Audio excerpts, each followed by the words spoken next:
of Stay at Home Connect. I'm Phyllis Jackson. Georgia remains under a public state of emergency until December 9th. Officials say residents should stay home, but if you must go out, wear a mask. As cases increase, officials with the Georgia Department of Public Health say more people are trying to get a COVID-19 test. If you need to get tested, go to dph.georgia.gov/COVID testing. That's dph.georgia.gov/COVID testing. Concerns about another super spreader leads the CDC to issue a stern warning. The agency is asking citizens to forego Thanksgiving travel and stay home. Some airlines are allowing passengers to cancel flights for free or with a credit. Fulton County schools will offer the option of in-person or remote learning after the Thanksgiving holiday. Parents have until December 11th to let the district know the plans for their children. The Georgia Secretary of State certifies election results, confirming the presidential win for Joe Biden by more than 12,000 votes. Brad Raffensperger says there's no evidence of voter fraud. Since the pandemic began, Hosea Helps has seen a 400% increase in requests for food. The organization is celebrating 50 years of service to Metro Atlanta. Although the annual Thanksgiving event will have a different look due to the pandemic, Hosea Helps will continue its mission of providing food and other assistance to those who need it. Citizens will receive everything they need for Thanksgiving dinner and food for a few days beyond. The nonprofit consulted with the CDC, which furnished new guidelines. I caught up with Hosea Helps President and CEO Elizabeth Omalami. We can have one station on Thanksgiving Day where the cars drive through, pop up their trunk, and we put the food box in their trunk, and they keep going. So that's one thing we'll be doing at the Georgia World Congress Center on Thanksgiving Day. The second thing is the homeless. So, that's our heart, is the homeless and the unsheltered. They will be able to walk up and get as many sandwiches, fruit, chips, and drinks as they can carry, as well as a bag of pop-top cans of tuna, beef stew, and other food items. And they will have to take that with them and go back to their tent cities or their shelters, because they're not allowing us to have any groups of people sitting and eating. The third station will be for distribution of personal protective equipment, or PPE, so they can take it back to their respective communities and distribute it to curb the spread of the virus. There will also be information on rent, mortgage, and utility assistance on site. The organization is in need of volunteers and donations. So if you'd like to help, go to forhosea.org. That's the number 4, hosea.org. I've got $1 million to spend. You might remember Atlanta City Council member Amir Faroukhi's Downtown Decides, a participatory budget initiative. Well, he recently joined with District 2 residents to check out the fruits of its labor. 2 ADA-compliant crosswalks at Ted Turner and Williams at Peachtree. That's a wrap. We'll see you on the next edition of Stay at Home Connect.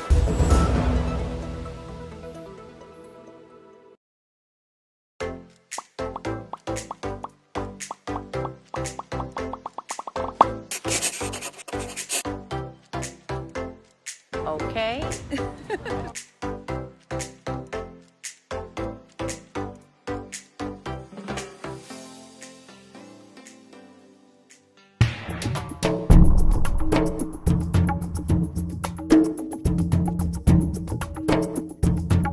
What's going on today? Today we're in West End at the Goodwill, and I'm one of the people that are being honored as an unsung hero. Cleta is my girl. Cleta is one of the hardest working council members in the city. Cleta's been providing leadership on council since I was in kindergarten.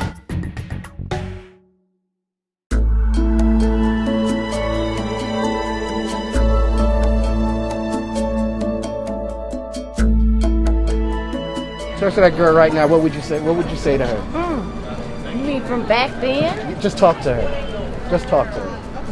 Wow, you come a long way,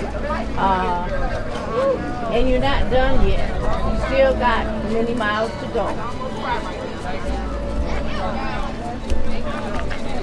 Oh yeah, I was gonna let y'all take a selfie. Did she believe she would get on a wall? No. She didn't do it for the wall, did she?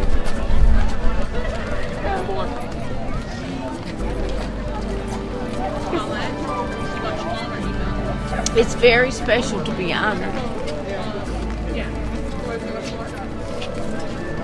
Somebody wanted my photograph a couple of weeks ago, and I didn't send it. I said, I don't need to be honored. So I didn't think any more about it until somebody sent me the mural, a picture of the mural. So I thought they were playing a joke on me, so I had to come over and see it. So it's a privilege. Tennessee State University and Clark Atlanta University School of Social Work helped to make me. But God has led me to this place, and I'm very grateful. Job well done, madam. Very good. Job well done. Job well done. Thank you.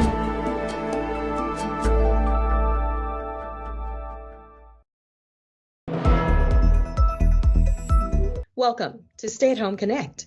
I'm Phyllis Jackson. Many Georgia hospitals and intensive care units approaching capacity. Dr. Janet Memark is the Public Health Department Director for Cobb and Douglas County. We have critically low critical care beds at this point, so probably one available in the county, and then there are low medical surgical beds. So remember previously I had said that the hospitals were busy and they weren't all COVID patients. Well, we're seeing more and more COVID patients that are being admitted. Georgia election workers are back at work recounting votes from the presidential race. The Trump administration made the request. Unlike the hand count, which confirmed Joe Biden as the winner, this time the ballots are going through a scanner. Georgia counties have a deadline of December 2nd. Despite the warnings from the CDC advising against travel, millions of people are doing just that this Thanksgiving week. The TSA reporting more than 1 million people screened at U.S. airports. Atlanta City Council member Natalie Archibong takes part in a special Thanksgiving food giveaway with the Marcel Anderson Foundation. The event took place at the East Lake YMCA. Before COVID-19, this wonderful foundation that was birthed out of a business in East Atlanta decided to help families have the ability to have a home-cooked meal. Instead of standing in line for food around Thanksgiving, cook the food at your own house. Have the dignity of independence and being supported by your community. Residents received everything from dressing and vegetables, along with a gift card for turkey. Atlanta City Council member Marcy Collier Overstreet joins with reality star Candy Burris Tucker and Gooder for a Thanksgiving grocery store pop-up. This Thanksgiving is not like any other Thanksgiving. Everyone has challenges that they've never had before. And more than ever, everyone needs these groceries, and they really want to get with their family in a small setting to enjoy Thanksgiving. And this is a way that we're doing that. Everybody honk your horns if you're ready for the holiday. Councilmember Andrea Boone joins Mayor Keisha Lance Bottoms and rapper T.I. for the annual Thanksgiving food giveaway at Jackson Memorial Church. Endless rows of turkeys, collard greens, and other Thanksgiving dinner staples were handed out during the drive-thru event. We are here to celebrate Thanksgiving with some of the residents in this community that are really in need of help. That's a wrap. We'll see you on the next edition of Stay at Home Connect.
running a few minutes late. We're having technical difficulty. I don't know how many people can get into eBoard right now.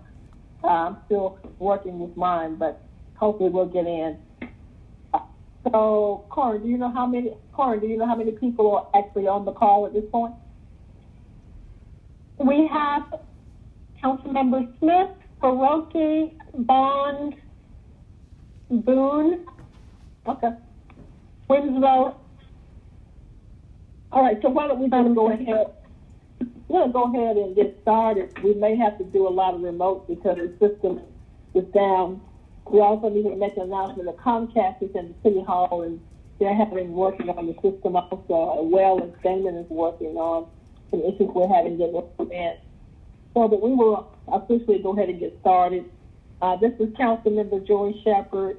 I'm chair of the Public Safety Legal Administration Committee, and we are at our meeting for November the 30th. We will now officially call the meeting to order. We have Ms. Corin Lindo with us, our Research and Public Policy Analyst. And with that, Ms. Lindo, can we do a roll call?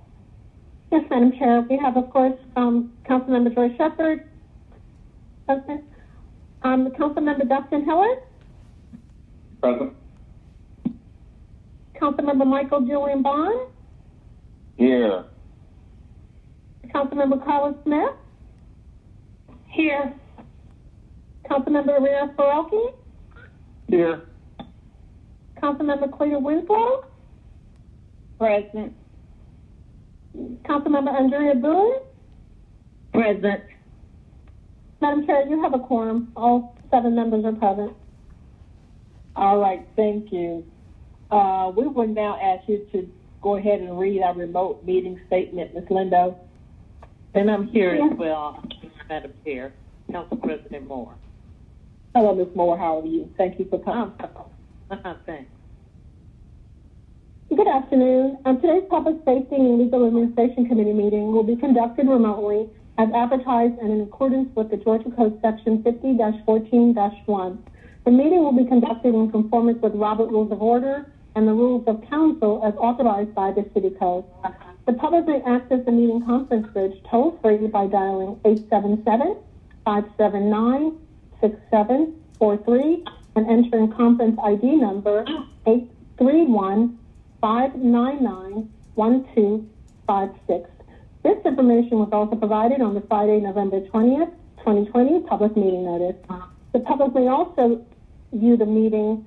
Well, on Channel 26, we're having some difficulties, but it should be up. It's also available on the council's homepage at citycouncil.atlanta.ga.gov, Facebook and Twitter pages at ATL Council, and on the council's YouTube channel.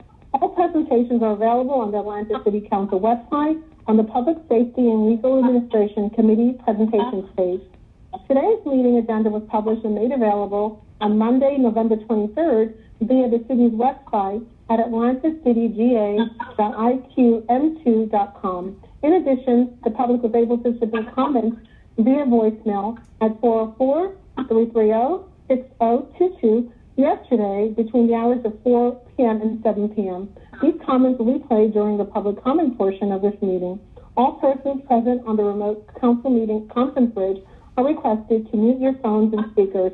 Meeting participants wishing to speak must be acknowledged by the committee chair. Amendments, substitutes, presentations, and other informational documents have been distributed to committee members beforehand. Thank you all in advance for your cooperation. Thank you, Ms. Lindo. We're now moved to adoption of the agenda. And I just want to say we're going to change the agenda around just a little bit. What I want to do is go ahead and as we go into our after public comment, I would like to go into communications. After that, we have several people that are here for communications. So we'll do that before presentations and any other legislation. Doing that, and up under presentations, where I may have Judge Portis not to present a whole document, but just to give some updates on a couple of things. So with that, that's the only change I have to the agenda. Is there a motion to approve the agenda as stated? Madam Chair, I apologize for interrupting. We just ask if we could pause for a minute They're just trying to see if they can get you connected. If we can just pause for just 1 minute. Yeah, because I can't. Okay, so we'll wait. Guys, we're going to have to wait until they get us in. Is anyone else in by chance? Anybody in their system, in the system? Is anyone in the system? No, Madam Chair. Damon is just saying just 1 minute. Okay. Yeah, he said he may have got it connected, so please, just have patience, maybe. He's just going to try one more thing. Madam Chair, he says you should be connected. Can you check to see if you... I'm connected now. It's just loading as we speak.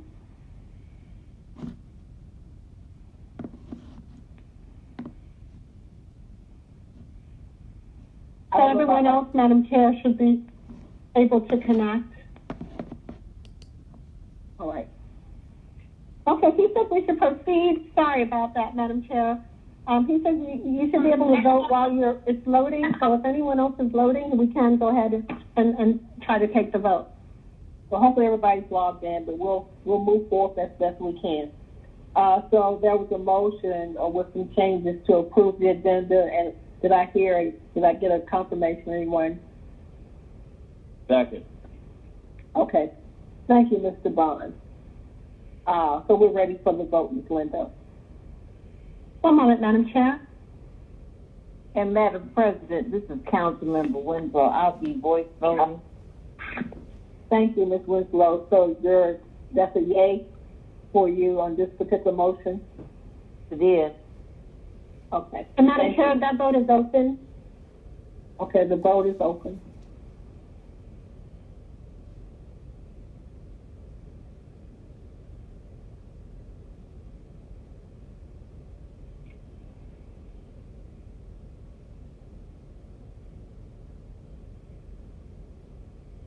Is there anyone else who needs to vote verbally?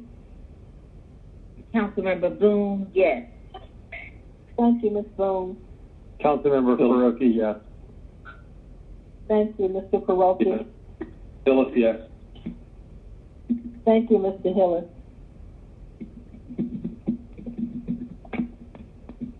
Ms. Lindo, did you get all of those? Yes, Madam Chair. The vote is closed. 7 yeas, 0 nays. The agenda has been adopted. All right, thank you. All right, we will now move to approval of the minutes. Can I get a motion, please? So moved. Second, Hillis. Mr. Hillis, second. We're ready for the vote, Ms. Lindo. 1 moment.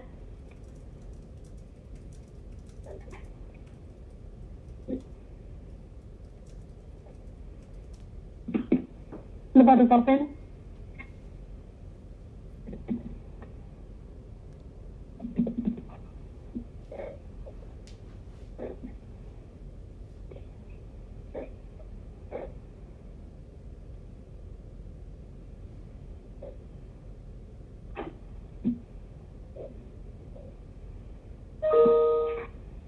The vote is open, Madam Chair.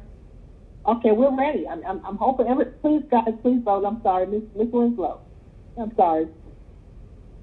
Ms. Winslow, how do you vote? In favor. Is there anyone else who needs to vote verbally? Ms. Boone?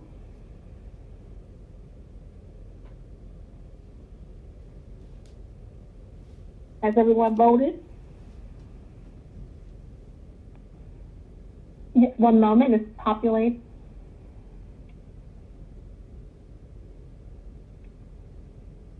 The vote is closed. 7 yeas, 0 nays. The meeting minutes have been approved. All right, thank you. We will now go to communications and sound our communications legislation as stated. Could you go forth and do that, Ms. Lindo? Ms. Lindo. I'm sorry, Madam Chair. Did you want to do the public comments?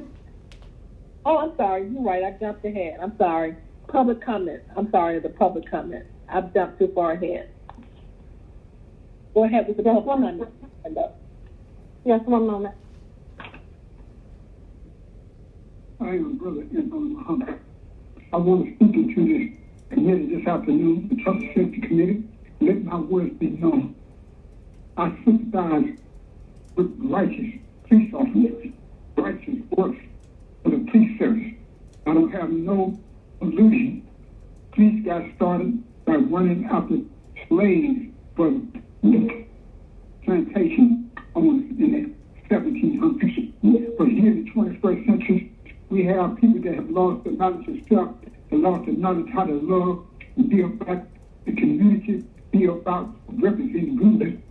Therefore, when we have a city like the capital city of Georgia, Atlanta, you have more cities this year than we have had ever since the last 30 years, plus years, according to news reports. So I ask you, Mr. Mayor Keisha Lance Bottom, why is it that we could have this safe and able to have these people that want to support the president candidacy of Joe Biden, one of the worst individuals, having more than hundreds of thousands of brothers locked up due to 3 straight you out with Mr. Clinton, Miss Kamala Harris, who works in a class system. And Ms. Keisha, I understand your real woman. You're right by our people that are suffering in their communities, but you can't have these entertainers, these rappers, this Carla B, who got a song called Rock, Z-A-P. Instead of why did they she can be used by Stacey Abrams and Gucci and my brother from Atlanta, like T.I. These songs they sing is detrimental to the community and the independent young men get money by any means necessary. You have people walking in Midtown, walking in Peachtree, North Atlanta. Why? We didn't have that in the tenure of administration in the 90s, and in the 80s, and in the 70s. Why are we having it today? Because you got the wrong influences being chosen because they can get people to buy their music. So you ask them, get people to vote for your candidates, your people. You miseducated 21st century PhDs, law degrees, MSs, EAPSs, and EMSs. I don't have a degree, but I have one need not to want to teach our people the truth about loving one another. You got Mr. Howard. Mr. Howard been coming down there since she's been in office. Ms. Keisha Lance Bottom, speaking on behalf of his organization, senior advocacy, that concerns of poor people. When Mr. Howard is a man you need to use as an advocate for politicians, an advocate for preachers, to speak truth, to follow truth. Mr. Howard, who comes to the Henry Jordan, giving out the Spirit of Christ, and shall come forth, they have done good unto the resurrection of life, and they have done evil unto the resurrection of damnation. St. John 5th chapter 29th verse. After the great tribulation, there will be 2 resurrections, one of the righteous to everlasting life, and another of the unrighteous to everlasting contempt. Hey, Montgomery, Jesus promised death to the unrighteous, not me. But brethren, ye have been called unto liberty. Only use not liberty for an occasion to the flesh, but by love serve one another. Galatians 6 chapter 13 verse. That is, do not think freedom from the law means you can indulge in sin. It means instead that you are free to serve God by serving one another. Know ye that the Lord, He is God. It is He that has made us, and not we ourselves. We are His people and the sheep of His pasture. Psalm 100 chapter 3rd verse. The psalm contains a command to serve and a command to praise. But thus saith the Lord unto the house of Israel, seek ye me, and ye shall live. Amos 5th chapter 4th verse. 3 times the invitation, seek ye me, and ye shall live, is given in this chapter. God's judgment can be avoided or postponed by seeking the Lord. I had a dream about a bomb deep in the ocean. It was just a glimpse I believe the Lord gave me. that God warns us before destruction. But He gives us a chance to repent and seek His will, His way of doing things, not our own way. That would lead to destruction. Thank you for listening and obey Jesus, Christ-like men and women, and Christ-like children to be in a Christ-like atmosphere. To seek to save lives and not to kill them. Thank you. Greetings. My name is Ron Fakir. God bless America when she's right, and have mercy on her when she's wrong, that we may be guided to the more perfect light. I'm really concerned about how our actions impact our communities, our families, and our institutions. Public safety is one of the main virtues or responsibilities of good government, good communities, good families, the support that one should have by their public safety operations. And it's related to transportation, housing, and every other intersection of being a citizen or being in a community or being in a city. And transportation brings out today the idea of bus routes being cut, public safety with the pandemic impact, and impact on development, like the Beltline. How will public safety roll out there? And where will these priorities land at? I'm concerned there has not been a part of too much government to have black families and black existence and black lives as a major priority, no matter what the data say. It needs to be a priority. No piece of legislation should go forward without measuring the impact on that segment of society, of our communities. And I would hope that you would do that as you conduct your business in public safety today. And I'm really concerned about how businesses are impacted. The downtown business, they have raised their voices of concern.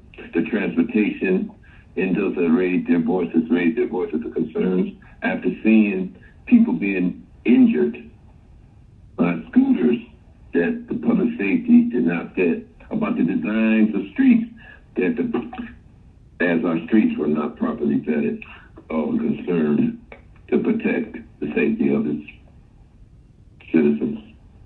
Thank you so much for the opportunity. Ron Shakir, Southwest Atlanta. Greetings to you, council members and staff, and special greetings to you, citizens of Atlanta, monitoring your government in action. Ben Howard, Senior Advocate, Public Policy Analyst. Vince Brown, the Chair of the Atlanta Planning Advisory Board Public Safety Committee, is compiling a list of all the public safety committees within the various neighborhood planning units. Ms. Brown will find no public safety committee within Neighborhood Planning Unit R. Consequently, there was no NPUR report at the recent meeting of the Atlanta Planning Advisory Board. Other than the Perennial and Secretive Zoning Committee, the NPUR 9 permits no NPUR committees. So where are you, NPUR 9? While public safety committees are meeting in December in other neighborhood planning units, you have decided to take an early vacation for Christmas. So where are you, NPUR 9? While residents within NPUR are talking about NPUR and the crimes being committed along Campbellton Road. So where are you, NPUR 9, while our city's legislative branch and executive branch are talking about what should happen to the city jail? So where are you, NPUR 9? While residents along the Campbellton Road corridor are talking about the public safety factors involved in the proposed model rapid transit system. Come out wherever you are. Take some leadership roles on behalf of the NTUR residents. You, Antonita Robinson, you, Collis Clare, you, Ricardo Jacobs, you, Alfred White, you, Renette L. Scott, you, Allison Hathaway, you, Sherry Williams, and you, NTUR 9 cohorts and supporters and tolerators. Come on out. Speak up, speak out.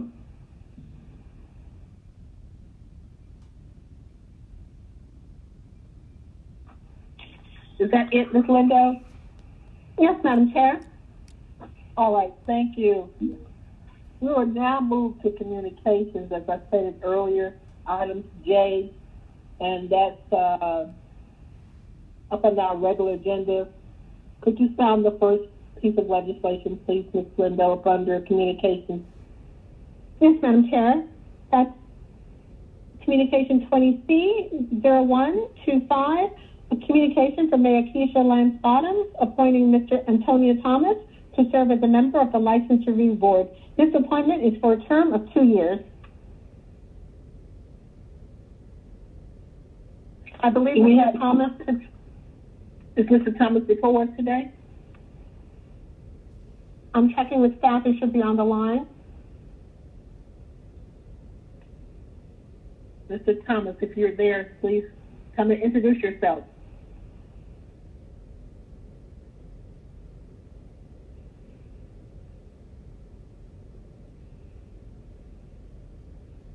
Madam Chair, I understand he's not called in yet, if we can.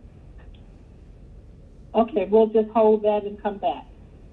Let's go to item number 5, Ms. Cindy Barnes. Let's hope that she's here. Yes, go ahead. Staff to confirm. Yes, Madam Chair, that's 20C 0126. A communication from Mayor Keisha Lance Bottoms appointing Ms. Cindy Barnes to serve as a member of the License Review Board. This appointment is for a term of 2 years. Ms. Barnes, if you're on the line, please go ahead and introduce yourself and tell us why you want to serve. Oh, I understand that Ms. Barnes is not on the line yet, Madam Chair. I understand that the other 2 appointees are on the line. Okay. We'll go to item number 6, Mr. Terry Ross. Let's see if we can get something there. Go ahead and sound that, Ms. Lindo. Yes, Madam Chair. This is 20C 0127. This is a communication from Mayor Keisha Lance Bottoms appointing Mr. Terry Ross to serve as a member of the License Review Board. This appointment is for a term of 2 years. Mr. Ross, if you're on the line, okay, please go ahead and introduce yourself and tell us why you want to serve. Thank you for coming. Yeah, good afternoon, committee. Again, my name is Terry Ross, and I currently serve on the Atlanta Planning Advisory Board as chair of the Committee on Council. Prior to that, I was chair of Neighborhood Planning Unit T, as in terrific, for 4 years. And I also currently serve as parliamentarian for both the Western Neighborhood Development Civic Group as well as NPUT. I'm also on the Community Coalition Board for Morehouse School of Medicine, as well as the executive board of the Western Merchants Coalition. I want to serve on the License Review Board simply because the decisions made there impact the residents and neighborhoods within the city of Atlanta. And I'm a huge advocate for the residents, for the city of Atlanta, as evidenced by my past positions that I've held and current positions that I hold. And so I will be looking to do some good as a servant on that board. Thank you, Mr. Ross. Are there any questions or comments from my colleagues? If not, can I entertain a motion? Move approval. Ms. Winslow, would you like to second that? I'll second. I'll second, Ms. Lindo. We're ready for the vote. A moment, Madam Chair. I'll second that. Okay. Okay. We'll mark her as a yay. I think I've already seconded Cleta, but we'll mark you as a yay. The vote is open, Madam Chair. Vote is open. Please vote. Are there any others who would need to have a verbal vote? Faruqi, yes. Thank you, Mr. Faruqi.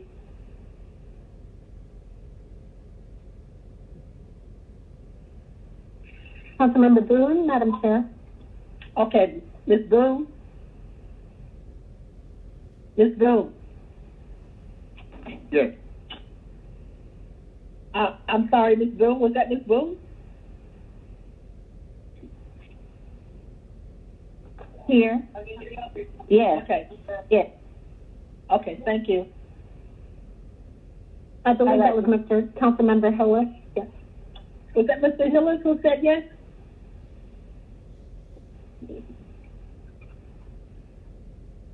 I believe we have all I voted on it. Yes. Okay. Thank you, Madam Chair. Thank you, Madam Chair. The vote is closed. 7 yeas, 0 nays. That item is favorable. Thank you, Thank you Mr. very Ross. much. Thank you. I consider it an honor and a privilege. Thank you. We look forward to working with you. Thank you. Absolutely. We now have item number 7, Mr. Tracy McDaniels? I'm not sure if it's a Miss or Mr. So please, Tracy McDaniels. Yes, Madam Chair. Ms. Daniels, that's communication 20C-0128. This is communication from Mayor Keisha Lance Bottoms, reappointing Tracy McDaniels to serve as a member of the Atlanta Citizen Review Board. This appointment is for a term of 3 years. Ms. McDaniel. Yes, Madam Chair. This is Tracy McDaniel. Thank you for coming. Please tell us why you want to serve again. We appreciate what you've done already. Yes, thank you so much for this opportunity to serve another term on the Citizen Review Board. I think that community policing affects trends in gender non-conforming people. So I think it's very important that we continue to have a voice and a seat at the table so that our challenges and needs are met by law enforcement. And I also represent Trans Housing Atlanta program and the Juxtapoz Center for Transformation. And I just want to make everybody aware that human rights are trans rights and trans rights are human rights, and Black trans lives are also. So thank you all so much for this opportunity to serve another term. Well, thank you, Ms. McDaniel, for all you do for the city of Atlanta. We appreciate you. I will make a motion to approve. Second. All right. There's a motion and a second. We're ready for the vote. Ms. Winslow, how do you vote? In favor. Mr. Faruqi? Yes. Faruqi votes yes. All right. Ms. Boone? Yes. All right. I think that's it, right, Ms. Lindo? That's correct, Madam Chair. The vote is closed. That's 7 yeas, 0 nays. That item is favorable.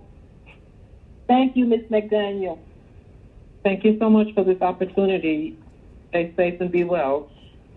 All right. Happy holidays. All right. Now we'll go back. By chance, Ms. Lindo, do you know if any of the other, the other communication folks have come in, Mr. Thomas or Ms. Barnes? Are they on the line at this point? Ms. Barnes is on the line, Madam Chair. All right. Well, let's go back and sound that particular legislation one more time. Yes, Madam Chair. This is item number 5. This is 20C-0126.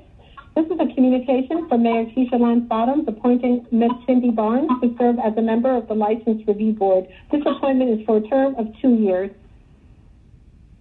Ms. Barnes? Yes, ma'am, I am here. Yes, I am. All right, well, thank you for coming. Tell us why you want to serve. Well, I was actually asked about it, and it seems like something I'd really be interested in doing. I've kind of been involved in the community, my church, through our business, and have a property management business, and we also have a construction company that's done work for the city, and as well as a lot of different things. So we've had a chance to get out there, and it's just an opportunity to give back. Well, thank you. Thank you. Are there any questions from my colleagues?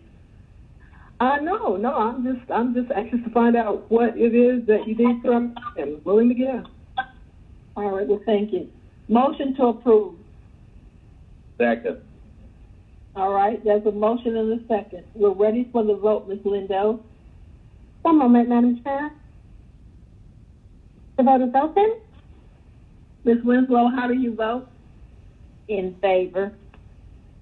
Ms. Boone, how do you vote? Yes. Mr. Faroki, how do you vote? Yes. All right. Perfect. Thank you, guys. Hold tight, Ms. Barnes. I just want to make sure you get voted in. Okay. The vote is closed, Madam Chair. That's 7 yeas, 0 nays. That item is favorable. Ms. Barnes, thank you so much for volunteering to work with the city and give your time. We appreciate you so much. Yes, ma'am. Absolutely. All right. Thank you. All right. Madam Chair, staff has informed me that the other appointee has not yet called in. Okay. All right. We will now go back to communication up under F. I'm sorry, presentations. I said communication. Presentations up under F. We will start with our first item that we typically have every meeting, and that's the Atlanta Police Department. Mr. Deputy Chief Court is going to, Assistant Chief Court is going to give an update on street racing, and I'll also ask him to give an update on 911 calls. There's been some concerns about 911 calls and any other data in terms of crime in the city of Atlanta today. So, Assistant Chief Court, are you there? Yes, ma'am. Good afternoon, council members. I also have Director Pritchett, who is our 911 communications director, on the line with me, so she'll be able to address the questions that you all may have regarding 911 or the calls that come into 911. If we can start on page 3, and then I'm going to work my way back for the presentation. Okay.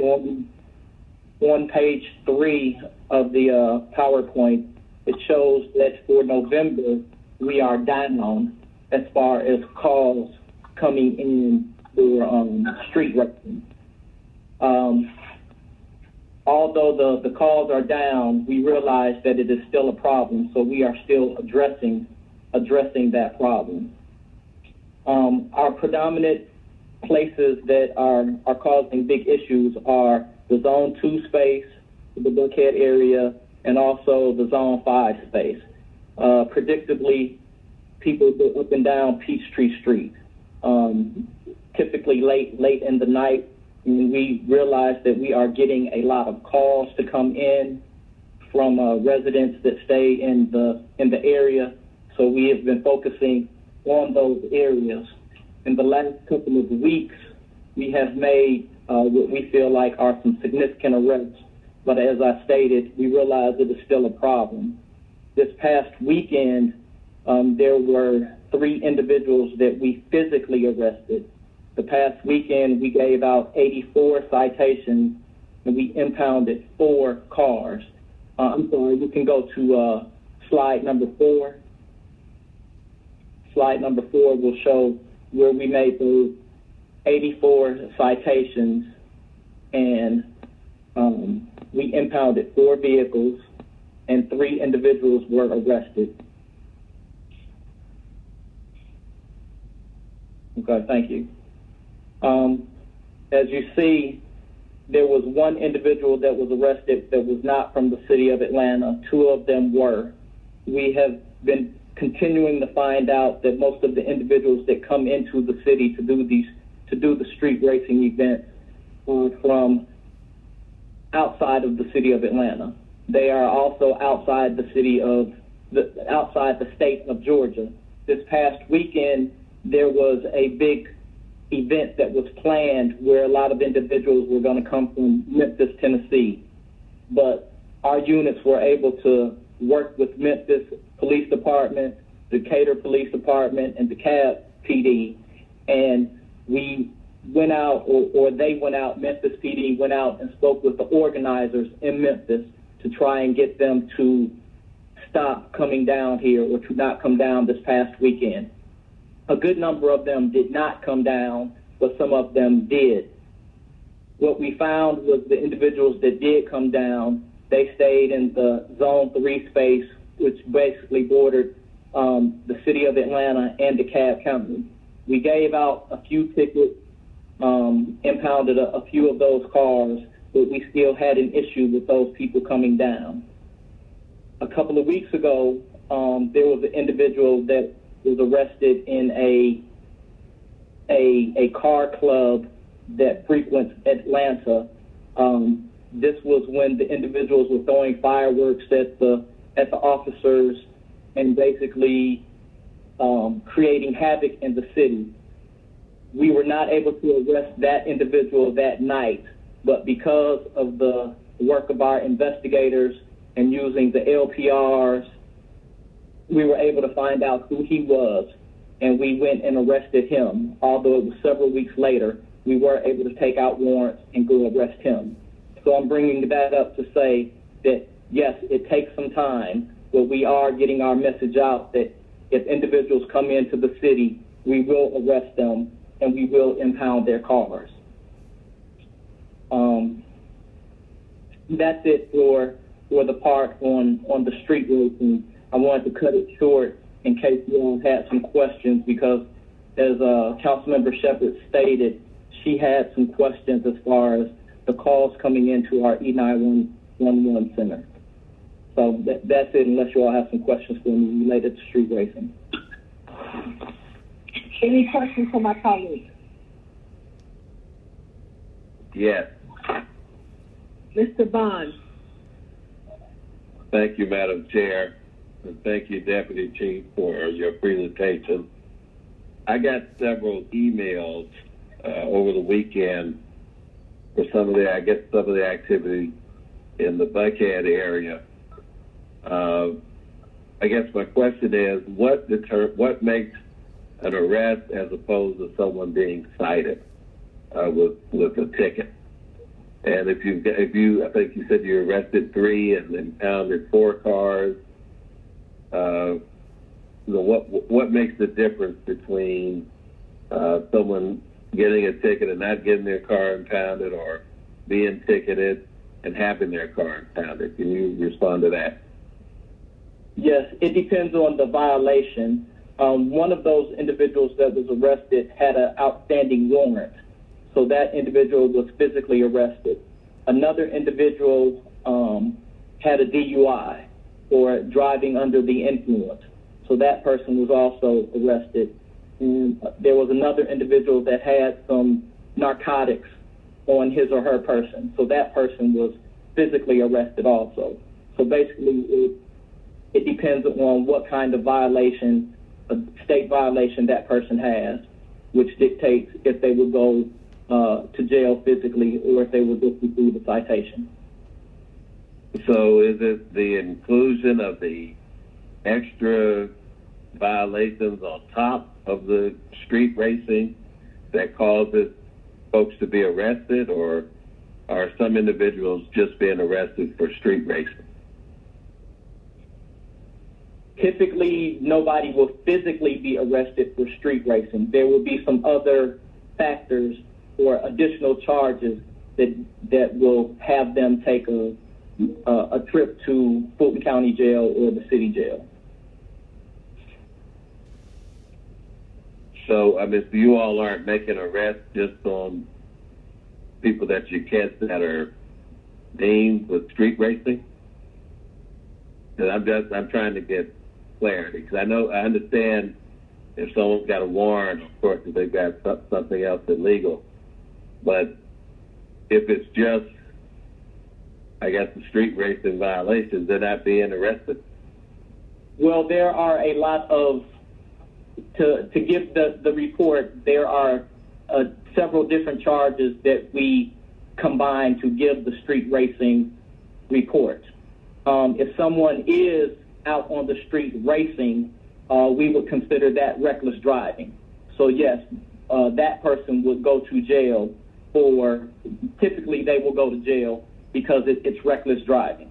But there are other charges, such as just a regular speeding charge.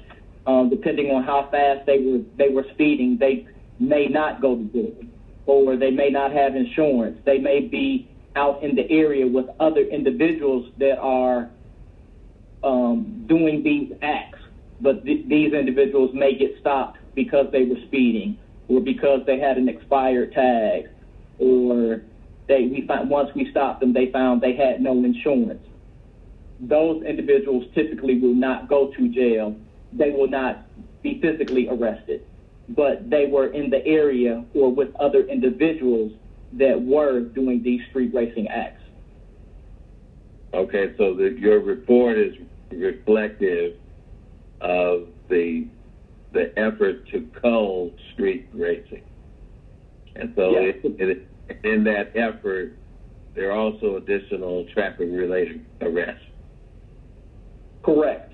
Typically what we will try to do is find out where these individuals are going to have their event. And there's a couple of ways we address it. Sometimes we're able to get there before they set up, and once they get there and they see us, they will leave. Other times, because the city has so many different places they can go, other times they will go to places and we get there after they have set up. So once they have set up, we then start pulling people over for the traffic violations they have. As I mentioned, the expired tag, or they're speeding, or they make a illegal U-turn. We'll stop them because of those acts once they're trying to get away from the police officers that are coming in the area. And we issue citations for those violations. And some of those people have additional charges where, again, they will be physically taken to jail. Okay, well, I just want to thank you for that clarification. And I'd like for you to extend another thank you to your investigators who are continuing to pursue these individuals beyond, I guess, the point of violation or the time of violation, like you got after that organizer. And to just say thank you to them for that. What I've had to communicate to the citizens that emailed and called me this weekend is that we're doing what we're able to do legally, but we're, of course, waiting for the state legislature to convene and put some more teeth and ability behind what can be done on the street. But that doesn't always make people happy to know that we're still waiting. But I appreciate your effort and appreciate the clarification. Thank you, sir. Thank you, Mr. Bond.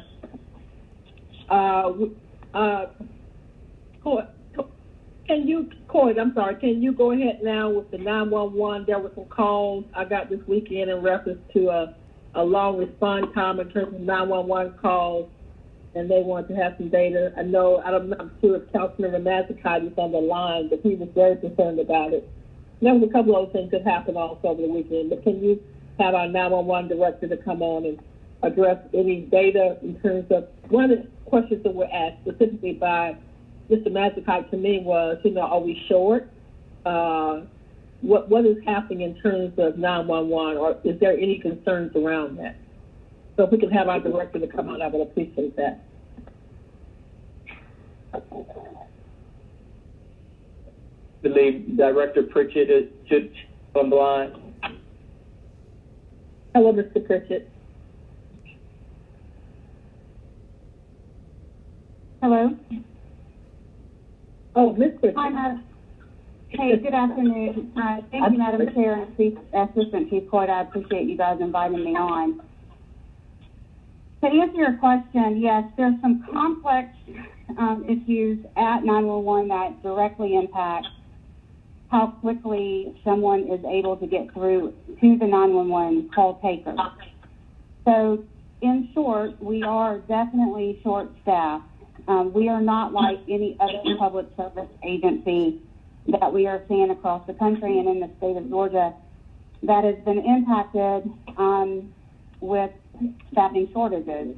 Currently, we have more than 30 vacancies at this point, and we are working diligently with background and recruitment to get those positions filled as quickly as we can. So, you know, we're looking at the background, the recruitment piece of bringing on additional staff. Additionally, you know, we've discussed the pay issue and what that looks like for our call takers and our dispatchers. So we're looking at that as well.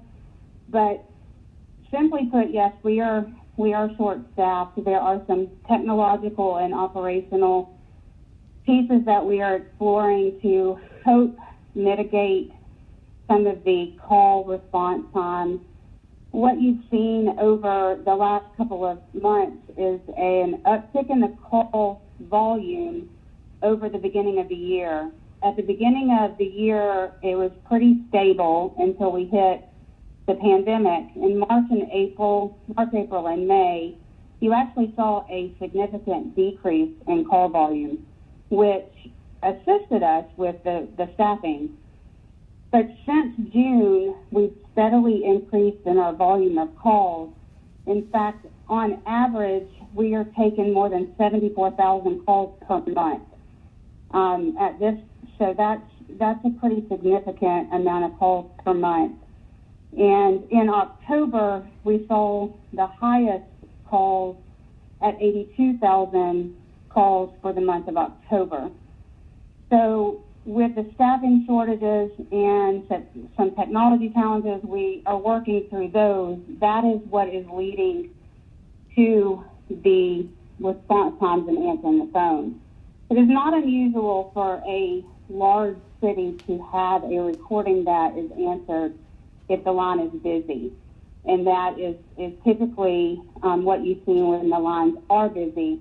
We know that the calls are holding, and we are working diligently to get those calls answered. They are not in a vacuum somewhere and forgotten. We know they're holding, and we're working to get those calls answered. And the recording states, please do not hang up, and we encourage people not to hang up. So if a caller calls, receives the recording, and hangs up, they will receive an automated call back with an automated message asking them, do they still need police, fire, or EMS? If they hang up again, they go into an abandoned call queue, and that requires an operator to call them back and try to reach them. Again, that ties up the operator from answering another incoming call. So we ask the public to please do not hang up. We will get your call. I'm available to answer any questions, and I encourage anybody willing to come to the center to see the operation and how everything works. Okay. I think I am going to take you up on coming to the center. I don't know if any of my other colleagues would like to. I know even with COVID-19 right now, all of your folks actually still literally physically come in. Is that correct? They don't answer from home. They're actually in the center. Is that correct? Yes, Madam Chair, that is correct. We are mission-critical essential employees, and we do not have the technology at this time to be able to do that remote work. So our dispatchers and call takers are coming into work every day, 24 hours a day, and these men and women are some of the most dedicated and skilled call takers, I would argue, in the country. And they are dedicated to their jobs, and they're there. So let me ask you the question. You said that you were short 30 folks. Is that correct? You're down 30? We are down approximately 30 positions. I can get you an exact number. I'm waiting for those numbers now. But we are down probably about 30 positions. So with people needing jobs across the city now because of COVID-19, why does it seem to be so hard to fill these positions? Are the positions out there for people to apply?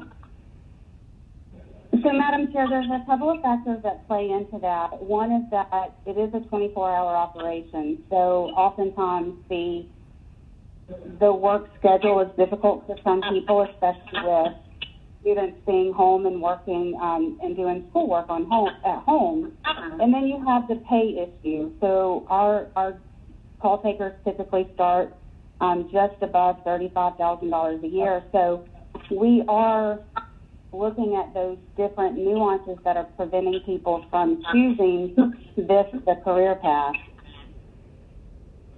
But the job positions are open at this point. Yes, Madam Chair, they are open and they are being recruited eagerly every day. Okay. All right. Are you working with Workforce Atlanta or any other entities? Because I'm amazed that so many people looking for jobs. I can't, even though that's not a lot of money, people need work. So I'm gonna we can talk about that later. But I just don't understand how come we can't get those jobs filled. I know it's hard. So right now, since this time, I would assume that people would just want any job just to be able to make the ends meet. So I mean, I just question that. But thank you. We have Mr. Hillis who has a question. Mr. Hillis. Thank you, Councilman Strickland. I also had an issue for Chief Court, but I'll come back to that once we're done with the 911 discussion. Because I've dialed 911 and was put on hold, but it was only for like 30 seconds or so. But I have seen reports of people sitting on hold for 911 for over an hour. Is that, I mean, what explains that? Is that, I hope that's not typical. So I guess that's my first question, and I have a few more. Councilman Hillis, if you have reports of people on hold for over an hour, I would really like an opportunity to research that, because over an hour is not acceptable, nor is it common. In fact, most of our calls, so we strive to answer calls within 10 seconds. Most of our calls are handled within 10 seconds. The national standard is within 15 seconds. More than 120 seconds, average, we are only at 0.5%, 0.44% of calls being answered in more than 120 seconds. So I would be surprised that people are holding for more than an hour, unless you're speaking of Hurricane Zeta, in which we took over 4,000 calls during that event, and that may have been the case. Yeah, I'll research that and send you the information. It was on October 29th, which I guess is about the time frame of Hurricane Zeta, if I remember correctly. The next question I had is, I lost my train of thought, but while I'm rethinking on that, this is one of the things that I encouraged us to look at back when we were looking at the FY21 budget is, we did the pay study for sworn APD employees and also AFRD employees, but we did not address non-sworn. I attempted in the fiscal year 21 budget to address a part of that and code enforcement, which that has been still a debacle in trying to get implemented the way it was intended to be implemented. I've not had much follow-up with that. So this is definitely something, when we look at the pay that we need to consider, if not now, certainly in the FY22 budget. I'll refer to my colleagues and try to remember what question I had. You said you had a question for Assistant Chief Court. Was it in reference to the streetcar racing or something else, Mr. Hillis? Yeah, so Chief Court, the one question I did have for Chief Court is, I did like the story you gave us about, investigating. The investigators doing a great job and getting after one of the organizers. Question I have in relation to that, and the question I've asked Chief Bryant before on these calls is, and I've said I'm not seeing statistics, where are we with enforcing the city ordinances that target organizers and passengers in these street racing events? Is that something we're enforcing? And so, I would like to see statistics on it, and if not, why is that still the case many months after that ordinance was passed? Okay.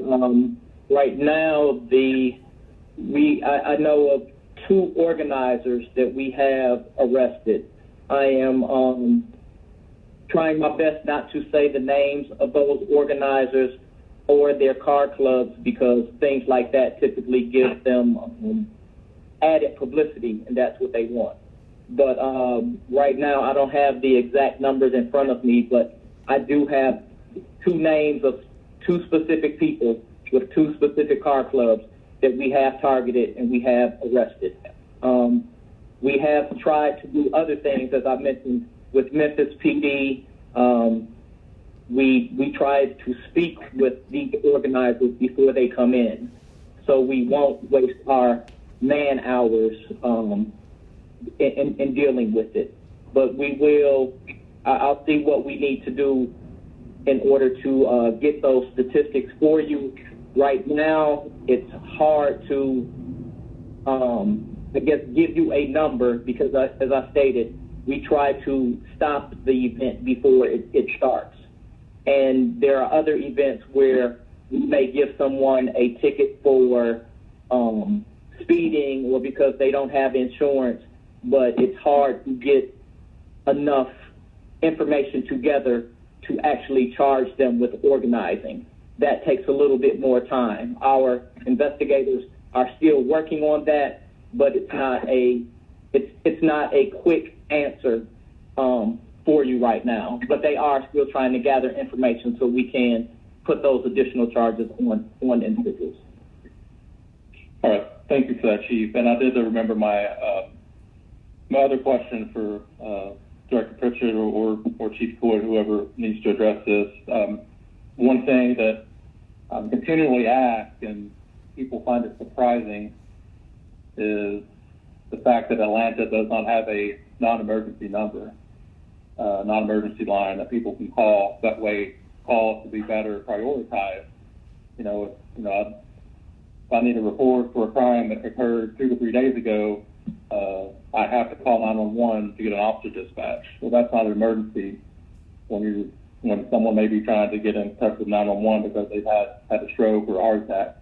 So has there been any further discussion about establishing a non-emergency line in the city of Atlanta? Councilmember Hillis, I think we can have that discussion. I think it will take too long to have it right now, but we can have that discussion. There are some thoughts and ideas that we have that can help us out. Yeah, and I'd definitely like to be involved in that discussion and just see the statistics if we have them, and true emergency calls versus non-emergency calls, and that might give us some room for improvement with our call response times, at least for the emergencies. So thank you for that, and look forward to that discussion. Thank you.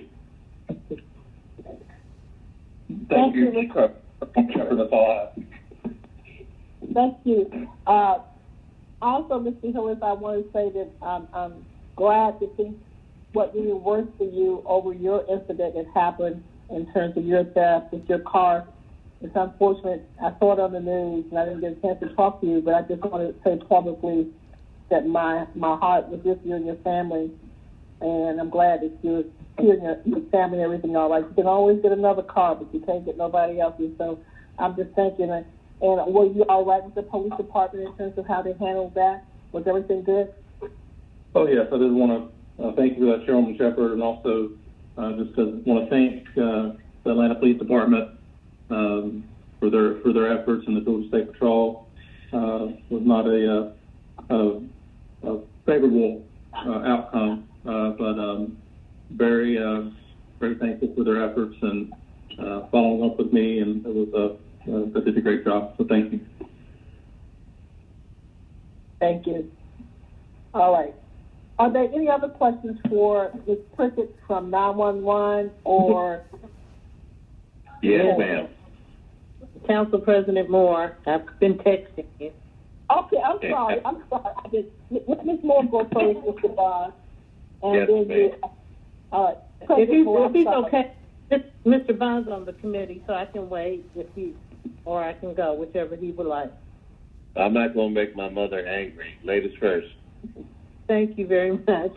Your mother will be proud of you. So first of all, let me start with the Lieutenant Quay. I want to know, and Mr. Hill has answered most of my questions, so my list is very short now. But are we getting to a point where we're seeing a reduction in the street racing? I know I've gotten a lot of people sending me where they were in a shopping center in Buckhead, where they really just tore up the parking lot, and people are still complaining about them blocking intersections and shooting in the air, and so I'm wanting to know: are we feeling that we're reducing the number of these incidents, or are we making any progress, or is it still the same? Council President Moore, we do feel like we are making some headway. The numbers have gone down. The calls for service relating to street racing has gone down. But we don't like to tell individuals that, because if you stay in a neighborhood or you stay on a block where the street racing is occurring, you don't want to hear from East Point or anybody from Police that the numbers are going down, because you're still getting impacted.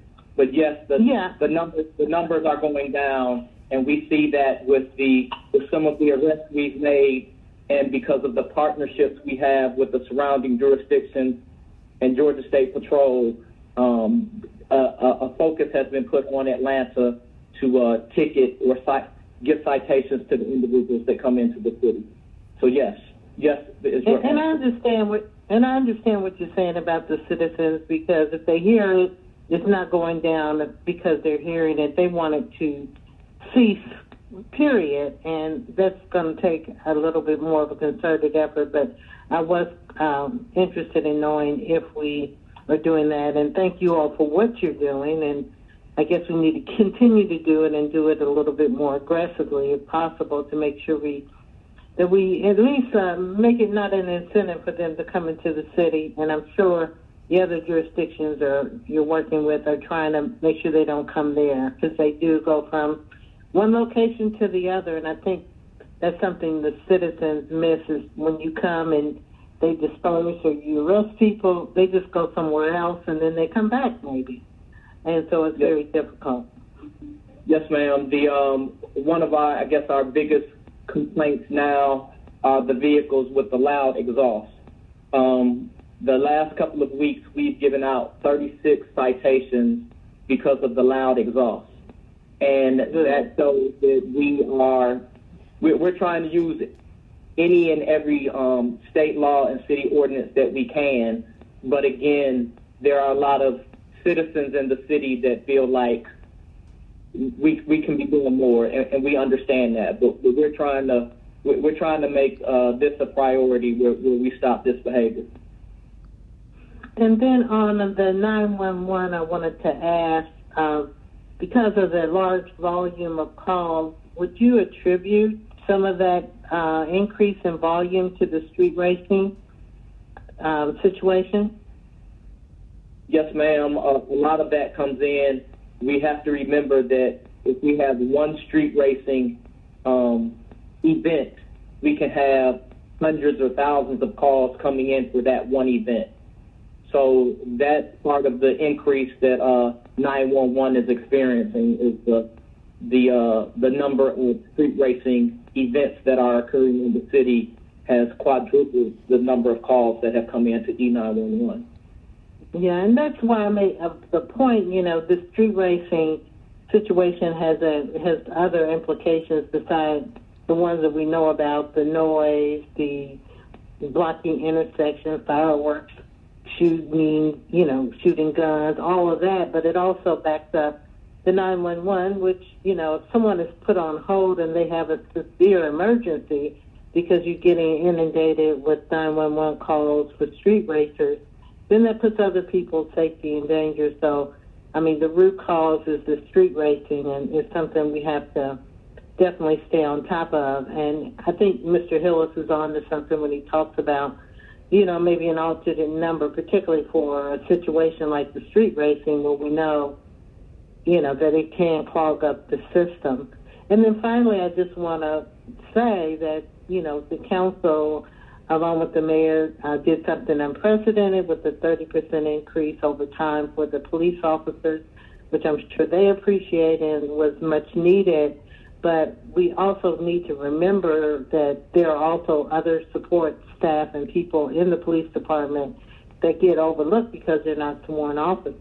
And among them are our 911 and the dispatchers. And to answer your question, Ms. Shepard, you know, $35,000 is not necessarily the greatest starting salary. If you're looking for a job, it's good, but I'm sure she will tell you that it's a lot of training that goes into even being able to take these calls, and it's a very, very stressful job and under very stressful situations in the hour. So it's not as attractive as it may seem, and particularly if the pay is low. And so we need to look at that, you know, and other support staff that are civilians in our police department who get overlooked when we're doing these pay increases. Thank you, Madam Chair. Thank you, Ms. Moore, for your comments. Mr. Bond. Thank you, Madam President. And thank you, Madam Chair. Part of my question Ms. Moore asked, I was going to ask about what accounted for the increased volume in the calls. And it seems like it's already partially been answered, saying it is a result of the street racing. Is it? I know at a lot of NPUs that I attend in community meetings, where we talk about the need for another or alternative line for police, the question is often asked, well, should I call 311? And it's usually members of the staff of APD that are telling people to continue to call 911. So is that something that is going to continue given the drop in staffing at the 911 call center? Can someone answer that? Yes, sir. Right now, we are continuing to tell our citizens to call 911 because of typically the questions they ask us about when they should, what they should call on. And 311 only operates in a certain time frame. So we wouldn't want them to waste potentially valuable time where they will call 311 and not be able to get through and then have to hang up and call 911. So yes, we continue to tell them to call 911. That way we're able to better track what calls are coming in, and we're able to see what areas we need to give more focus on. Okay. Well, just a suggestion is, as you all move forward, like Council Member Hillis, and you all have this conversation about an alternative line, I'd like to be involved in that as well. And Madam Chair, if there's going to be a visit to the 911 call center, I'd like to take advantage of that as well.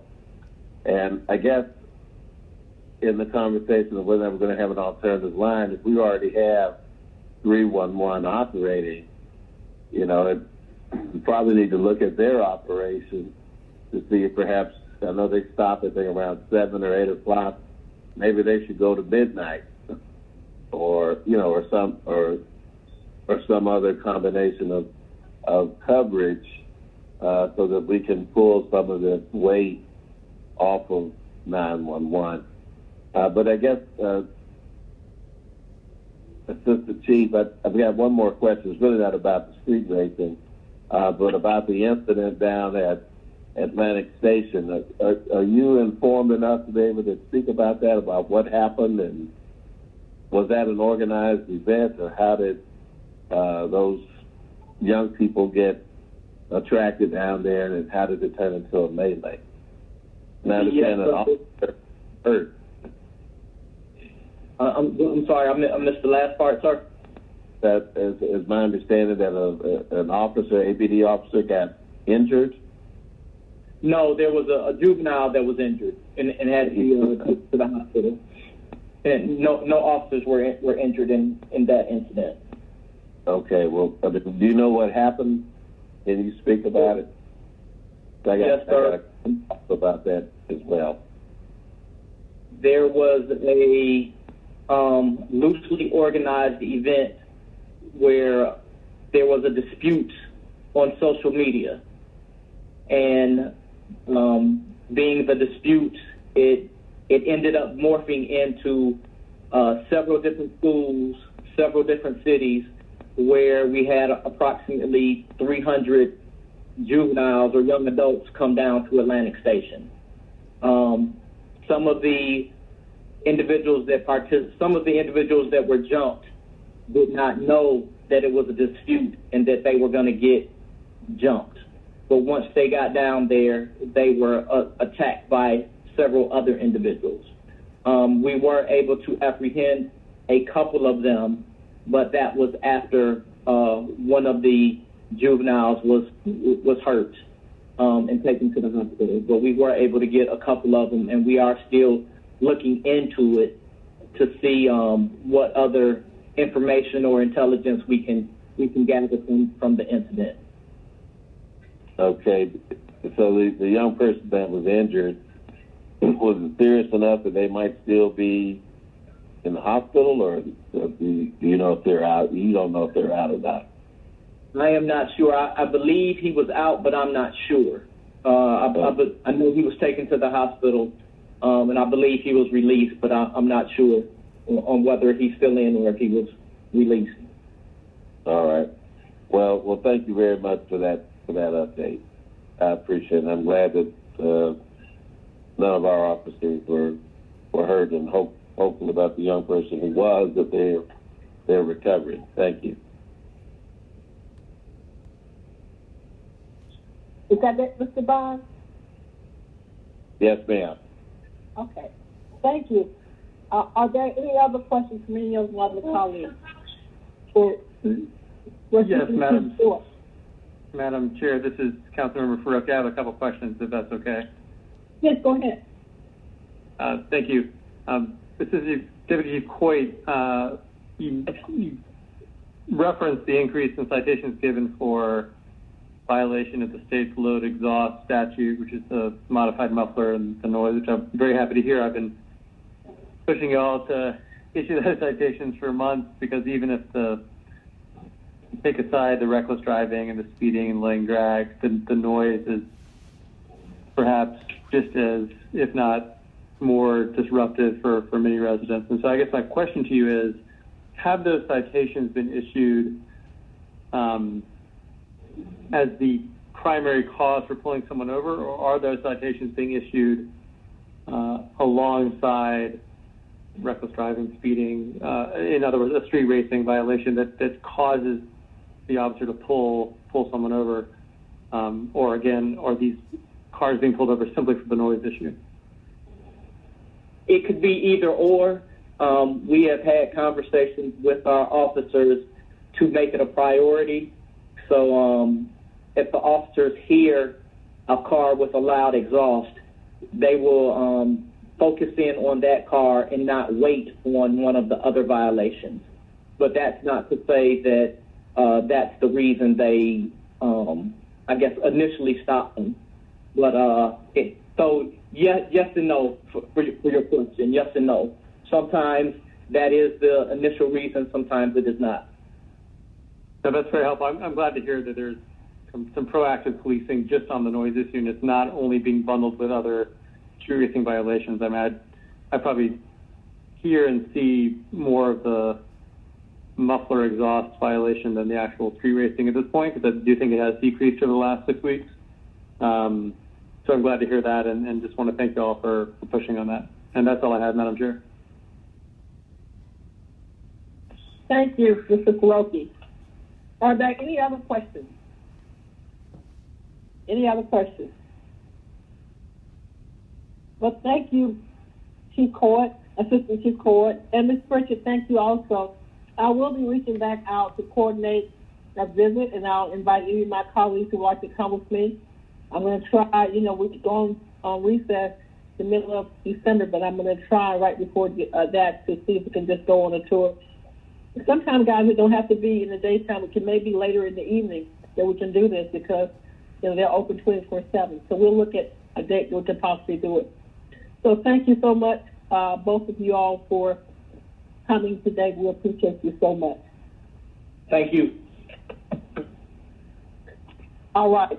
I have one other little short presentation. I've asked Judge Portis, Chief Portis, to come and give a briefing on, because the court system is opened up, and I just want to know real briefly how we're doing with that. So, Judge Chief Portis, are you there?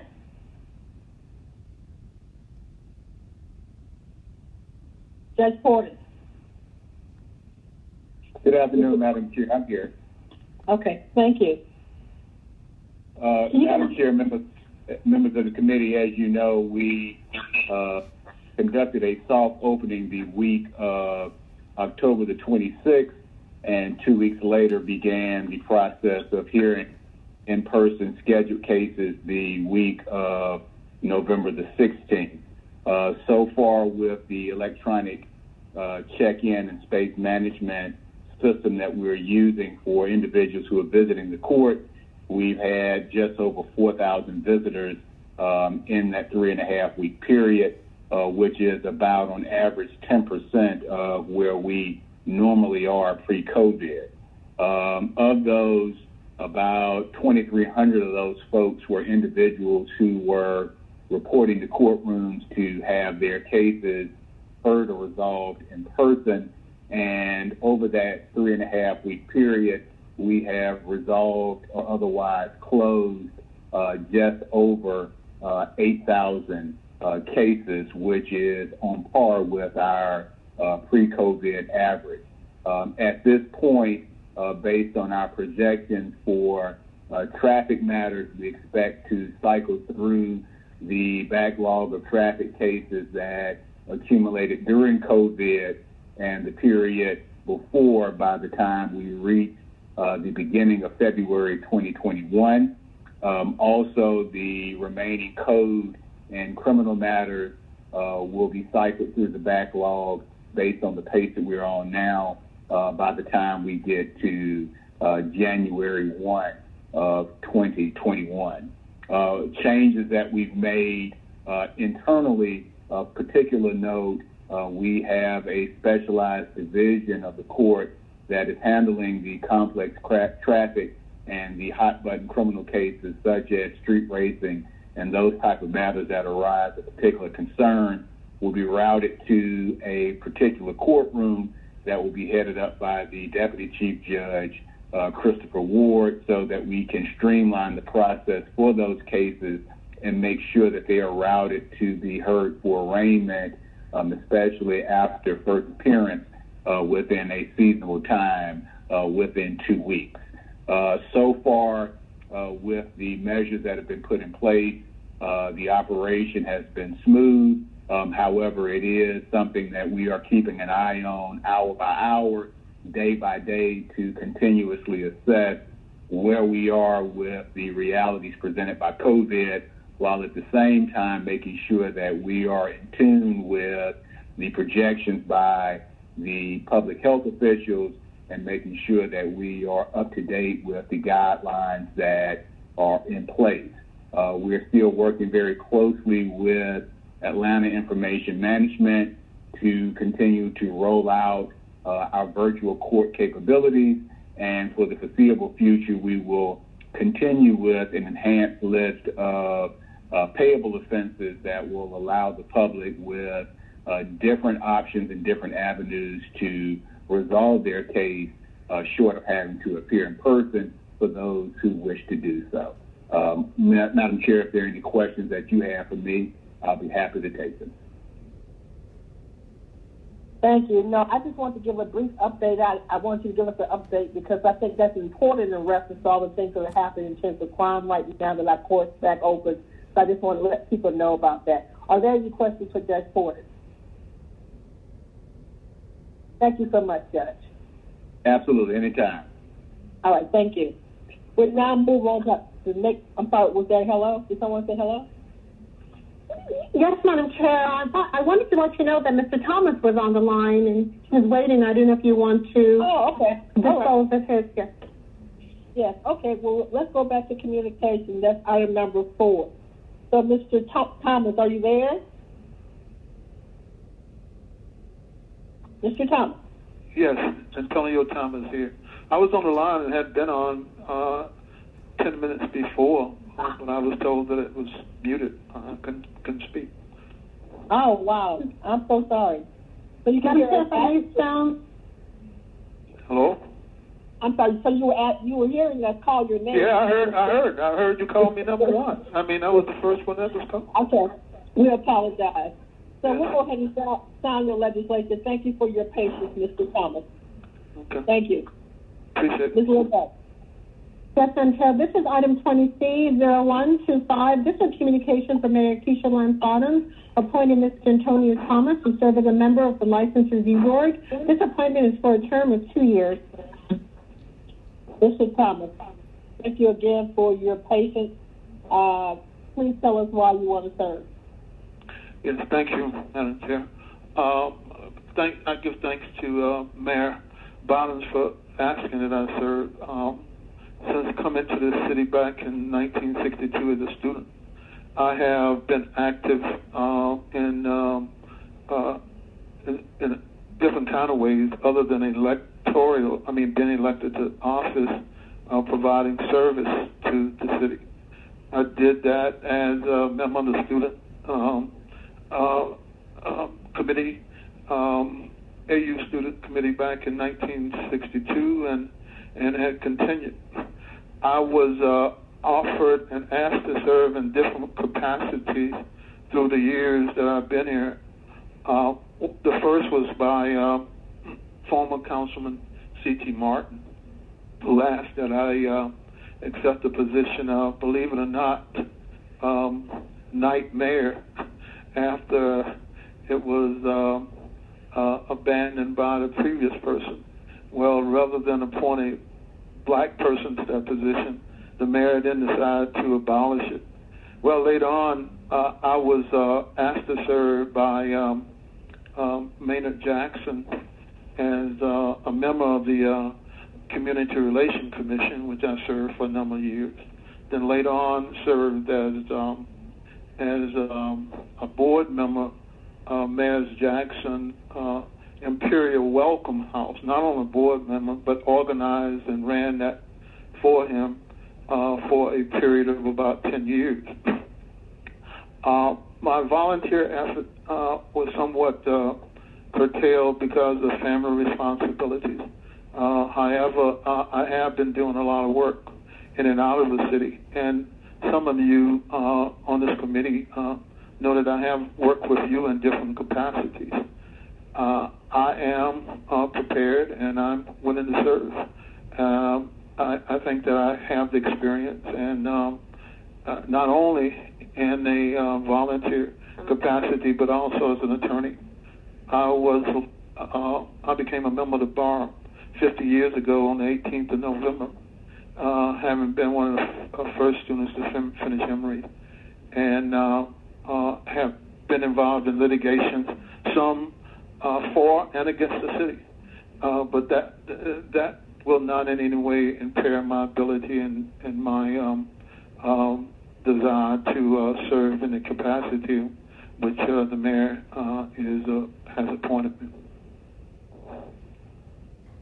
Thank you, Mr. Thomas. I appreciate you. Are there any questions from my colleagues? And if not, I'll entertain a motion I'll make the motion to approve. Second. There's a motion and a second. Can we prepare to vote, Ms. Lindo? Yes, Madam Chair. Hello, this is Clyde Higgs, yielding.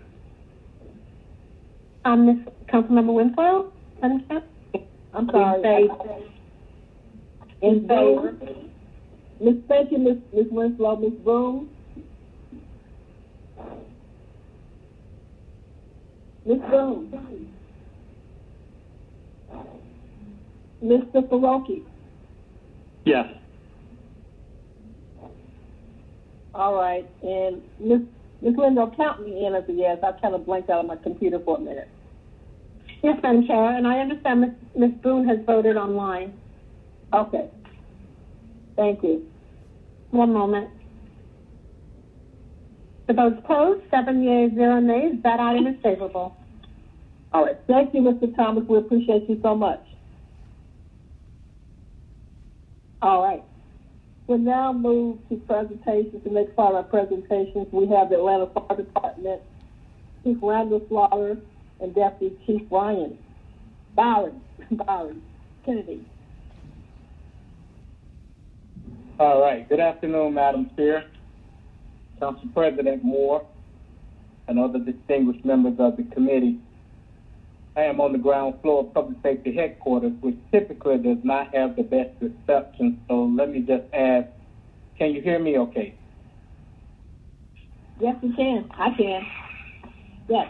Okay, great. Well, hopefully each of you had a very relaxing Thanksgiving Day weekend, relaxing and safe, I might add. I am Fire Chief Randall B. Slaughter, and I am joined on the call today by First Deputy Chief Byron Kennedy, as well as the other 6 Deputy Chiefs, Glenn Riley, Roderick Smith, Ingrid Dixon, Timmy Gittens, Michael Winfrey, and Assistant Chief Jolyon Bundridge standing in for Deputy Chief Antonio Webb. Other members of AFRD may also be listening in. Before I begin, I would like to publicly share my deepest condolences to the Arrington family on the recent fire death of Dr. Joseph Arrington Sr., brother of former Council President Marvin Arrington Sr., just an absolute jewel of a man and community leader in his own right. And also the family of former Fire Chief of Atlanta, Winston Minor. Chief Minor served the city with great pride for 7 years. He was only the 17th fire chief in the history of the organization and only the 2nd black fire chief to ever serve. AFRD, I must say, is a better place because he was one of its leaders. First Deputy Chief Byron Kennedy and I will be tag teaming this first quarter presentation as we have done in times past. Let me begin by thanking you for your tremendous and continuous support of me as Fire Chief, as well as the brave men and women of AFRD. I am also very thankful for your alignment with Mayor Bottoms, as she has made unparalleled commitment to support the city's public safety personnel and their families with last year's pay increase. After 30 years of wonderful service, I have decided to retire at the end of the year. Most of you all are aware, and I have spoken with you privately. But let me just say that it has been a dream come true for me to have been afforded the opportunity to lead this great fire department, one in which I grew up seeing as a young inner-city kid. I have always felt honored just to wear the uniform, even more so to be given the chance to lead the organization. On that note, I am pleased to announce that AFRD has always taken succession planning very seriously, and to that end, I believe we are in great shape in terms of the current senior leadership taking the wheel, if you will, into 2021 and for years to come. Slide 2, please. As you can probably imagine, most of what we had planned for first quarter fiscal 21 initially went to the wayside to make way for us to deal with the ongoing COVID-19 pandemic. I am extremely proud to announce to you today the AFRD is in excellent shape. Ordering high-quality masks as well as mandating the wearing of masks at all times while on duty has had a significantly positive impact on slowing down the rate of infection. Slide 3, please. As of this morning, we had only 17 members in quarantine and or isolation. Year to date, a total of 69 members have tested positive. 58 of those have returned to normal duty. Now let's contrast that with other big city fire departments who even today have hundreds of firefighters either in quarantine or infected. As a matter of fact, the Kansas City Fire Department just buried 2 of its members this past weekend who died from COVID-19 infection. I am extremely proud of our brave men and women and believe that you should be also, particularly the way in which they have performed during this first quarter. As I told our leadership team back in early March, there are no lessons learned or historical perspectives other than ours on leading AFRD through a global pandemic. Having said that, I believe we have performed thus far as well as any fire department in the nation. The team and I contribute our good fortune in large part to early and decisive actions taken early in the pandemic timeline. In late January, early February, we began preparing the organization for a worst-case scenario. Some of the early defensive strategic measures were centered around protecting our workforce, to be in place to do the things for this city that only we could do, i.e. fight fires, respond to hazardous materials releases, and other heavy rescue emergencies and very serious EMS calls for service. As such, you may remember we took some of the following actions. We canceled all non-emergency activities department-wide. We identified mission-critical members and placed all others in a telework capacity. We closed the interior portions of fire stations to the public, including the family and friends of on-duty personnel. We instituted early on medical screenings of all of our members reporting to work. This included the mission-critical members who work at Public Safety Headquarters. We ordered a significant amount of PPE. Again, we reassigned sworn members from sections such as training, background and recruitment, fire inspections, to those areas we anticipated would be taxed, such as EMS, field operations, and E911 communication. We modified our response protocols, of course in collaboration with Grady EMS and E911, to allow Grady to respond solo to calls where the patient's chief complaint was flu-like symptoms. This was critical early on as many fire chiefs reported losing whole companies on single calls for service. We developed a protocol to perform welfare checks on our retirees as we realized that they were in the at-risk population. But probably the single most impactful early action we took was we developed a platform called the Safety Stand-Down, whereby we could keep our members informed with real-time information from CDC, the World Health Organization, our medical director, and other credible sources. This enhanced communication became the best remedy for dealing with our firefighters' anxiety, and in some cases, fear of being on the front line of this pandemic. Over the past quarter, we have transitioned to a more offensive posture for dealing with the pandemic. We have visited over 100 of our super users of E911 to perform welfare checks and provide information relative to slowing the spread of the virus. In many cases, these were our senior facilities. We also have continued to participate in the community food drive, and to date have distributed over 600,000 donated masks at various locations throughout the city. We have recently made a concerted effort to ramp up our nightclub inspections, enforcing fire code laws relative to overcrowding, as well as offering protective masks to all patrons and staff during the visit. Slide 4, please. On this slide, you will see some of the work from Tropical Storm Data. The men and women worked around the clock for several days along with other city departments.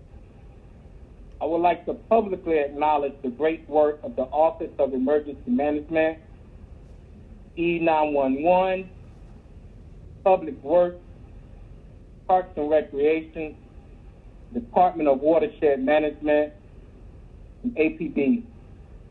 Many others assisted, but those are the ones that stood out to us as doing tremendous work during Storm Data.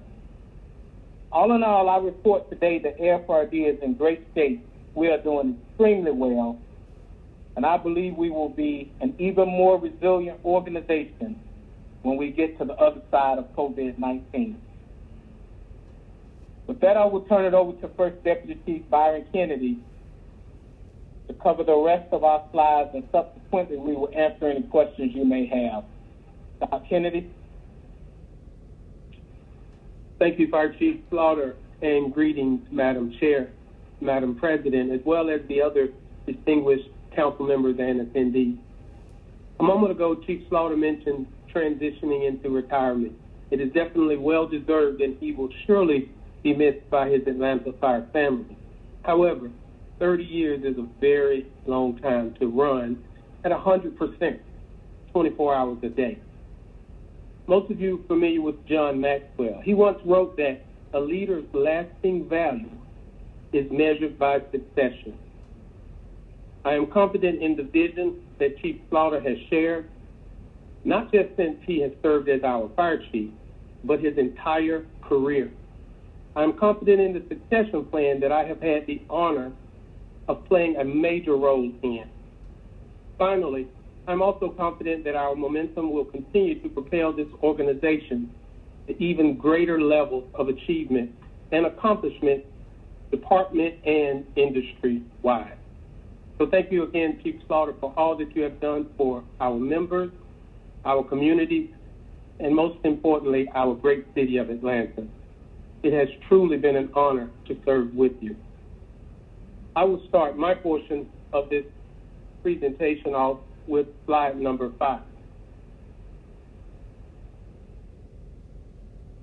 Slide number 5 speaks about our staffing for the first quarter of FY21. Although Chief Slaughter gave a very high-level overview of our staffing challenges, the information that he provided focused on the importance of our daily staffing for emergency response and other efforts that we made to ensure that we can provide the high level of service that we all have been accustomed to having. He spoke of our COVID-19 numbers and the impact on our staffing. I'm very pleased to say that our aggressive and strategic actions have proven their weight in gold.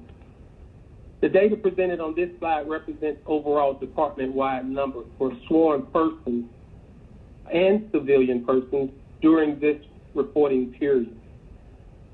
As you all are already familiar, when we hire a new fire recruit, they're hired into and occupy position numbers of sworn persons. This is a good thing as it decreases our vacancy numbers. But in reality, the recruits have absolutely no impact on our daily apparatus staffing while they are in training for the 11 months or so. So for obvious reasons, we only harvest the benefits of improved staffing once they are assigned to fire stations across the city. Now, the information listed under the titles General Fund, Enterprise Fund, and All Funds is accurate through the end of the first quarter. But I also wanted to provide you with additional information that is real time as well. The boxes in the red contain data as late as November the 10th, 2020, concerning our staffing strength and firefighter recruit. As you can see, our current sworn staffing is 908, with 38 of those still in training. In a nutshell, we have been able to graduate 88 recruits within an 11-month period, and 58 of those recruits graduated this calendar year. Slide number 6, please. This slide specifically addresses Atlanta Fire's attrition data. If we once again focus on the red summary boxes on the right of the presentation slide, you will note that the number of members matriculating out of the department is actually down during this period when compared to FY20 first quarter.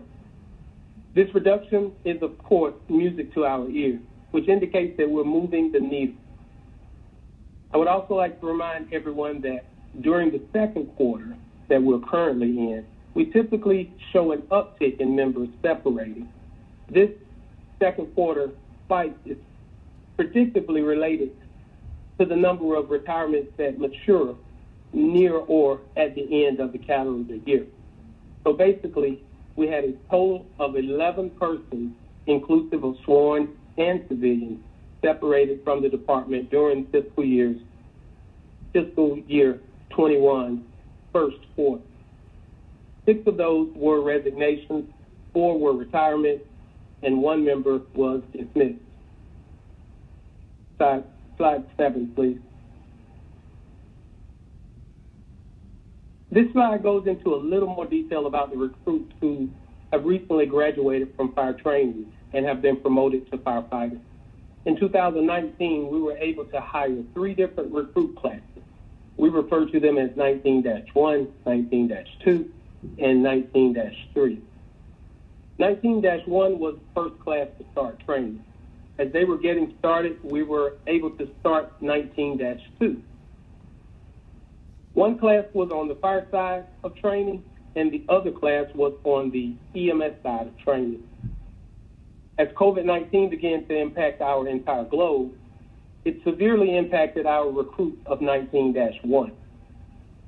Initially, they were unable to complete their vital in-person training that could not be done in the virtual environment. This slowed their process and progress through training. While their colleagues in 19-2 were able to switch into the virtual environment while they were going through EMS training. Our training staff were able to modify the training and pick up where 19-1 left off from while still providing the high quality of training necessary to keep the firefighters safe. 19-2 actually graduated before 19-1, but 19-1 did follow them shortly after, and now, of course, they all are in the field.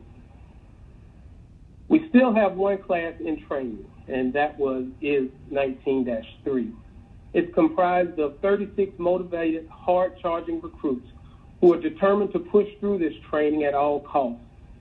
They would definitely benefit from the lessons learned as we all move into our new environment of COVID-19.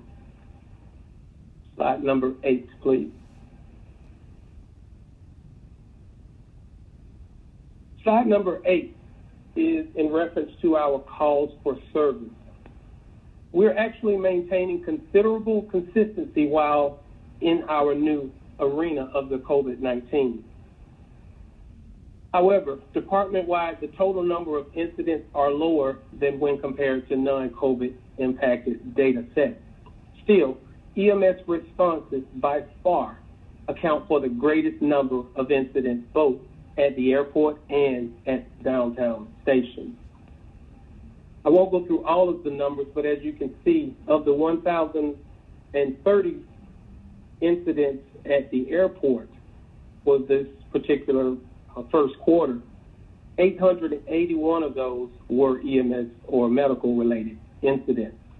And if you look at the bottom of this slide, it actually shows you of the almost 22,500 almost 15,270 of those were medical calls downtown. And of course, downtown is in the city of Atlanta proper. So. All right, slide number 9, please.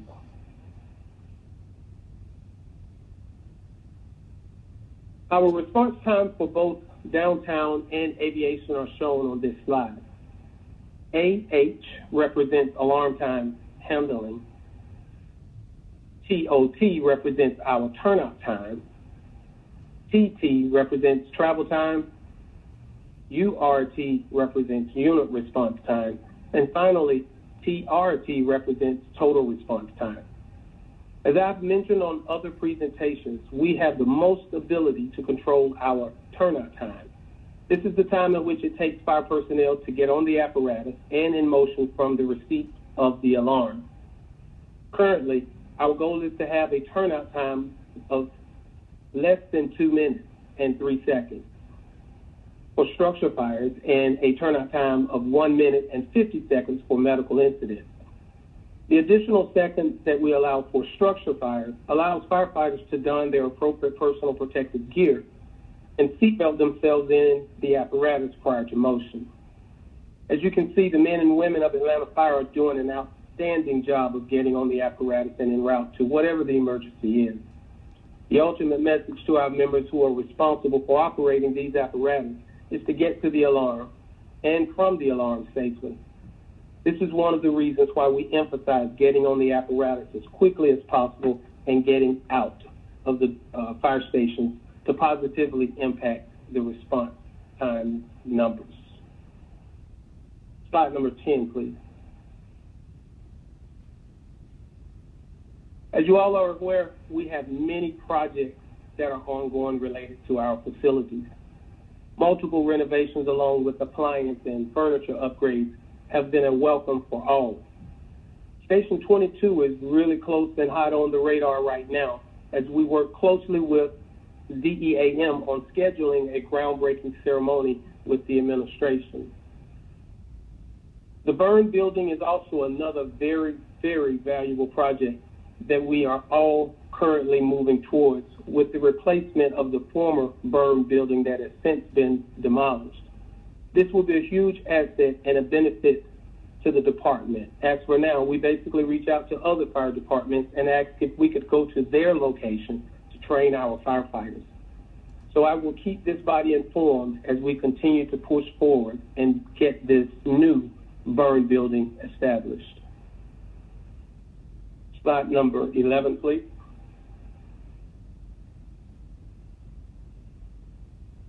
For many years, we have wrestled with strategies and partnerships related to our fire units waiting on ambulances to arrive on incident. Our EMS division of labor, as well as the fire chief and myself, have met with transport partners on multiple occasions trying to resolve issues and concerns related to this matter. For this presentation, our transport partners were not able to get us the data that we requested. Unfortunately, this has been an ongoing issue for many, many years. Additionally, our current records management system is not capable of capturing this information for us. We are really looking forward to the implementation of the new CAD that is coming along right now, as well as the new records management system.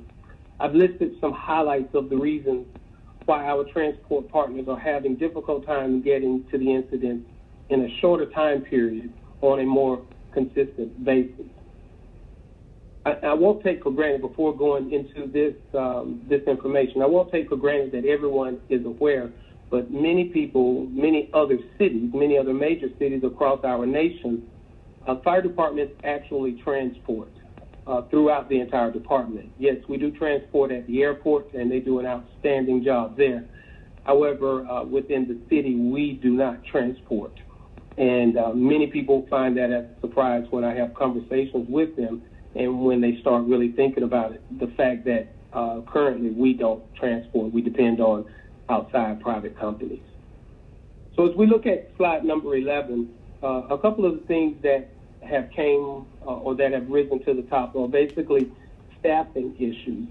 Everybody is dealing with staffing currently, of course, and our ambulance company partners, if you will, are not immune to staffing challenges.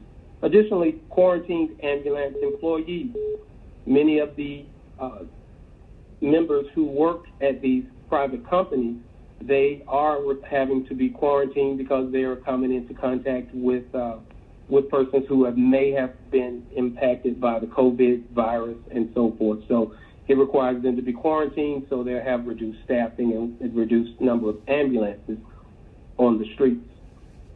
Resignations from the company from various reasons. A high call volume. Another issue that came up during conversations is high call volume with low acuity incidents. There's a lot of incidents that are taking place that require ambulances with lesser degree of seriousness to them, and basically some of the members are preferring not to run those types of calls. So that's what we're hearing at least.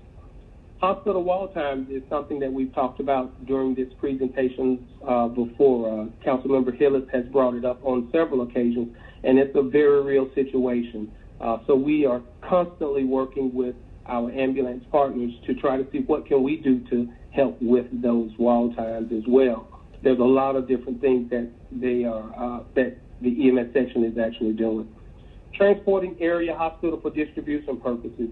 Without a doubt, everyone knows now that the hospitals are loaded. They're filled with individuals. So basically what they do strategically is to try to distribute sick persons throughout the area rather than overload one particular or two specific hospitals.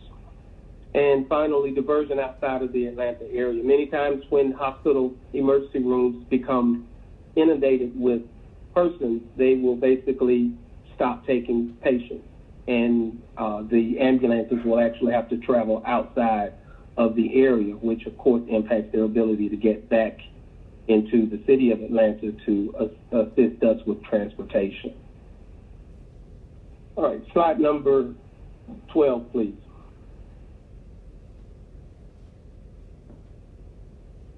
As we look ahead, we are truly interested in any viable solution. I've listed a few proposals and actions that may prove to benefit our desire to decrease the instances in which Atlanta Fire units are on scene waiting for ambulances for a prolonged period of time.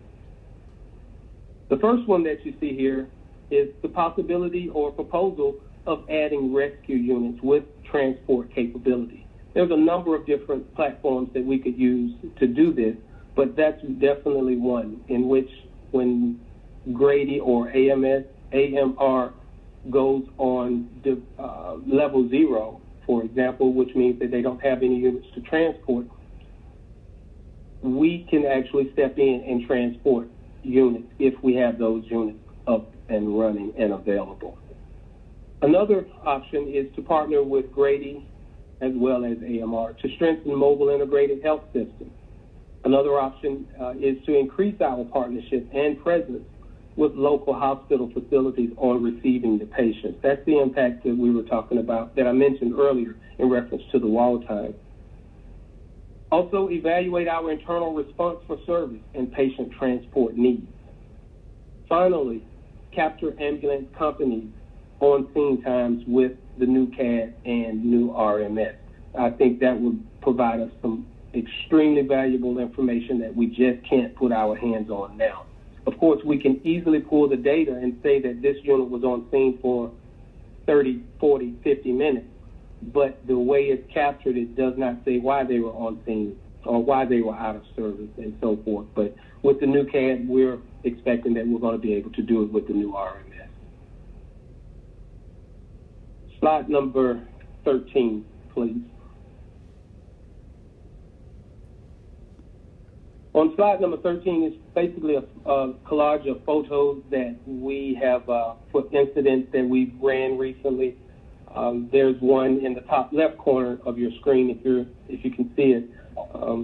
Councilmember Boone, as well as many members of our department who were honoring Commissioner Napper his life and legacy. That was just where we were staging, and so we all took a real quick photo. The bottom left, of course, is the incident, a very, very tragic incident on Campbellton Road. In the top middle is an incident where two persons had received gunshots and came to the fire station to seek assistance, and unfortunately they ran into the bay door as they approached the fire station. The bottom middle is a garage fire. We actually had a firefighter who was injured on that one. Finally, the larger picture to the far right includes our recruit class 19-1, and this was half of their recruit class that we snapped this photo. And slide number 14, please. Well, this actually concludes my portion of this presentation. I will now turn it back over to Fire Chief Slaughter. All right. Thank you, Chief Kennedy. Good job. And so, Madam Chair, that concludes our presentation, and at this point, we will take any questions that you or any of the member of the committee may have. Yes, we do have a lineup. Our first one is from Councilmember Hillis, followed by Councilmember Boone. Mr. Hillis. Thank you, Chairwoman Shepherd, and thank you, Chiefs, for the presentation. First question, of course, is the inclusion of the EMS partner response times that I've requested to be in this presentation. This is not a new problem. It's not a problem specific to Atlanta. It's a problem that's been going on for years, and that has been experienced by many jurisdictions across the state of Georgia. I do understand, how COVID-19 has impacted, but, this goes back to before COVID. They cite staffing issues or, resignations and quarantines. Well, AFRD has gone through all that too, and I don't see us with preposterous response times. I've heard personally from firefighters that cite that they've been on the scene waiting for Grady, specifically one of our two EMS partners, for anywhere from 60 to 90 minutes. And that just baffles me, and that's completely unacceptable. And I know this, goes a lot higher than my pay grade. It goes higher than y'all's pay grade. A lot of this is, controlled at the state level. And so I'm interested to hear more about our possible solutions. So one, I guess my first question is, what is the timeline on getting this hardcore data that we can access ourselves and not have to rely on them? Because as you mentioned, they're always providing the data, and if they did, we can't. We have to, trust, but we couldn't necessarily verify that if they collected it and gave it to us. So what's the timeline on getting those arrival times for EMS integrated into our system? And then two, I'd like to hear more about how AFRD is looking into additional rescue units with the transport capabilities. Right. So thank you, Councilmember Hillis. You have real command of the issue. And so I will just say, as it relates to having access to that data, it's been extremely challenging for us, to say the least. I believe, as Chief Kennedy indicated, whenever we get the new computer-aided dispatch, we'll be in a position to not have to ask for the data. We'll be in a position to own the data. But to speak to the timeline, I would actually have to get with Director Pritchett and try to find out where we are with actual CAD implementation. But we're absolutely looking forward to it, just as you are, because it indeed is a challenge for us. We're not in total control of our service delivery, and that always creates a challenge for a fire department. And then what was your second question? So one, I will certainly understand that, anything that happens in Atlanta, Atlantic explained, speaking specifically to the city of Atlanta, this is we don't control Grady, we rely on them for their services. So one, I would just want to ask is Director Pritchett, is she still on the call, Chairwoman Shepherd? I'm not sure. I'm probably it's not. Ms. Pritchett, are you still on the call from 911? I doubt it very seriously.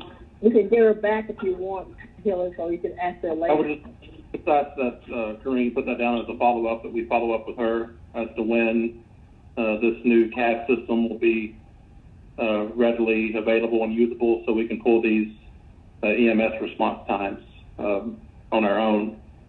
So the second question, Chief Slaughter, was the first, kind of looking ahead, is, if you can't rely on other people, then you kind of got to take it upon yourself to come to a resolution. And I've seen that you've included in the looking ahead, adding rescue units with transport capabilities. To give a short overview as to what that looks like.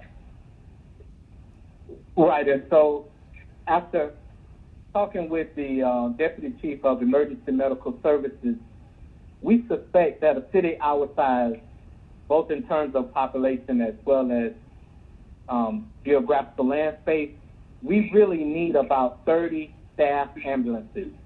I was talking to the fire chief from Dallas Fire Rescue, and they actually operate 45, but they have a lot more land area to cover. So we actually need about 30 staff ambulances. And so what I recommend is that our plan should be to try to budget for and acquire 2 fully staffed ambulances each fiscal period until we can chip away with the 30 that we need. I know that dollars are tight in the general fund budget particularly, but I almost see that as something that this city can't afford to not do, basically. Yeah, I certainly agree. Someone, as you know, worked in ICU for 6 years at a local hospital, and if I was told someone's ambulance didn't arrive for 60 to 90 minutes, I would be flabbergasted. And so how, if we only, you say we need 30, but we can only purchase, 2, 4, 6, how would that operate? How will that be dispatched? You mentioned, or Chief Kennedy mentioned, when Grady was at a level 0. Is that when those units will be dispatched instead of Grady, or how will that work? Absolutely. So, and I think I have Deputy Chief Jimmy Giddens on the phone. Corinne, if you will unmute him. But what it would put us in a position to do, Councilmember Hill, is to, at the very least, be able to respond and transport an injured police officer, an injured firefighter, and other city employees first of all, but also all of those critically injured citizens and visitors. Whenever we just can't get private ambulance service, we would be able to dispatch our own ambulance and transport them. Chief Giddens, are you unmuted, and can you speak further to that?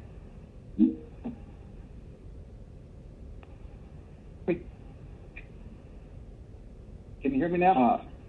Yeah. Hey, Jimmy Giddens, Deputy Chief of Emergency Medical Services. Our plan would be to put 1 ambulance or transport-capable rescue, sort out 1 per battalion. What that would do is we would run them like we did the quick units when we had staffing up for that. And once the ambulance gets on the scene, if there is a delay, we have the capability of transporting them. And it really showed in East Atlanta with the city employees. And that's why we need transport capability.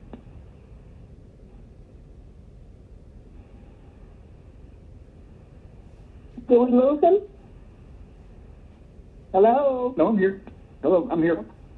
Okay. All right. Yeah. You kind of faded out at the end, and we wasn't sure if you get your statement.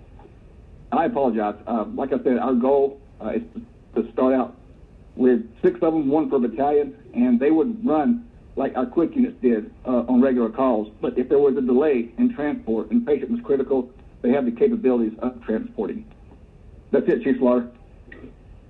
Understood. Okay. And so, Councilmember Hillis, I think Deputy Chief Giddens was making reference to last year's incident with the unfortunate incident of the city employee. I think that's what he was making reference to. Understood. So this is an ongoing issue, and I look forward to further updates on this, and hopefully we can come to some resolution, whether it be Grady working to chip away at these issues themselves, or we just can't continue to place the blame on them. We've got to take action ourselves to get these response times down.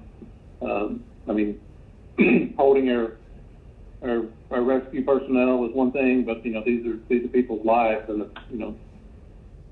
critical patients are waiting that long for transport to a hospital. I know our firefighters are EMTs and paramedics as well, but there's no real substitute to critical care within a hospital. So this is something I'm going to keep up on, and hopefully that we can get a resolution to. So thank you. And Councilmember, you're absolutely correct, and I have to acknowledge the work of the men and women in the field. We have had instances over the past few years where just after a certain point, they have actually loaded a patient up and transported them to the hospital on one of our engines or either one of our trucks. Now, that is not authorized by the state EMS division, but our firefighters felt like they would do what was in the best interest of the patient and ask for forgiveness later. Thank you, Chief, and I appreciate that. That's the patient's life is certainly first, and I know they have the guidance and to do that when it's needed. But again, let's stay on this, and hopefully we can get a resolution. Thank you. Yes, sir. Thank you, Mr. Hillis, for that question. That was very insightful for me. And it's great that you have that skill set in terms of your other profession, your actual profession as a nurse in ICU, that you have that. I'm going to ask you, I'm going to assign that to you as the vice chair of public safety, that's going to be your point that you follow up on. How about that? All right. Thank you, Chief Slaughter. We have two other folks who want to speak, and that is Councilmember Boone, followed by Councilmember Bond. Ms. Boone. Yes, thank you, Madam Chair. First, I'd like to congratulate Chief Randall Slaughter on 30 years of dedicated service to the city of Atlanta. Chief Slaughter, you will certainly go down in history as one of the greatest fire chiefs that this city has ever known. Our native son, you worked your way up, all the way up to the top, and thank you. We are so proud of you and look forward to celebrating with you soon. And as you enter your new chapter of your life, we wish you well and congratulations. Thank you so much. Thank you very much. And I want to again commend your team on what they did for the Arrington family on last week. Did everything possible to try to save our brother and friend Joe Arrington, who went to E.R. Carter Elementary School, Washington High, and then went on to graduate from Morehouse College and was a member of Kappa Alpha Psi fraternity. This brings back memories just to know how much your staff canvasses so many neighborhoods and go door to door to replace these batteries for our seniors, and just wanted to thank them and send condolences out to that family. You all pretty sold the door down trying to get him out. So it brings tears to our eyes to think that he's gone. But again, thank you for being on the case and your entire team. Congratulations. Okay. Yes, ma'am. Thank you. Thank you. This is my- Thank you, Ms. Boone. Mr. Bond. Thank you, Madam Chair. And Chief Slaughter, Deputy Chief, I want to thank you for your presentation. And Chief Slaughter, I just want to add my voice of congratulations on not only a job well done as Chief, but on your storied career with the Atlanta Fire and Rescue Department. You will impoverish us by your absence.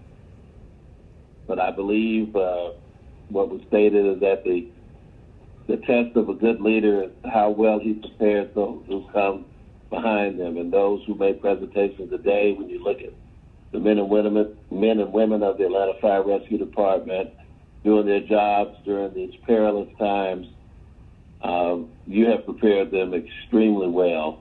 And so I wanted to just pay high compliments to you and give you high praise. And I wish you weren't going, but I don't blame you for doing so. Given these times and what you've got to accomplish, and just want to wish you well on, what your next phase in life is. Thank you, God sir, bless. very much. Thank you very much.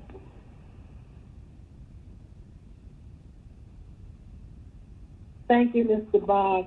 Let me also just step in and say that, Chief Slaughter, I have the utmost respect for you. I was sitting here listening to all the chiefs. I'm thinking about all the chiefs that I've worked with. And I would say the fire department has done a great job in terms of our chief of the fire department. And every one of you all that I've worked with have different personalities and just different things you bring to the table. So you're very professional. You're always in contact, interacting. I thank you as a council member for all the things you've done. When I call on you for my district, you're always there. Your staff is always there. I appreciate you all. You are truly family-oriented, community-oriented, and I appreciate your leadership. And I wish you well in terms of your retirement. I'm like Mr. Bond. I hate to see you leave. However, I do understand. And so I wish you well in terms of your retirement. I'm looking forward to working with your predecessor. So I'm sorry, the person who will take your place. So to that point, thank you for everything you do for the city and for the fire department. We appreciate it. What is your last day, Chief Slaughter? Thank you, ma'am. I thank you for that. I have committed to working with the administration to select and transition the new chief. So my exact last date has not been finalized. Okay. All right. Well, good. We'll have you around for a while. Let's make sure we all celebrate with you when you retire. Yes, ma'am. Thank you very much for your support. All right. Are there any other questions or concerns from my colleagues? If not, thank you so much, Chief Slaughter, for what you do for the city of Atlanta. Thank you all. Have a great day. All right. Thank you. We're now at our last presentation, which was the Department of Law Quarterly Report, and that's our City Attorney, Gina Hickson. Ms. Hickson, are you there? I am. Good afternoon. Good afternoon. Chair, members of the council, Madam Council President. I wish to say that I'm grateful to have this opportunity to present this quarterly update on behalf of the Law Department. It will be an update as to activities that have occurred since our meeting in August of this year. And as we come to the end of the calendar year, I would like to take a brief moment to express my appreciation and acknowledgement to the hardworking members of the Law Department.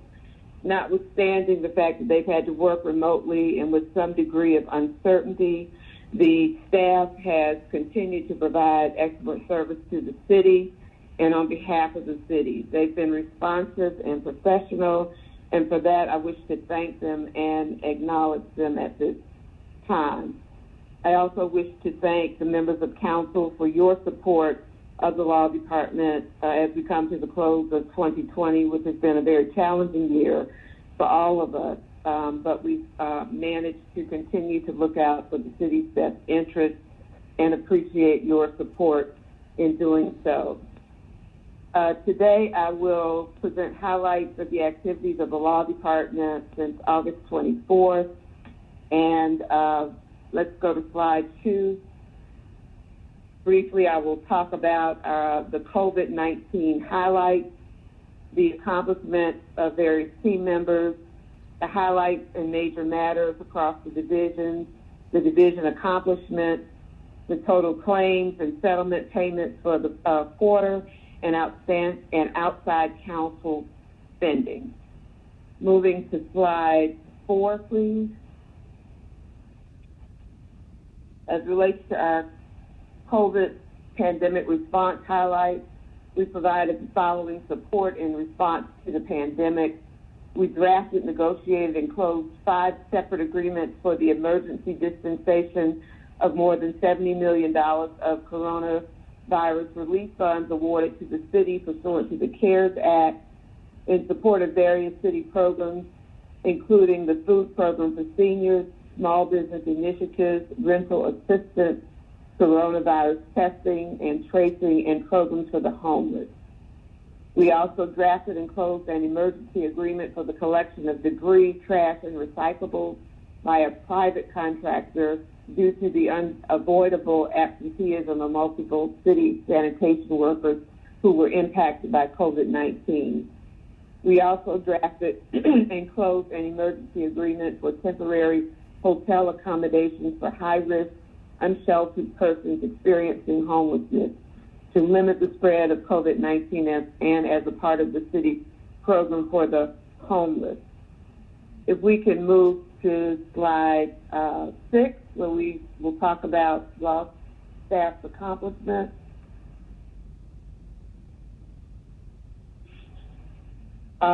One thing I'm proud of is that I was recently elected to the board of directors for the International Municipal Lawyers Association, which is a great organization and one that provides a great deal of support to the city. I'd also like to report that the managing deputy city attorney, Alicia Fraser, has been named the 2021 recipient of the Robert F. Brennan Award for Distinguished Service from the American Bar Association. Slide 7. Vivica Brown, who is our division chief for aviation, participated on a panel sponsored by the Worldwide Airport Lawyers Association with outside counsel discussing the impact of COVID on Hartsfield-Jackson International Airport. There were about 50 attendees from airports across the globe. Additionally, Amber Robinson presented during the International Municipal Lawyers Association 85th Annual Conference on First Amendment issues associated with COVID-19. Going to the next slide, slide 8. Tyronia Smith was elected as chair of the State Bar of Georgia's Client Security Fund. She was also selected as a 2021 Georgia Super Lawyer. And this selection process involved peer nominations as well as independent research and peer evaluation. Our attorney in the litigation department, Karima Lewis, moderated a panel discussion for the Georgia Association of Women Lawyers legislative preview. Moving to slide 9, Robert Moses, who provides counsel in watershed, gave a guest lecture on natural resources law to the Urban Fellows class at the Georgia State University College of Law. And our litigator, Alicia Marie Nair, served her 5th year as a guest lecturer for the University of Central Florida's Fall 2020 Introduction to Forensic Chemistry course. Moving to slide 10, Karima Lewis, again, served as a guest lecturer for the Burkmar Community School in conjunction with the Delta Sigma Theta sorority. The panel discussed the school-to-prison pipeline and best practices when engaging with law enforcement officers. And she also served as a moderator for Your Voice, Your Vote. Moving to slide 11, Tamia Washington was elected to serve as Vice President of the Forever Pink Foundation. The foundation's signature fundraiser has provided more than $1 million in scholarships and grants to Metro Atlanta students in the community. And Joshua Foster was a graduating member of the 2020 class for Judicial and Public Office Academy, sponsored by the Georgia Association of Black Women Attorneys. Moving to slide 13, we will discuss some of the highlights from the City Attorney's Group. On slide 13, Amber Robinson provided legal advice to counsel to Mayor Bottom's Police Use of Force Advisory Council and assisted with the drafting of 10 administrative orders issued by the mayor for the purpose of implementing the Advisory Council's initial 14-day recommendations as well as their final 45-day recommendations. As a result of the recommendations, the mayor's orders implemented policing reforms which focused on 5 areas: mission, vision, values, standard operating procedures, governance, community partnerships, and reporting and transparency. Next slide, please. The Department of Law also assisted the Mayor's Office of Contract Compliance with legislation to remove the notary requirement from Section 2-1369.1D and 2-1450C of the Atlanta City Code. The removal of this requirement will ultimately allow more competition from firms within the marketplace and reduce project expenses for user agencies within the city. In addition to working with the Office of Contract Compliance, the Law Department worked closely with the Department of Procurement, Department of Aviation, and Department of Watershed Management. If we can move on for highlights in the litigation division, we can start on page 16. This is a matter where a former employee of the Atlanta Fire and Rescue Department sued the city seeking his return to his prior rank rather than a termination.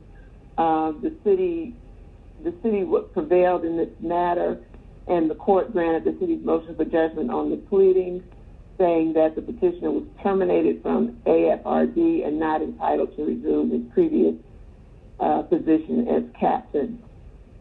Slide 17, the Stanley matter. This was a matter where the plaintiff filed suit alleging negligence and false arrest and claiming damages resulting from the city not communicating the rescission of the bind over the state court, which caused his arrest for failure to appear after he had entered a plea agreement. The court determined, and the Court of Appeals upheld this determination, that the city acted as an extension of the court in this case and thus was subject to quasi-judicial immunity, and so the Court of Appeals affirmed the grant of the directed verdict on that basis.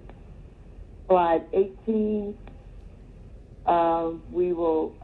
this is the case of Thomas versus City of Atlanta. This is an appeal of a Water and Sewer Appeals Board decision. The city argued that under the statute and code, the petition for judicial review was not timely filed. The Superior Court agreed and granted the motion to dismiss this particular action. Moving to slide 19, this was a case in which the plaintiff, on behalf of a minor child, sued the city and a former APD officer for a civil rights violation. The court granted the city's motion for summary judgment. The court found that the city was not liable to the plaintiff, and the city did not violate the plaintiff's constitutional rights.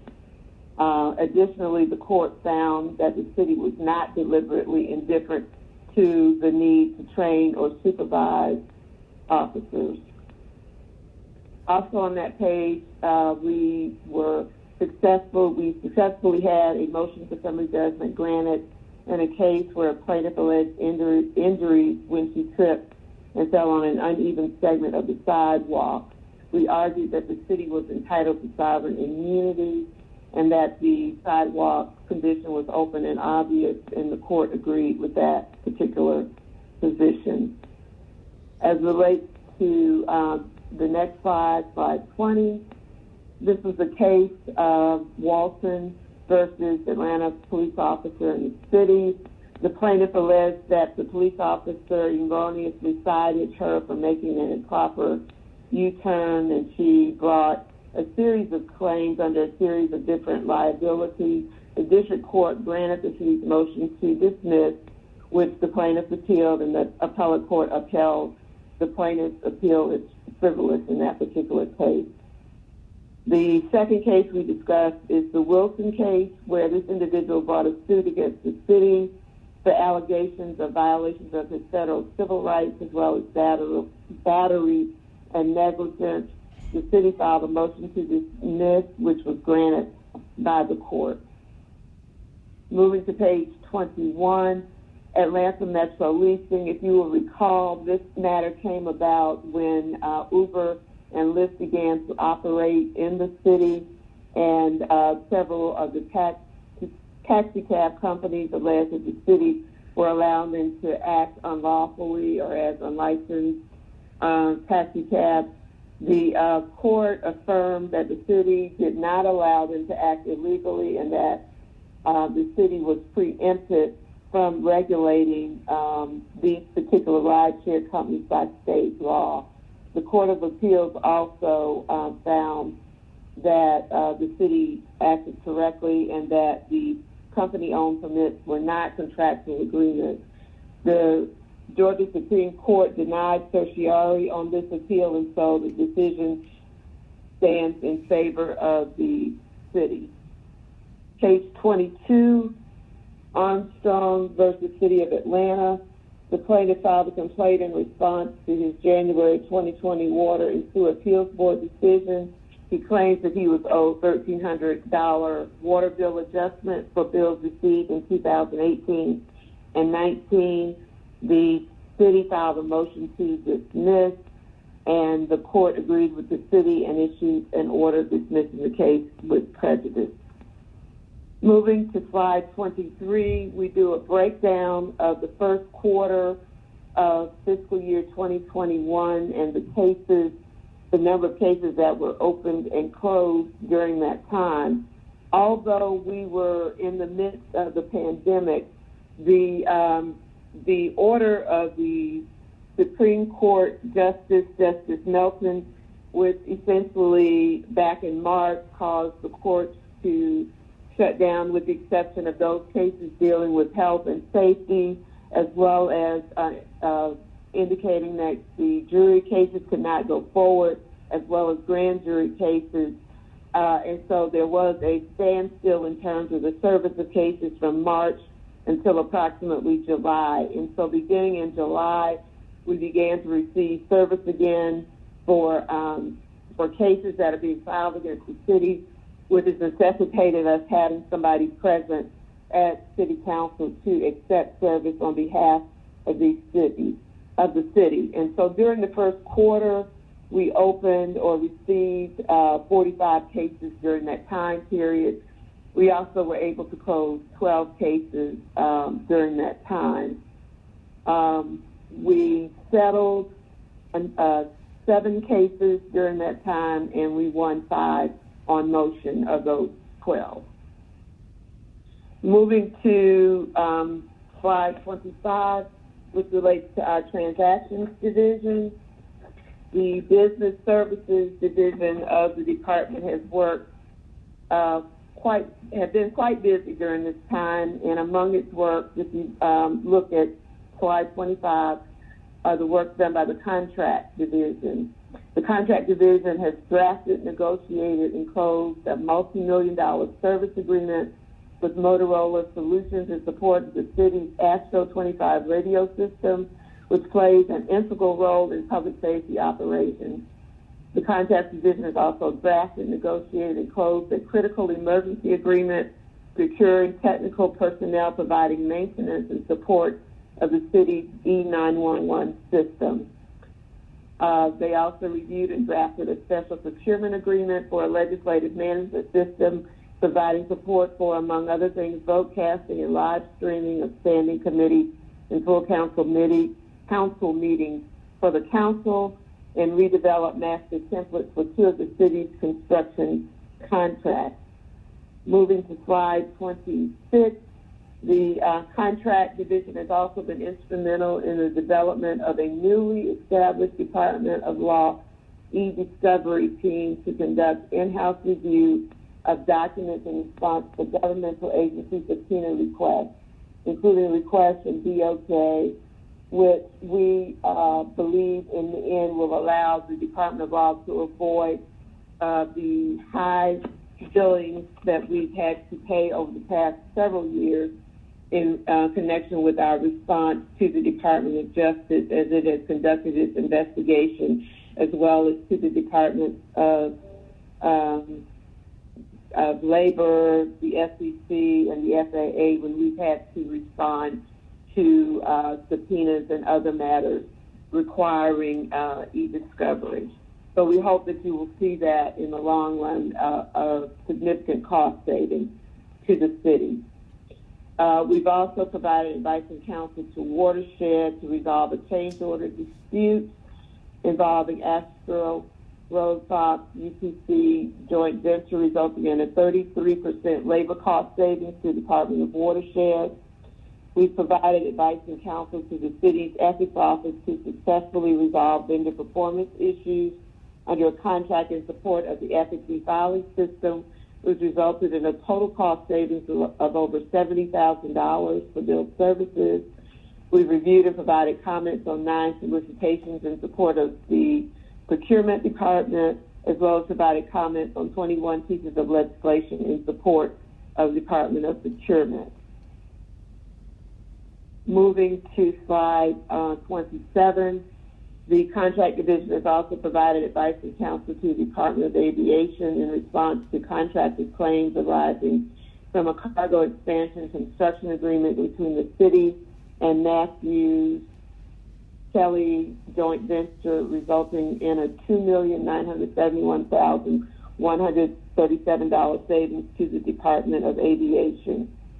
Using a collaborative approach across the various teams in business services, process improvements are underway with the Department of Grants and Community Development with respect to the preparation and review of federal legislation and grant-based contract templates to ensure consistent compliance with federal grant requirements. Additionally, key legislation and contract amendments were finalized on behalf of the Department of Grants and Community Development to successfully substitute new management and increase utilization of temporary housing for high-risk, unsheltered people experiencing homelessness due to COVID-19 pandemic. As relates to the finance portion of business services, they have been quite busy with transactions, including a refinancing for tax allocation variable rate bonds, the West Side Project.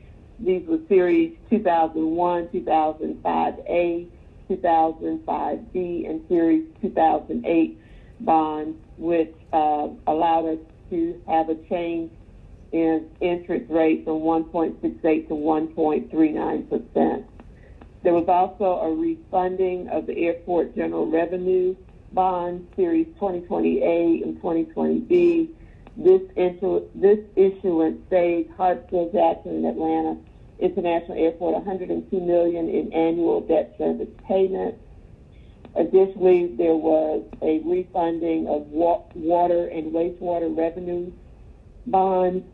This $504,590,000 bond issuance saved the city $52 million in annual debt service payments. Moving to slide 29, the city participated as the first municipality in the state of Georgia to receive a WIFIA, or a Water Infrastructure Finance and Innovation Act loan from the EPA.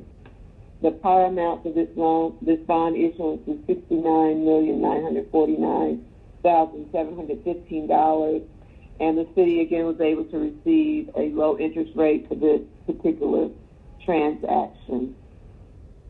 Moving to slide 30, where we talk about the work of the real estate, land use, parks, and rec. the real estate land use team successfully defended a BZA appeal regarding 2 service stations subject to the 1,500-foot distance requirement.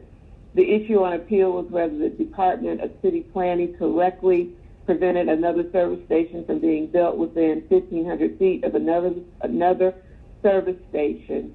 At the appeals hearing, the lawyers for real estate and land use defended the Department of City Planning's permitting decision and were successful in that appeal. The real estate division was also very involved in the acquisition of Lake Charlotte Park, the single largest forested land acquisition and the 3rd largest park acquisition in the city's history. Moving to slide 31, the land use and real estate team successfully defended a BZA appeal regarding a legal non-conforming triplex, and it was determined that the Office of Buildings decision, which allowed that non-conforming use, was appropriate and upheld. Moving to slide 32, the real estate department also provided support to aviation, city planning and development, enterprise asset management, parks and rec, public works and watershed management, including drafting or providing comments to over 10 pieces of legislation, drafting over 15 leases, licenses, or other agreements, preparing over 12 encroachments and or easements, coordinating closing on 2 property acquisitions, and providing advice and counsel securing legislative authorization to accept $950,000 from the state of Georgia in connection with the state's Bright from the Start Child Adult Care Food Program for the purpose of reimbursing the city for its after-school meal program during fiscal 21. We can move to slide 34 where we talk about the work of the Operations Division. The Department of Law has designed a comprehensive training program to assist the human resource business partners in handling civil service board hearings. The training, which is entitled Civil Service Board Hearings, What You Need to Know, addresses a variety of topics, but it helps to prepare those partners who are responsible for handling those matters that fall outside of the responsibility of the law department. The law department also provided them a handbook to use in preparation for providing those services. Page 35, we recovered or helped to collect $106,000 from water billing disputes involving delinquent water sewer charges. Moving to slide 36, we are very proud of our Transportation and Taxation Division, which successfully completed negotiations with the IRS on behalf of the Firefighters Pension Fund, which resulted in the removal of a tax penalty for late payment of taxes in year 2017. Initially, the assessment was $67,000 for taxes, as well as interest and penalties. However, the law department was able to demonstrate to IRS that there had been an incorrect calculation. The IRS removed all taxes, interest, and penalties and issued an overpayment credit to the Firefighters Pension Fund in the amount of $21,800. So that was very good work on behalf of Transportation and Taxation. Also, this legal team appeared before the License Review Board to represent the Atlanta Police Department at a due cause hearing for Deja Vu Sports Bar and Lounge. After 4 appearances before the License Review Board and multiple organized details by APD, the recommendation for the revocation of Deja Vu's alcohol license was eventually granted unanimously by the License Review Board. Moving to slide 38, this team also provided SAVE or E-Verify training to various departmental liaisons. As you know, we have annual requirements to comply with the Illegal Immigration and Enforcement Act, which is called IREA, which includes the SAVE program as well as Federal Work Authorization or E-Verify. And so our staff was able to provide training to all of the department's liaisons. And this is a very important compliance issue because a failure to comply can result in sanctions against the city, including monetary sanctions. So they have provided the training, and we've done pretty well in that regard in terms of compliance. Moving to slide 39, the aviation department continues to monitor the bankruptcies and that the various rental car companies have filed as a result of COVID, and we have filed the proof of claim to attempt to protect the approximately $1.2 million, which is owed to the city based on pre-COVID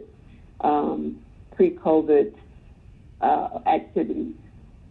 From the legislative point of view, you all are aware that you all authorized the Department of Aviation to enter into an agreement with Georgia Power, Atlanta Airlines Terminal Company, to provide additional generators and power separation for life safety systems, including elevators, escalators, exit lights, and doors. And this came out of the outage that occurred in December of 2017. And so you've granted that authorization, and we are in the final stages of negotiating and completing that three-way settlement agreement with the hopes of doing so before the end of the calendar year. On page 40, Aviation Practice Group sponsored a procurement legal training for the Department of Aviation in conjunction with the Training Strategies and Organizational Development Department, and we had 70 participants to participate in that particular training. Moving to page 42, or slide 42, we had a total of 377 pending claims that we during quarter number one. This was less, of course, than what we had experienced the previous quarter, some of which is attributable to the COVID, but those numbers are gradually picking up as time progresses. During the first quarter, we resolved 167 claims, which is an average of 66 claims per month. This number included 66 new claims, 34 claims that had been received in 2020, and 67 claims that had been received in previous years. Moving to slide 43, as you will see during fiscal year quarter number one, we had a total litigation settlements in the amount of $244,357. And then in terms of claim settlements, we had a total amount of $123,137, with total of the litigation and claims of $367,495. This amount, if you go to slide 44, this amount of $367,495 would be considered successful given that the demand or the exposure amount for those matters exceeded $2 million. Moving to slide 45, where we talk about outside counsel costs. During the first quarter of fiscal year 21, while overall we've had a 13% decrease in the amount of outside counsel expenses, I would have to direct you to the aviation fund where we had a slight uptick. And those have been primarily due to one-time occurrences, which include addressing the subpoenas that we received from the SEC, the disparity study, which you know that we have to do every few years, as well as the independent review of the Office of Contract Compliance.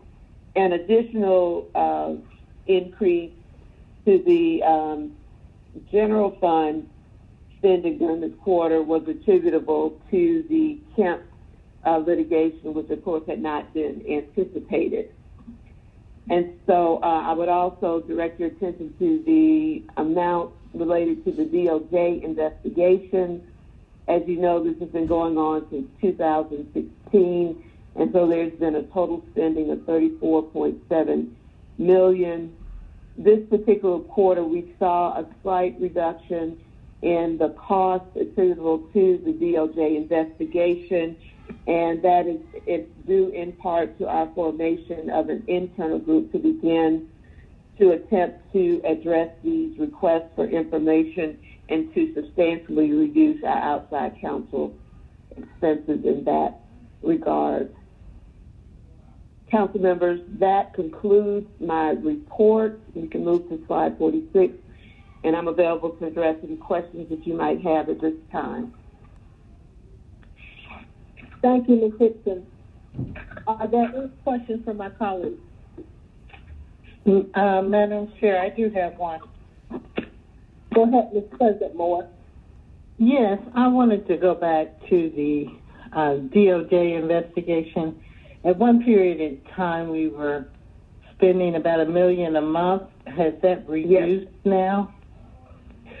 We have, in recent months, reduced it, not where we want to see it, but we are going in the right direction over the past couple of months as we attempted to do more of the work internally. And so this quarter, we probably saved $500,000, but our hope is that we will continue to do that as time progresses. So are we still getting additional subpoenas, or are you still working on previous ones? We are not getting additional subpoenas. However, we do continue to get requests from the Department of Justice, and sometimes they will seek additional information based on former subpoenas. And where did we end up with the access to the emails and that kind of thing? Because I think that's where we were spending a lot of money in that realm, because someone else had the access to it. Well, actually, the payment as relates to the emails is going to exist because there has to be a host. What the payments had to do with the actual review of those emails, and the review not only for content but also for privilege, and putting them in the forms that the Department of Justice wishes to receive the information. And so the entity that continues to house those emails does so on behalf of the city. As you will recall, when we went through the cyber attack back in March of 2018, there were a number of things lost. However, this particular vendor was able to help us recover quite a bit, and they actually still have the storage, which is being, which is still able to be accessed. But I'm not sure where we are in terms of the completion of the transfer to AIM, and I would have to ask them where they are. But in all candor, the high amount that we were paying had to do more with the review of the document by several people. Okay, and then my final question on the Kemp lawsuit, how much did we end up spending on that?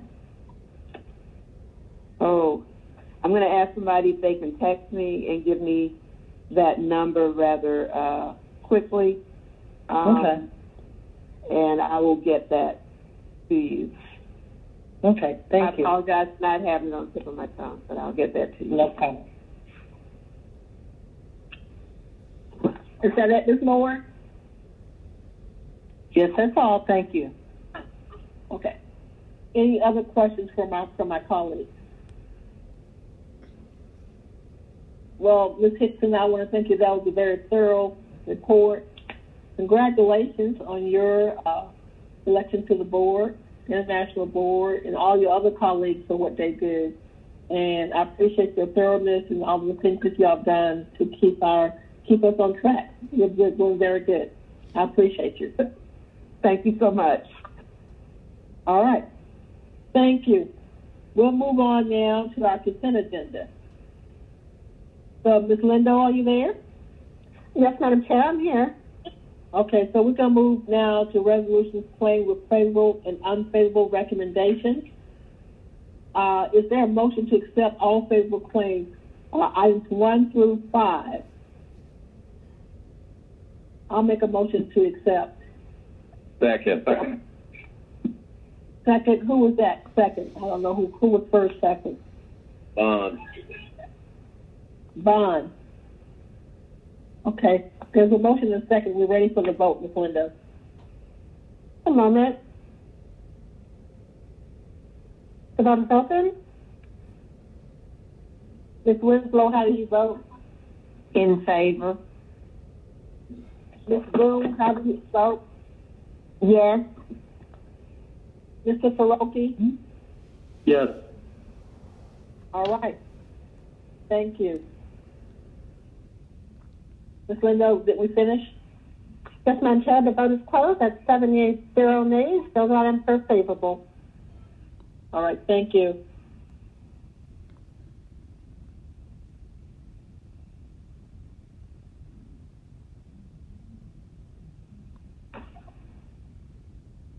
Madam Chair, would you?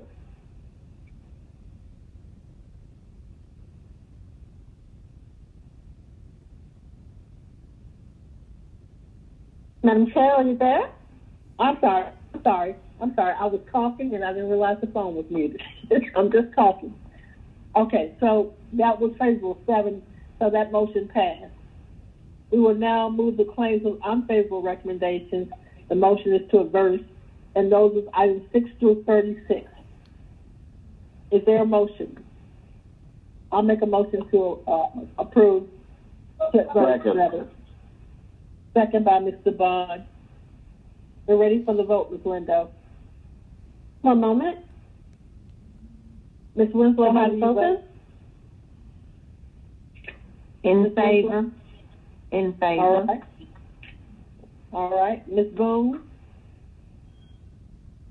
how do you vote? Yes. Mr. Faroki? Yes, I managed to vote online this time, so I think I'm recorded for this one. Yeah. Okay, thank you. 7 yeas, 0 nays. Those items have been adverse.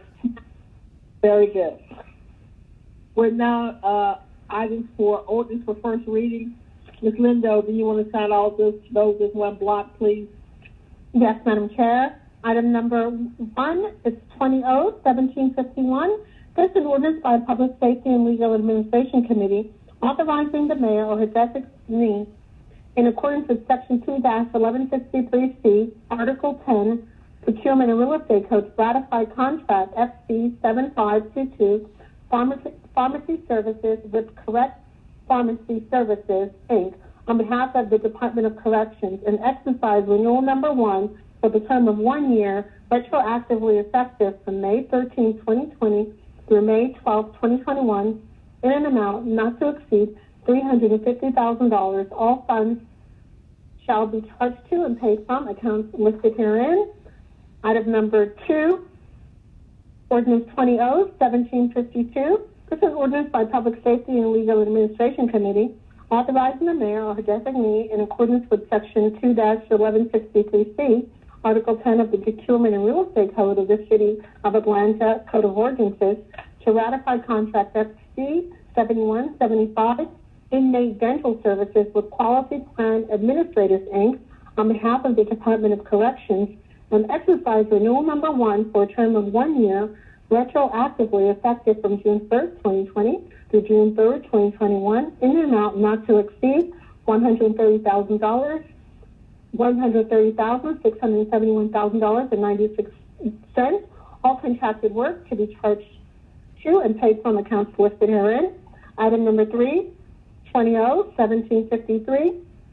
This is an ordinance by Public Safety and Legal Administration Committee authorizing the settlement of all claims involving the City of Atlanta in the matter of the City of Atlanta versus Friend My Family Corporation, Fulton County Superior Court, civil action number listed herein, for an amount not to exceed $26,000 in settlement of the condemnation of 0.104 acres of property, required right-of-way, and 17,500 600.13 square foot of temporary easement for the Martin Luther King Jr. Innovative Corridor project located at 2194 Martin Luther King Jr. Drive in land lot 180 of District 14 of Fulton County, Georgia. All amounts associated with these actions shall be charged to and paid from accounts listed herein and for other purposes. So here are the first read items. Thank you, Ms. Lindo. We'll just accept those as first read. We'll now go to, we already did communication, so we're now up on the orders for second read. And so we'll sound the first one, which is 20-0-1696. Ms. Lindo. Chair, that's number 820-1698. This is ordinance by the Public Safety and Legal Administration Committee to amend the Public Property Vending Code to provide a process for establishing and removing designated food truck areas and the accompanying criteria to promote opportunities for small businesses and an increase in food access for underserved areas of the city and for other purposes. And Madam Chair, we do have a substitute which provided some clarification in sections 10 and 11, and you should have the red line version provided for your review. Okay, so I'll make a motion to bring the substitute forward. Ms. Winslow, would you second that for me, please?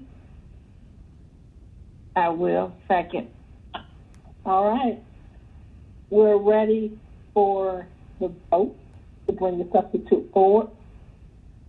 The vote is open. Ms. Boone, how do you vote? Yes. Thank you. And I vote yes as well, Madam Chair. This is Councilmember Farouk. Oh, you're back. Yeah, I keep getting kicked off. I can't get it to work today. Okay, I understand. All right. That's 7 yeas, 0 nays, Madam Chair. The substitute is before you.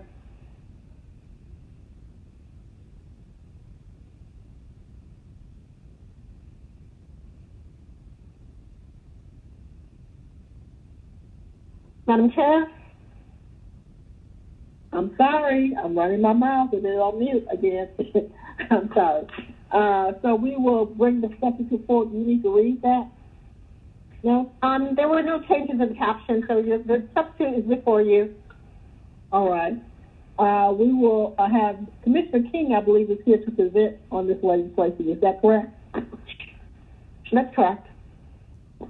So I would like Commissioner King to come forward to talk about this. This is something that's really a lot. I don't know if y'all got the presentations on it, so I want the commissioner to come forward and give us just an overview of where we are with this. Commissioner King? Can you hear me? Yes. Madam Chair, this is Tim King, Commissioner of City Planning. Thank you for having us. Joining me to discuss our two legislative items today is Josh Humphreys, who is the director of our Office of Housing and Community Development at Corinne. If Josh could join us as well, he's going to assist in this presentation. This first item, as was said, relates to the ability of food trucks to operate in the city. Since 2014, the area of Atlanta that has permitted food truck operations is a very limited one in downtown Atlanta, a few blocks in south downtown, an area that at times has been called Government Walk. And this legislation would create an administrative process that will allow us to permit food truck operations in other parts of the city so that we can have more opportunities for these small businesses. And in meeting with Josh and his team has spent quite a bit of time with the industry trying to understand what their priorities are, and this was the number one priority. Madam Chair, if it's okay, I'll let Josh go through the legislation that's before you today. Thank you. You said, I'm sorry, is Josh last name Humphreys? Did you say Josh Humphreys? Is that, that's right. That's right, Madam Chair. All right, thank you. Hi, Madam Chair, and thanks, Tim. Thank you. So thank you for having us on to talk through this today. So the legislation, as Tim set up, would create a process for us in partnership with Department of Transportation to designate food truck areas in commercial districts throughout the city. We designed this in partnership with commercial districts, CIDs, and others throughout the city in a way that we think can allow new food truck areas to be designated that will be beneficial both for the food trucks and for the businesses that operate around them. We know that's an important consideration. And so the administrative process would allow us to create new food truck locations that a food truck could then operate from, and this would expand it to areas of the city that would be more economically viable, and just kind of create more variety of options for food trucks that we think will be beneficial during COVID and beyond for both the food trucks and the districts that they would operate in, and create kind of more opportunities, and could also benefit areas of the city that don't have as many food options and restaurants. So this would allow food trucks to operate in those areas. The areas would be designated in on-street parking locations in the city that exist. So and so streets that have an on-street parking spot, they could then have a process for that spot to become a food truck location for them to operate out of. So that's the kind of the general makeup of it, and then our office, and in partnership with the Department of Transportation, would then designate these locations. So I've got a question. This is Councilmember Winslow. Yes, go ahead. Yes. Yes.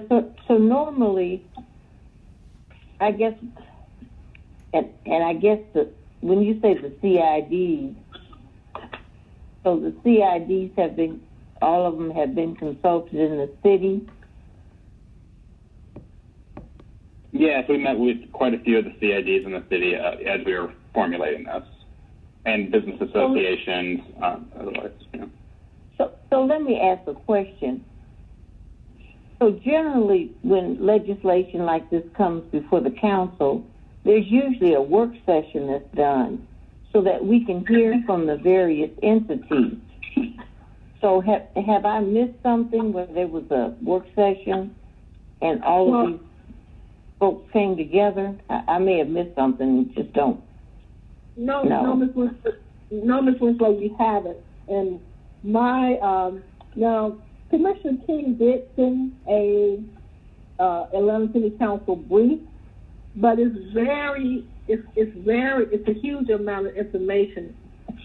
I was hoping, Commissioner King, that you all would have gone into a little bit more depth in terms of this discussion, because I've read through a lot of it, but it's a lot to digest. And typically, what we would do is maybe you should have did an executive summary of it to kind of talk about what the outliers were and what you pulled out of it, because it's a lot to go through to say. And the essence of it, this document is a very thoroughly documented thing, but it's a lot of information.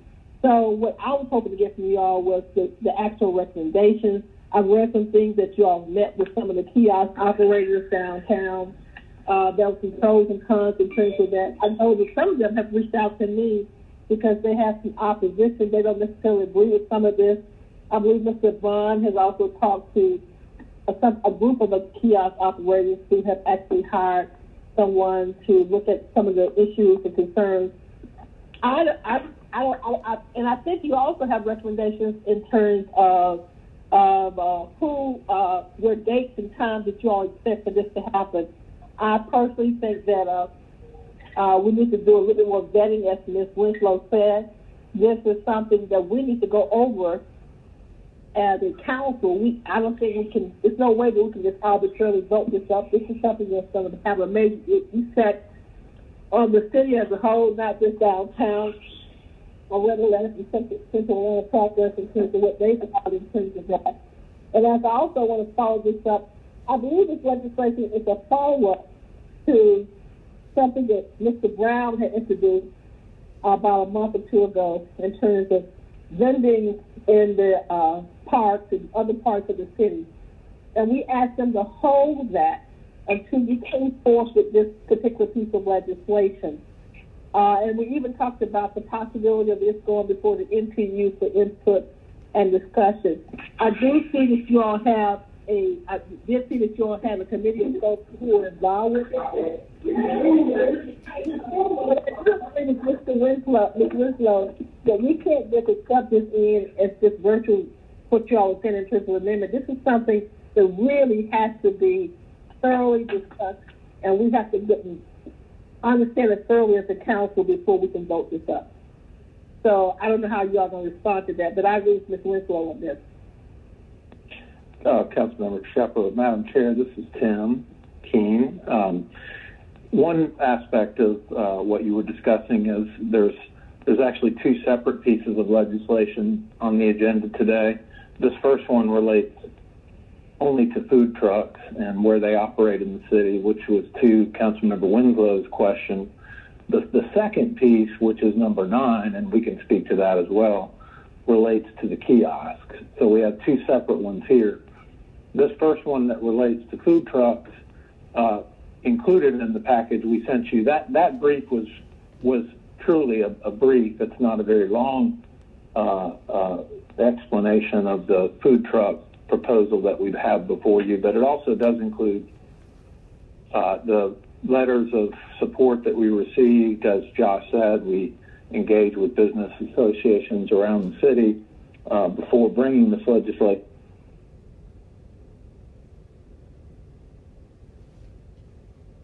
Councilmember Shepherd, with regard to the NPUs and kind of public involvement in this, as I mentioned to you all, it was probably 30 or so days ago, we had this legislation prepared, but we also expect to do public sessions with NPUs and others at the first of the year just to get into, locations that they feel would be best for food truck operations, the circumstances around which those would happen. So there will be a public process associated with this, but we did want to bring forward this highest priority for all of the food truck operators that we've been working with and get this authorization to expand their footprint in the city.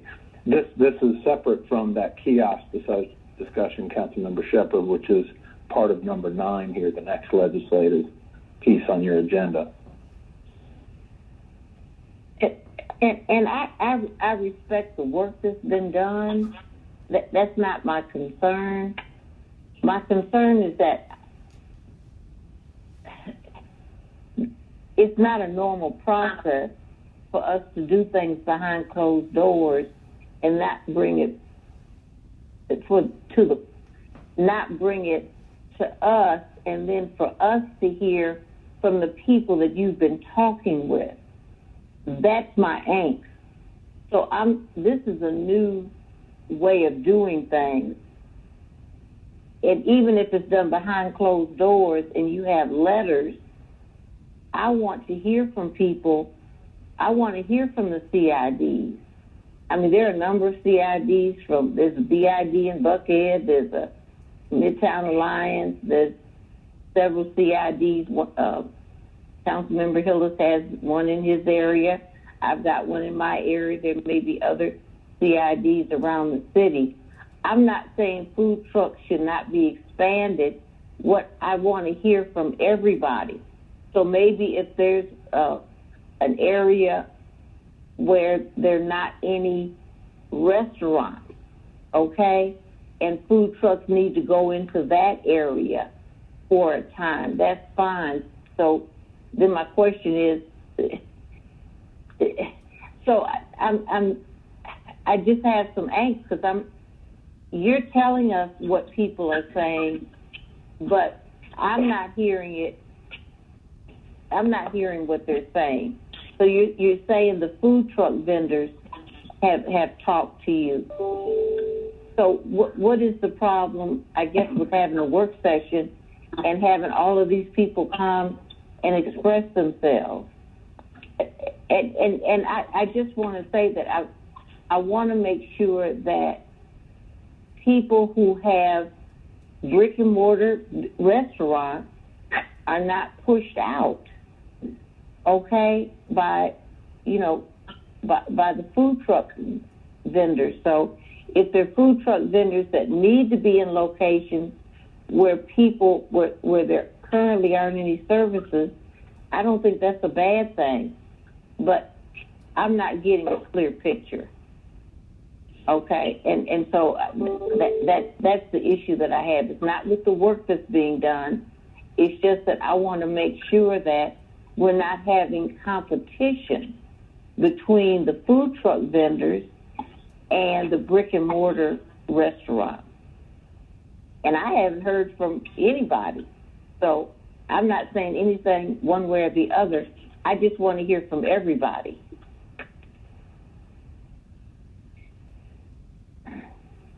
Thank you, so Ms. I appreciate the briefs and everything else, but I think we need to hear from the people themselves. Well, thank you, Ms. Winslow. Commissioner King, I agree with her, but also I just want to add on that this is something in terms of how it's presented, and I got the two papers together into one. So I'll step back and just look at the food truck right away and all the other things you have, because you do have two different papers. But Commissioner King, I just don't feel like you bring it up enough for me. Let me just say me. I just say us, me. Ms. Winslow, I don't have enough yet to validate that I can support this. Even before we send it out, or whoever you talk to, you need to go over this with us as a council and present this presentation so we can thoroughly vet it and understand it more. And I do think that we should have a work session on it, as Ms. Winslow said, or at least a public hearing or work session or something, so that we can make sure that we're hearing everything before we just vote this up. I'm not comfortable voting this up like it is right now. Do you have a response to that? Well, council member, I think we will do what you think is best. Okay, so what we're going to do, I would make a recommendation that we hold it, and that we have a work session on it. As a part of that process, we also, and again, as you alluded to, is that we need to send this out to the NPU for discussion. But I think as a council, we need to have a work session on it first.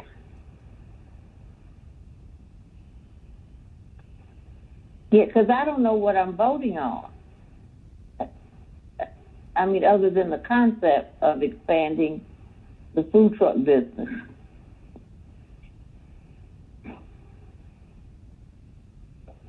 So that's a recommendation for me to hold. I want to hear from my other colleagues. Anybody have anything else to say? And if you make a motion to second that, I'd like to second that. Yes. With the understanding that we will have a work session on this. Thank you. Anyone else? I'm trying to open up is there anybody that pressed that button to speak and I don't see them yet? Yes, Madam Chair, this is Councilmember Farokhi. I pressed my button. Okay, go ahead, Mr. Farokhi. Yeah, I will obviously support the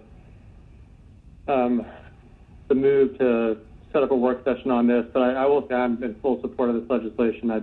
I think I mentioned in an earlier committee meeting where this issue came up, particularly I think through Councilmember Brown's resolution. You know, we lag many of our peer cities in the the breadth and vigor of the food truck scene, which frankly is a low-cost way for many minority and immigrant restaurateurs to get their foot in the door and to build a business. And so the more we can provide the space for them to test their concepts and build a business, the better. Competition is the name of any game in the private sector, and I have less concern about that and more concern about are we providing opportunity for folks to build small businesses and fill a demand from residents where it may exist. So all that goes to say, happy to support this going to a work session, but hopefully we can move something like this forward in the coming months.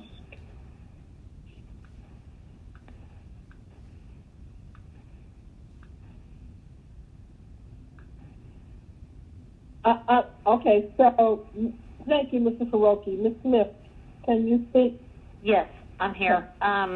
I just want to say that I'll support you on that, but I do want us to go ahead and I know that for us, this doesn't seem like it's been a long time coming, but for the people that are involved with it, this has been a long time coming. I think that the planning department has reached out to as you said, we got letters from the downtown CIDs and, the places where they're going to be. So they are all aware of this. I think we just have not, it's just now our turn to come in on this.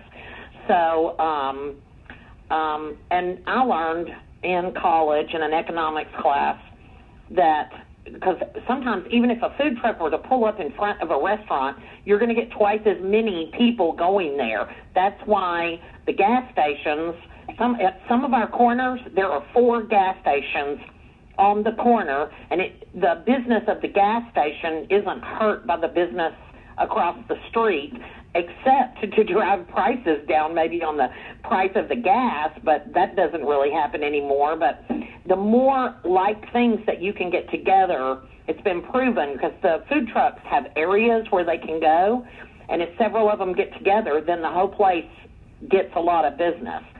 So I don't think that it's a draw away from restaurants. I think it's just part of the food industry. But I would want to request that we have the work session fairly quickly.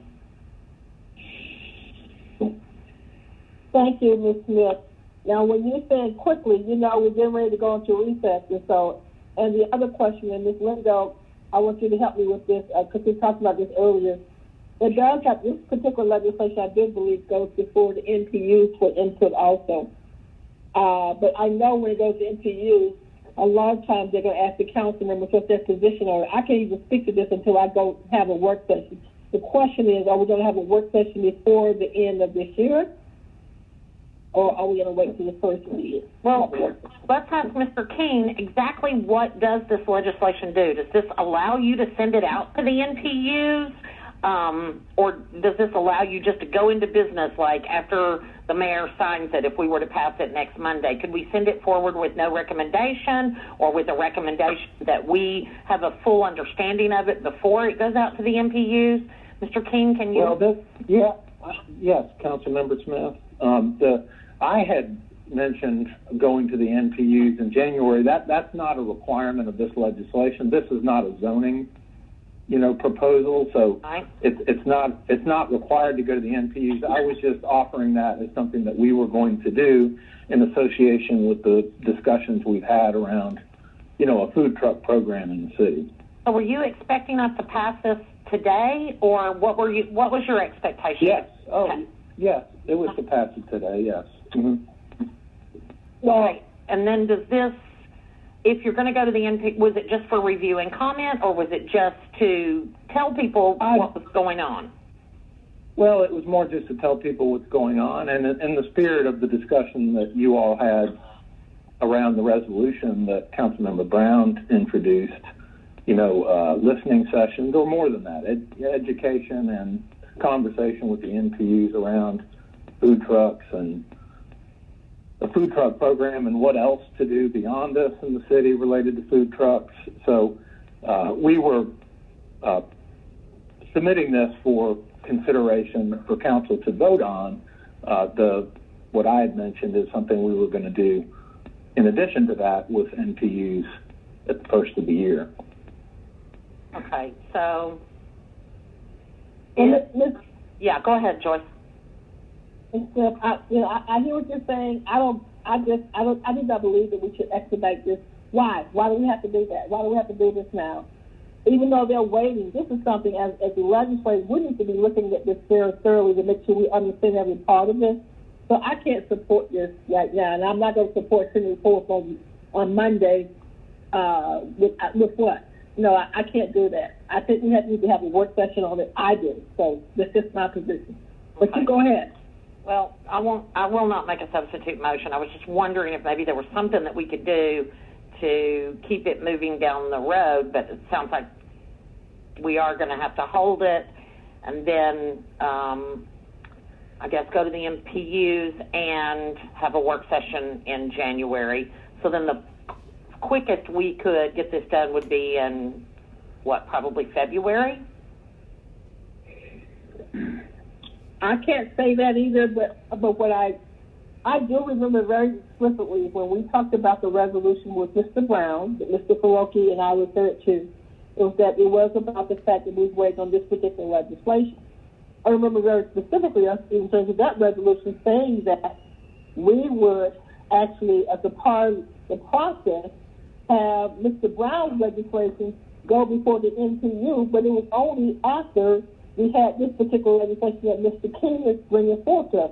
So why would we not vote this up and then send Mr. Brown's resolution forward when it's almost like just cancel the resolution, but it's like a substitute. So why would we not at least send this to the NPU for discussion? That was what we discussed for a long time before that. But I just don't think, why we're doing this way. Why would we do that? That's just my thought. Okay. So it may take through in January because number one, the other thing you got to look at is in December, all the MPUs just about don't even meet in December.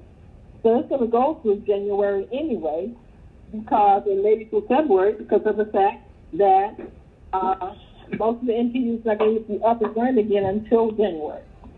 Okay. So I'm making a recommendation to hold. I think the question also is, are we going to try to have a work session before? No. Do it after the beginning of the year. I think we should do it right after we come back, our first council meeting, and that week of our first council member have a work session on it then. And then it will be moving. Perfect. Okay. That's my recommendation.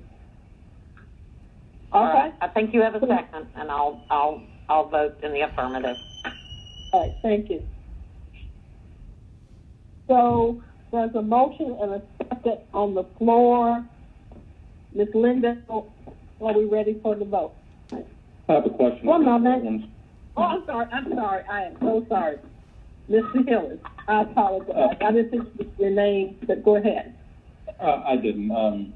Just wanted to get a question. And so with us sending this to a work session, are we also going to make the recommendation that we're to go ahead and go out to the MPUs? Because what I don't want to do is have a work session and then decide it needs to go to the MPUs and then delay this another month or two for it to go out to the MPUs. So can we, I think Senator King said that wasn't in this legislation. Can we refer this out to the MPUs for review and comment? Yeah. As well? I think we should. I think we should put it on the agenda for January before they start going to the MPUs in January also. And if we come up with a date right after in our first meeting, it's the first week in January, we can have a work session doing right after. Our first meeting is going to be a council meeting. So that week after the council meeting, there's a lot going on during that week after our council meeting. So we can have a work session maybe the next 2 or 3 days after that. But that would also give it time to start going through the process with going through the NPU. Does that make sense what I just said?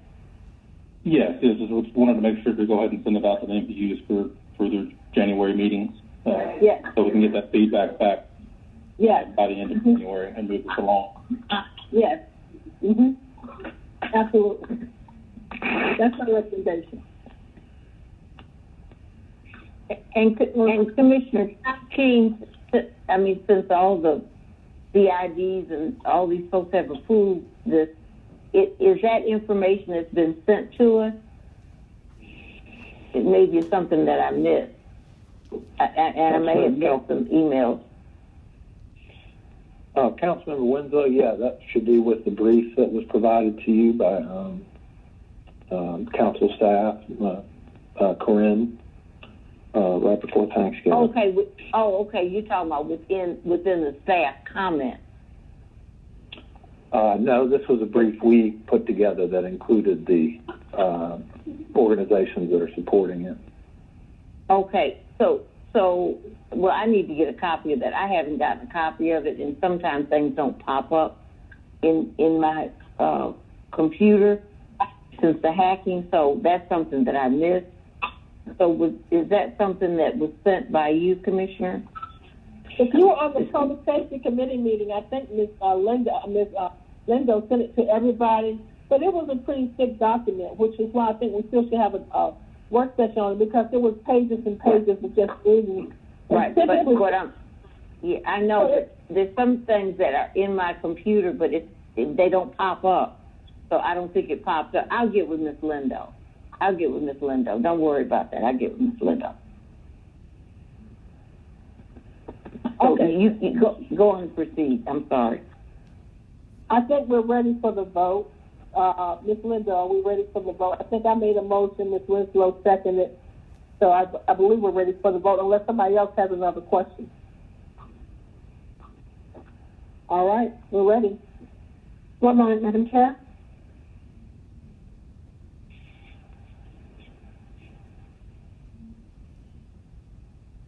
Vote is open.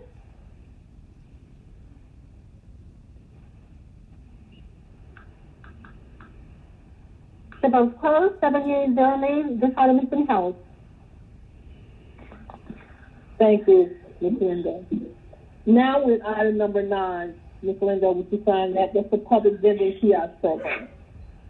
Yes, Madam Chair, that's Ordinance 20-1697. It's an ordinance by the Public Safety and Legal Administration Committee to amend Chapter 30, Article 23 of City of Atlanta Code of Ordinances, vending in the public right-of-way, public property vending, in order to remove kiosks from the public property vending program and for other purposes. And Councilmember I sent a amendment that was provided by Councilmember Bond. Okay. To add additional language to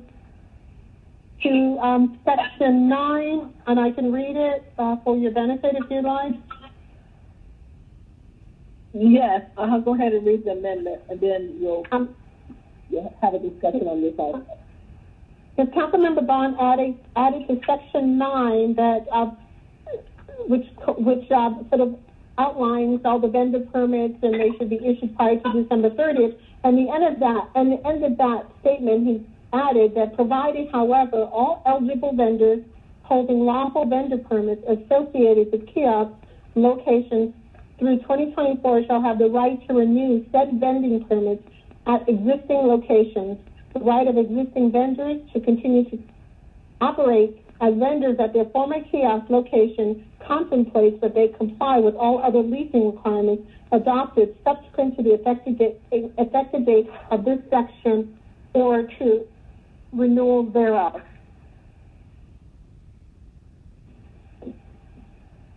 Thank you. So we'll bring the amendment forward. We can bring the legislation forward with the amendment. So I'll make a second to that. And I see Mr. Bond has pushed this button to speak. So let's just make sure we have the legislation. Do we need to make an amendment, like an amendment to that? Yes, Madam Chair. If we can have a motion to amend, yes. Motion to amend. There a second? Second. Thank you, Mr. Bond. All right. Are we ready for the vote for the amendment? Yes, Madam Chair. The vote is open.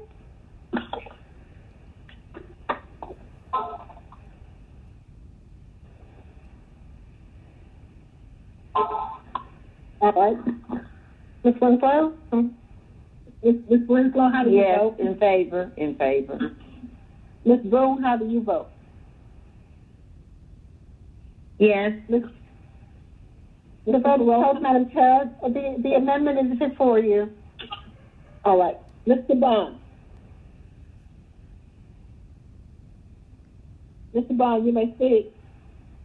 Oh, I was just going to speak to the amendment, but just make sure that those who are currently operating are grandfathered. Mr. Bond, I'm sorry. Hold tight. I'm sorry. I kind of stepped over that. Mr. King, can you speak to the paper now, please? Yes, Madam Chair, this is related to the kiosks that are in downtown Atlanta. So these are the green structures. This relates to those kiosk locations in downtown Atlanta. And what the ordinance does is, beginning in the spring of next year, 2020, unpermitted vacant kiosks would go into an RFP process so that the city could seek tenants to enter into a lease for those locations. No. Our current kiosk permit holders, and this I think speaks to some of what Councilmember Bond was proposing to add to, but the second point is that current kiosk permit holders would be eligible to renew for 3 additional permitting cycles ending in 2024 until under the existing code, And then after that, and that they would follow an RFP process as well. The new program would also have a kiosk trust fund to ensure that revenues revenues that we generate from the kiosks are held to support the program. So help with the maintenance of the kiosks and support of the vendors. This legislation results from a couple of years of work that we've done with the kiosk operators. You all know we have a few really excellent kiosk operators who are, and I'm sure Councilmember Bond has been speaking with them, and we've spoken with them multiple times, and it's our part of the purpose of this is to and just to essentially get more operators like them in the kiosks, because we have many kiosk locations, as you know, that are vacant, even though some people may have permits for them. So the purpose of this was to try to move the kiosk program. This, again, just relates to the green kiosks downtown, but to get the kiosk program into a better footing so that those that are operating in the kiosk, we have more like a lease agreement with them rather than just annually doing these permits, which we've been doing, and that creates all kinds of issues. But we did the proposal in here that gives those current existing operators that are actually operating in the kiosks an additional 3 years ending in 2024, was specifically to try to help those that are currently there kind of work into that RFP process over a period of years. But this was the first time I heard Councilmember Bond's proposed amendment, but I think from what I could take from that, it seemed like it was a positive amendment to me. Okay. Before we go to Mr. Bond, I just want to ask a couple of questions. And I'm sorry, guys. If anybody else has questions, please let me know. By the way, guys, at 6 o'clock, there's going to be a CDP hearing, and you have to go to another space to get the hearing information. Ms. Linda just told me about it. I'll let her talk about that in a minute. But let me just say, you talked about this being specifically for kiosks downtown. But when I look at your legislation, your recommendations from this Micro Atlanta Task Force report, it talked about expand number of vending locations for carts and food trucks, expand type of vending locations. So it's not just talking about downtown. I mean, as we talk about the expansion just in terms of this study that was done with this group, are they not talking about doing this more across the city also, and other places in the city also? Well, the Micro ATL program is a pretty comprehensive program that we've developed and been working on for 2 years with the kiosk operators, but it's really broader than just the kiosk. I'm just talking about the Micro ATL program, which is really about supporting small businesses, some of whom operate out of the kiosks. So the Micro ATL program is larger than just the kiosks. However, this legislation that is before you today pertains specifically and only to the kiosks. So while the Micro ATL program is a more expansive one, this legislation relates only to the existing kiosks that we have in downtown Atlanta. And so at what point will you be talking about expanding to the others? Because, see, when you sent me all of this, I'm looking at it more comprehensively than just that. So I apologize. So we're talking about only specifically for downtown, the existing kiosks. I also noticed that in there right now there was a question about maintenance on the kiosks, because I think about the existing program, the maintenance of the kiosks is still the responsibility of the city. We purchased those kiosks, and there's a program. I remember when Ms. Winslow, when we went downtown and walked through and looked at all the vending downtown, and that was when we came up with this concept with the kiosks and advertisement on the kiosks and making money for the city and for the vendors. But apparently, as we look at it now, it's coming to a different concept, and apparently it's not making enough money. So one of the questions I also have, Mr. King, in terms of that is, any money that they lease or however they put funding in terms of license and permit, it will go into a trust fund, so it would not go back into the general fund. All the funding for this will go back into a trust fund. Is that correct? That's what we're proposing, Councilmember, yes. And that has been one of the most vocal requests of the kiosk operators. They've been, and you know this, they've been very frustrated with the lack of maintenance over the years. Kiosks while they try to operate their businesses. And so this is a mechanism to ensure that we have funding to do those kinds of ongoing maintenance and repairs that they need in order to operate their businesses. Okay. And also, now would the maintenance still remain under the city that we're in terms of making sure that our funding, because we're also looking at the cost right now. Apparently, I would love to see data that says the cost. Apparently, we have not been making any money on it. And even in terms of our costs, is that some of the money was recommended maybe to go back into administrative costs. I saw some of the recommendation was to have one person who's assigned to do this specifically in your department to do the administration of it. So is there funding to do the maintenance in terms of your recommendations to do all of what's recommended? And again, can you go through a blow by blow of how this recommendation is coming out? Because I don't see it. I'm not sure how this is.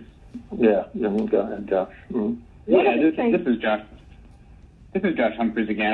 I can try and walk through a little bit of your questions with you. So the micro ATL summary that you're referring to there was a result of a task force that included kiosk operators, vendors, and kind of a whole array of folks back in the summer of 2018.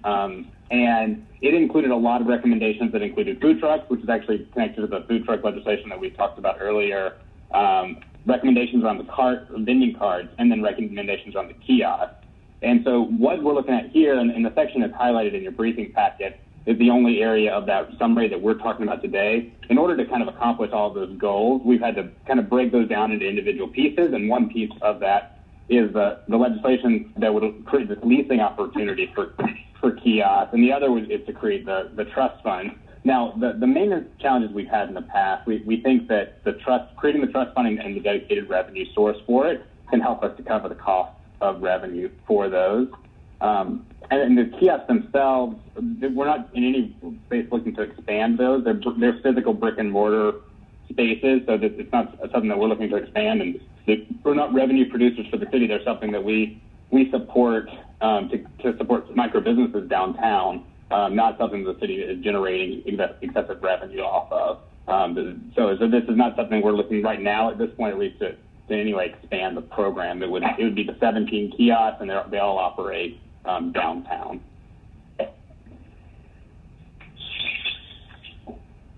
Okay. So what I would like to have seen is possibly a document that would show what we have now, what the changes are, some of the costs involved, so that we could more thoroughly look at this more comprehensively. So, I don't know. Do any of my other colleagues have questions in reference to this? Hey, Chairman Shepherd, this is Councilmember Faroki. If I may, I press the button. I'm sorry. Go ahead. Okay, thank you. I just wanted to quickly voice my support for this legislation, hoping we can move it forward. I know you have some requests you just articulated. I just wanted to say, from my perspective, these kiosks, most, but maybe not all, maybe Councilmember Smith and I may share, and maybe Councilmember Winslow as well, we may share some downtown, but they're beautifully designed. They've been in place for probably close to a decade now, and are largely, in my opinion, underutilized, or some are good, but most of them are empty or just not being used to their full capacity.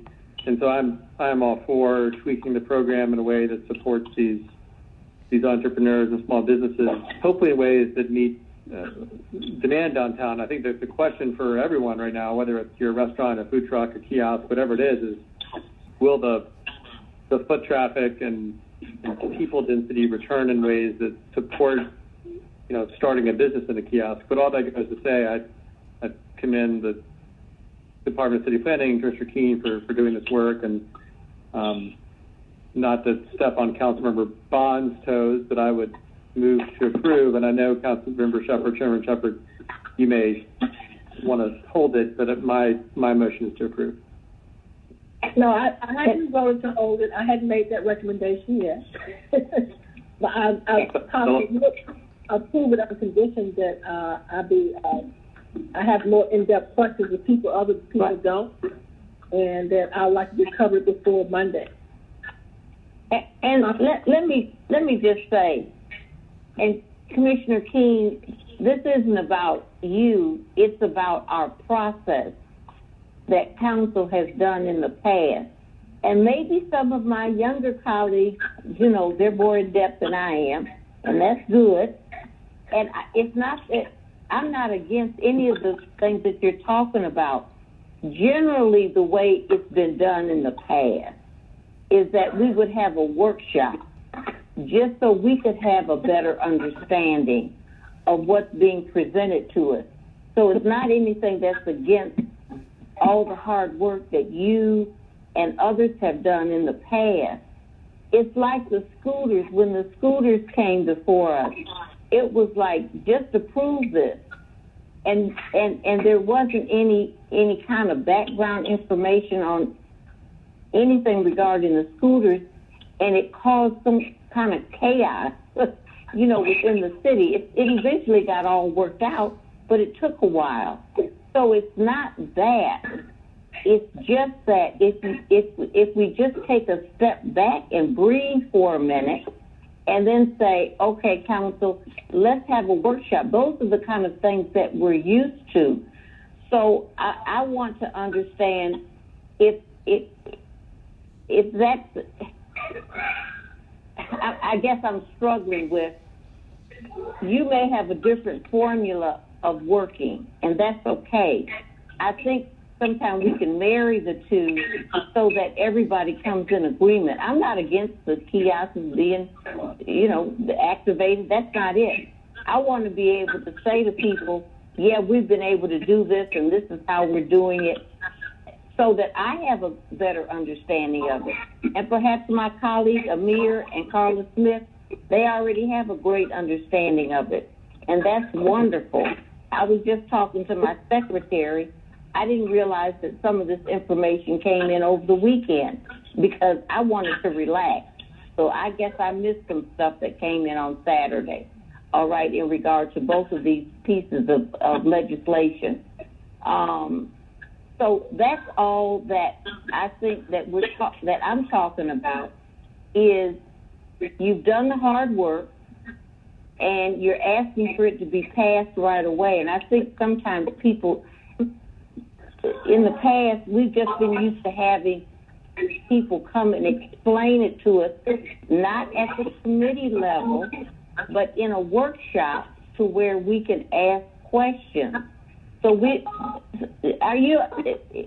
that difficult? I'm just asking, Commissioner. I'm sorry, Councilmember. Is that something that you can help us with for the future? Councilmember, work sessions, is that what you're referring to? That's all I'm saying is that's something that's kind of been a protocol, that when people bring us some information, sometimes we like to have work sessions. It's not that we're against something. We just want to have a better understanding of what we're passing. That's all. Well, Ms. Winslow, can I add to that for a moment, please? It's not even become a work session, a summary. I mean, to me, what you've given us is just some reading documents, but I want a breakdown. I want to see a summary and a breakdown of some of the things that you all are talking about. For instance, the financial piece. What's the pros and cons of this versus that? How does this work? I just don't see a summary of what this whole. You sent us information in a written document, but typically when you come before the council, because a lot of people, and you're right, we didn't get this until the weekend. So right. That's why I didn't see it. But number two is as much as we read and stuff, what most people do and other departments do, they come with a presentation like this. They will come and give us a document, or some even departments, if something of this relevance, they would actually call each council member before and do a one-on-one with them that says, here's what we're talking about. To me, this legislation is important enough because, Cleta, you remember when I first got on council, when we had all that stuff downtown on Broad Street and Little Five Point, with all the people were complaining about it. Tell me about it. And we went through months of coming up with this kiosk concept that finally rolled out. It took us several years before that even rolled out. Now, with COVID-19 or not, apparently it's not working well. So now we're coming up with some more recommendations. And for me, because I remember that, I want to know what happened from point A to point B, and what are we trying to do now, and with the kiosk thing. And I just don't feel like I have had enough information for me, and the documentation just talk about all these different things. But what has happened in terms of what happened to what we have now, and how has that changed? I just need to do some comparisons. I need to understand more. And I'm not gonna sit here and feel bad about that either. Now, other folks may get it, that's fine. Because I know in terms of what I want to see something different.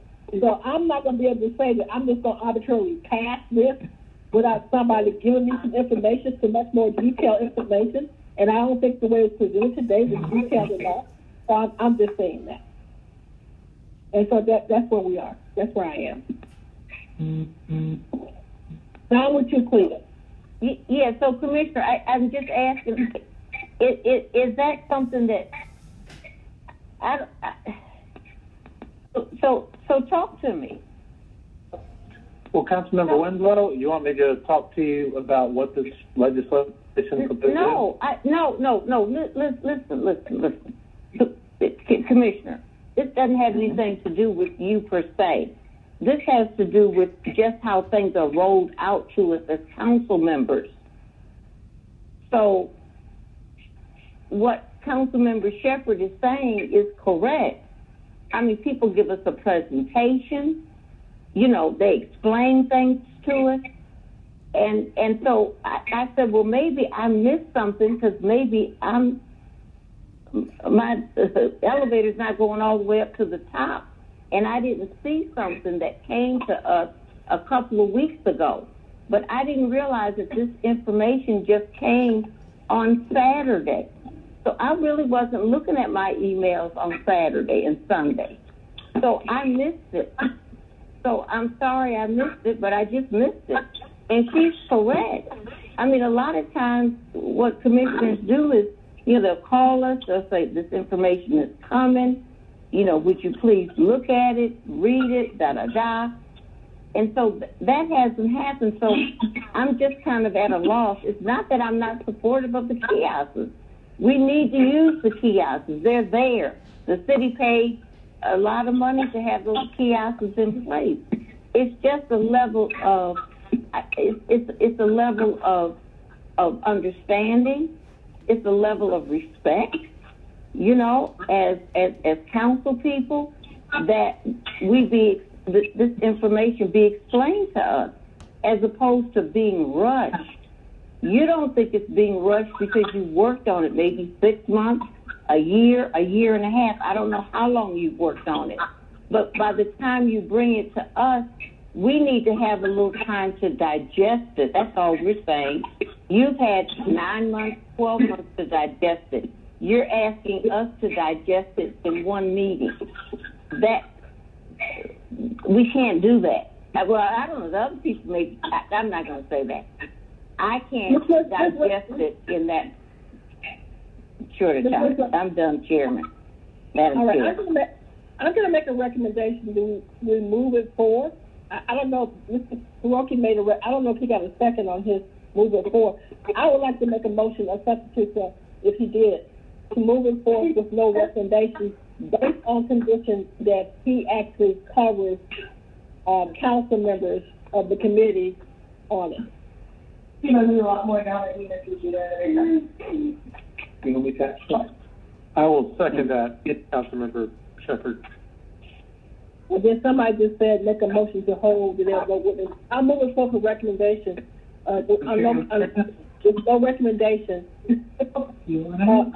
With him, every council member having a one-on-one schedule some time between now and this week before Monday to come to every council member and have a discussion on it. So you second that? Yes, Chairman Shepherd, this is Councilmember Frey. I second your motion to move it forward, no recommendation, with your request attached to it. All right. Ms. Linda, we're ready for a vote. One moment. But in the background, please mute your phone. Please mute your phone. Please mute your phone. The vote is open, Councilmember.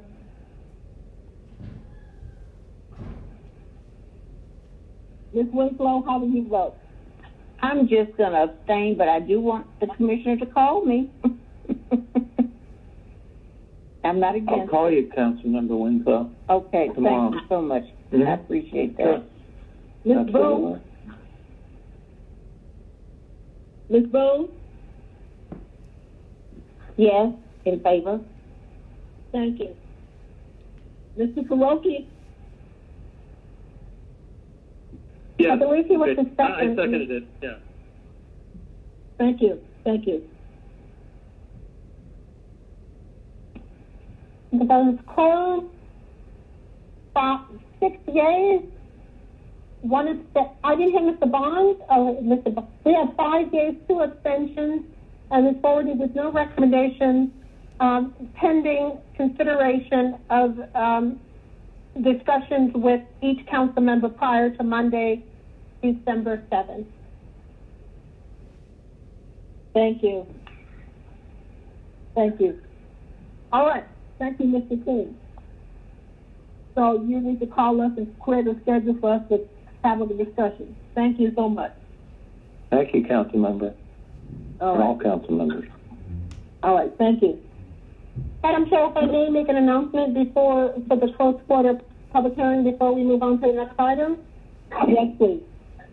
Yes, all those who are interested, the fourth quarter CDC public hearing will begin this evening at 6 p.m. Members of the public who are interested in joining the meeting can call Conference Bridge 877-499-2930 and enter access code 399-5242. Again, for the 6 p.m. fourth quarter CDC public hearing, please call 877-499-2930 and enter access ID code 399-5242. Thank you, Madam Chair. Thank you. We'll now move to item number 10. That's item 20-1698, an ordinance by Public Safety and Legal Administration Committee to accept a sub-grant from the Georgia Emergency Management Agency to aid the City of Atlanta's ongoing efforts to protect itself from terroristic attacks for the purchase of specialized equipment for the police department and to amend the 2021 Intergovernmental Grant Fund Department of Police Department budget by adding to anticipations and appropriations the amount of $38,750.00 and for other purposes. Does anyone want to speak on that, or do we have a recommendation, a motion?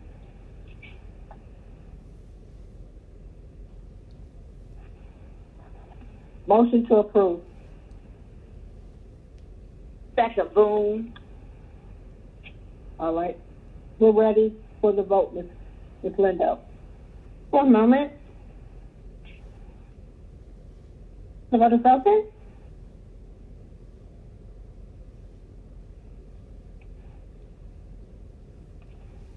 The vote is closed. 7 yeas, 0 nays. That item is favorable.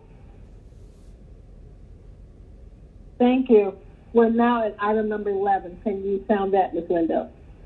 Yes, Madam Chair. This is 20-1738, and I do have a substitute, and it changed the caption. So if I can have a motion to bring the substitute forward.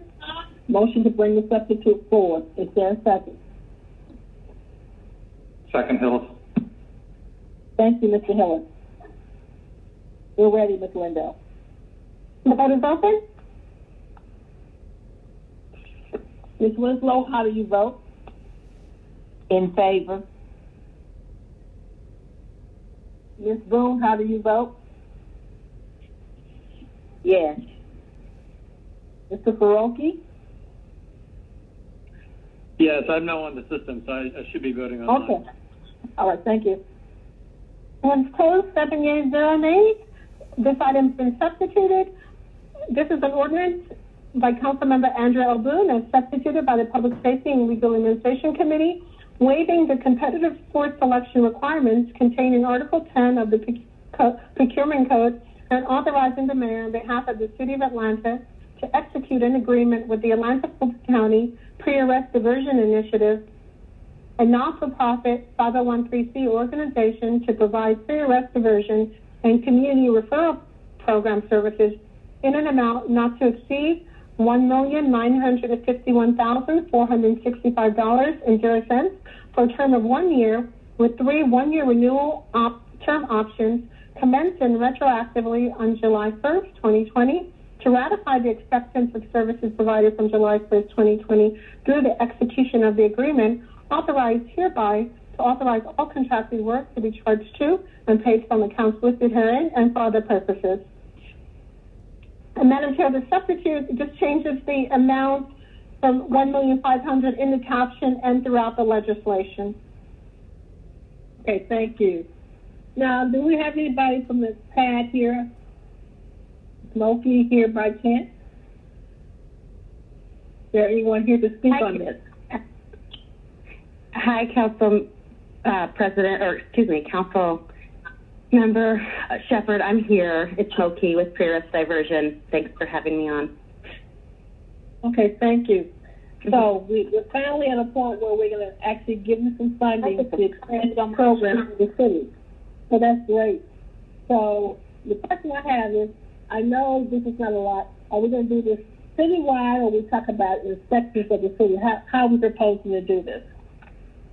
Sure. Thank you for the question. I appreciate the opportunity to get to be on tonight. So we have gone through a process over the last 4 months or so to develop an expansion plan. And I know that some folks that were on the call a couple months ago to hear my briefing got to hear a little bit about that process. But if I could, I'd just like to share that, part of that was doing a study of the 911 calls coming in. We did we looked at 3.5 years worth of 911 call data, working with Director Pritchett's team, and we're able to use that data as a way to identify the volume of calls that we anticipate might be coming towards, for diversions and for community referrals, and also, more importantly, the areas, kind of the phasing of the areas that we would go citywide. And so we were able to review that data with the police department, as well as other constituents, and be able to also sort of analyze it for ourselves. So what we're looking to do is to be citywide for both diversion services, working directly with APD by June of 2021, as well as citywide for community referrals, working with ATL 311, also by June of 2021. What that would look like is, starting in January, we would be expanding to Zone 4, in addition to the Zones 5 and 6 that we're already in currently. And for community referrals, we'd be starting with Zones 5 and 6 because we already have established relationships there. So, and then from there, we would be looking to just phase in basically as a zone every other month. But we do have a timeline that we can share with folks. We've been working closely with the police department and ATL 311 just to make sure we're in sync. But we're going to try and play it by ear. We don't want to make too solid a commitment for exactly the date that we'll roll out into the zones, but we are looking to expand over that 6-month period to be citywide. So this 1.5 is specifically for from now until June of 2021. So this is really just supplementing what you already have, and you're really not expanding anymore. You're saying you expanded to Zone 4. Which one is Zone 4? Zone 4 is over Camilton Road. Yeah, in Marshall Street, in Miss Winslow's area. Okay. So Zone 4, you expanded to that area. And so 5 and 6. And then, so is this for 6 months? This 1.5 million, is this for up to June of next year? Or is it not for the whole? I'm sorry, yes. So this is actually retroactive to June of this past year, so it's just in alignment with what Council had approved as the 1.9. So I apologize for the confusion around the 1.5 and 1.9, but it's a $1.9 million allocation that was approved with the legislation that was sponsored by Councilmember Faroki and unanimously approved by Council back in June. This is the legislation that basically just, codifies that. Okay. All right, I got it. All right.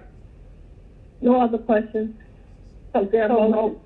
Yeah, well, I have a motion to approve, but I wanted to ask Moki a question. Okay, go ahead. Yeah. Okay, so Moki, this will be working with, from what I remember, women who are dealing in prostitution, trying to get them some assistance. Is that correct? And right. So that was the origin of the program. Was certainly looking at survival sex work and trying to connect people to resources who may be getting charged with low-level offenses. But actually, the program is for a much broader array of activities. So really related to mental health, substance use, or extreme poverty. So many of the types of diversions that we receive currently from officers are related to kind of quality of life or public order issues, oftentimes people experiencing homelessness, but not limited to that. So it is for a much broader range of activities than survival sex work alone, but it includes that as well. Oh, okay. So you would be also dealing with the homeless and trying to get them, I guess, coordinating that with the HOPE team? Yes, ma'am. Mm-hmm. And we work closely. Yeah, we work closely with the quality of life officers in the zones we're currently in. But because it is a diversion program, we also work very closely with frontline officers so that they really can divert to us instead of making an arrest, which is really our main purpose. Mm-hmm. Okay, great. Okay, all right. Thank you so much. All right. I have a motion I'll make a motion to approve. Well, I did. Second. Oh, okay, I'm sorry. Who did? Oh, who made it? I did. I made a motion to approve, but then I said I had a question. All right. And second by Mr. Faroki. Okay. All right, we're ready for the vote, Ms. Window. One moment. This will be on substitute. The vote is open. All right. Ms. Boone, how do you vote? Yay. All right. And I think that's it. Right, Ms. Linda? We don't have anybody else. That's correct, Madam Chair. That's 7 yeas, 0 nays. This item is favorable on substitute.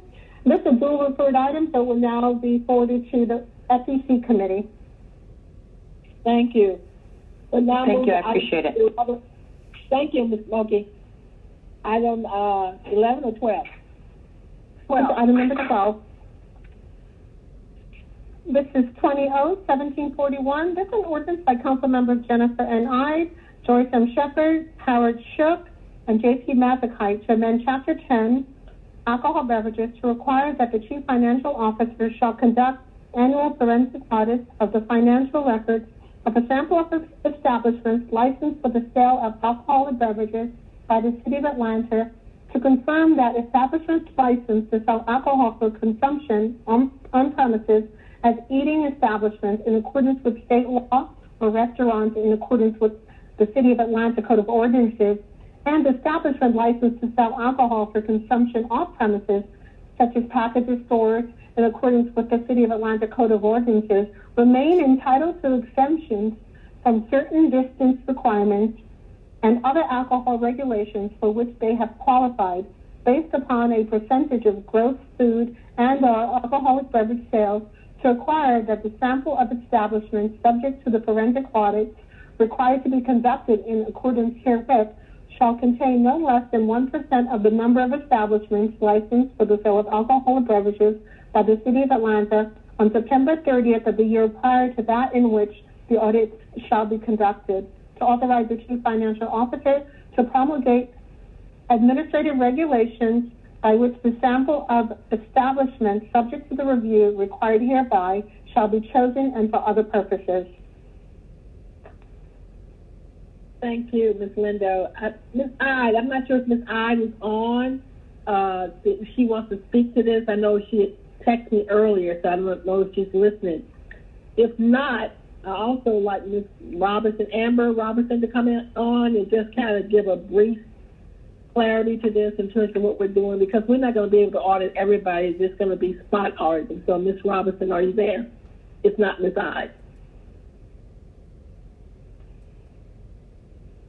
And I'm supporting this. Motion to approve. Amber? Second. Winslow. Ms. Ide is not on the line. We're checking on Ms. Robinson. Hi, good afternoon. This is Amber. Can y'all hear me? Yes. Okay, fantastic. That's absolutely correct, Councilmember Shepherd. There would not be an opportunity to audit all persons.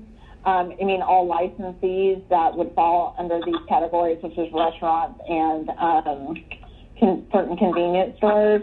However, this ordinance does authorize the Chief Financial Officer to set forth through administrative regulations how the annual sample of establishments subject to the review required by this ordinance would be chosen. Okay, so to that point, we know now in terms of city law is that if you're selling alcohol, you're supposed to sell it at 5% at restaurants and bars and gas stations. Is that correct? Is that 5%? So for gas stations, generally, of course, gas stations is kind of like a colloquialism, but package stores, convenience stores, that sort of thing, certain of them, it is 5%.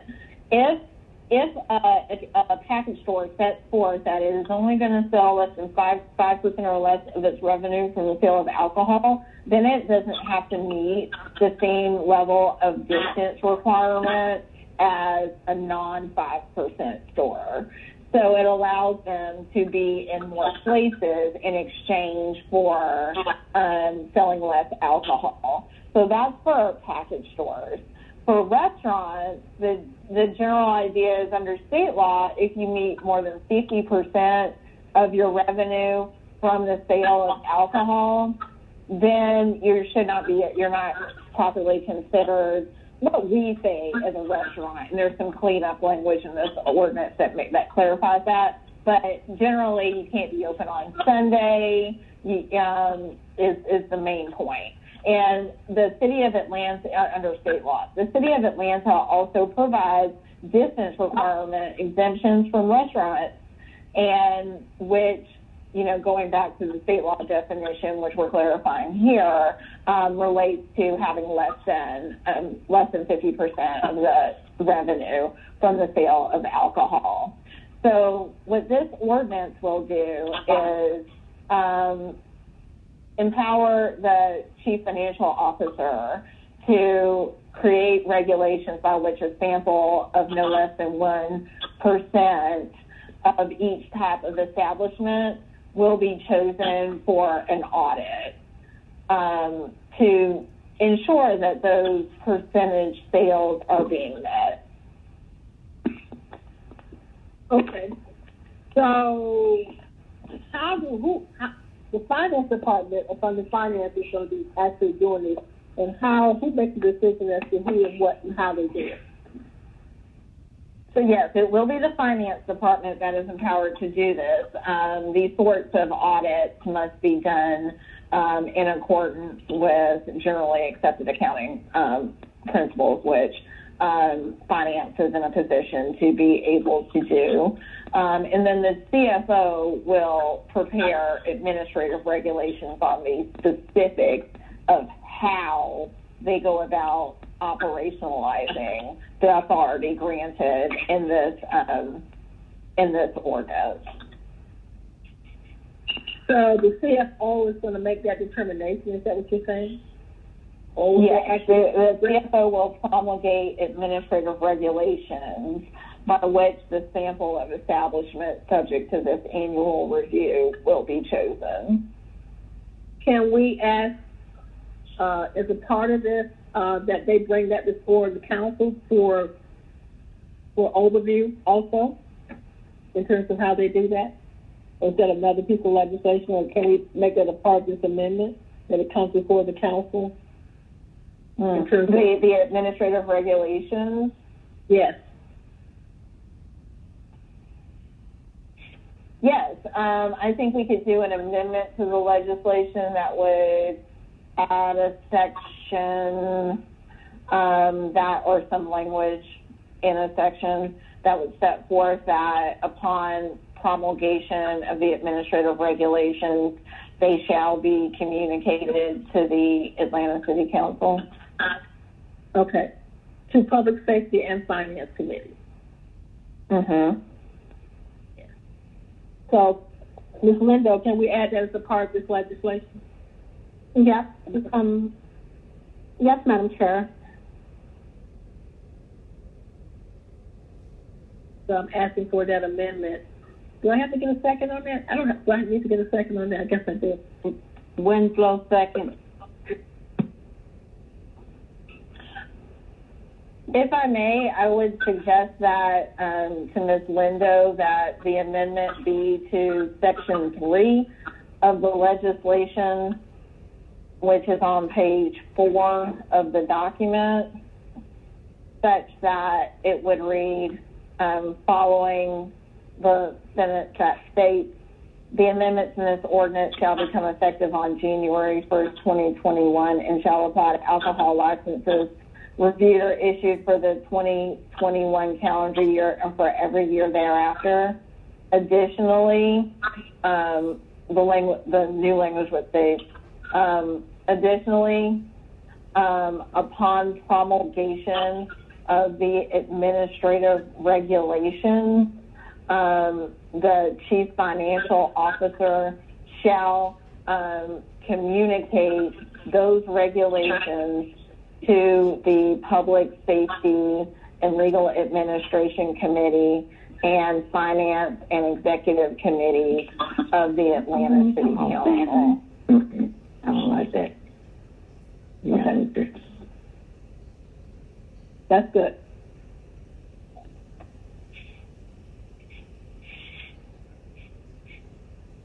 That's great. So I made the amendment, Ms. Winslow second. Are there any questions, any other questions or comments?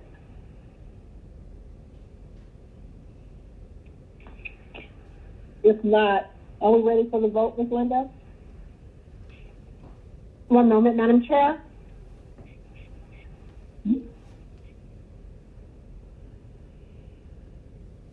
The vote is open.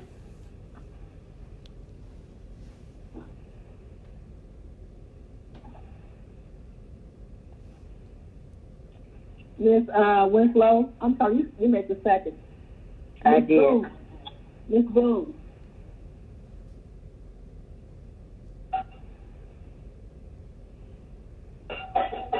Ms. Boone?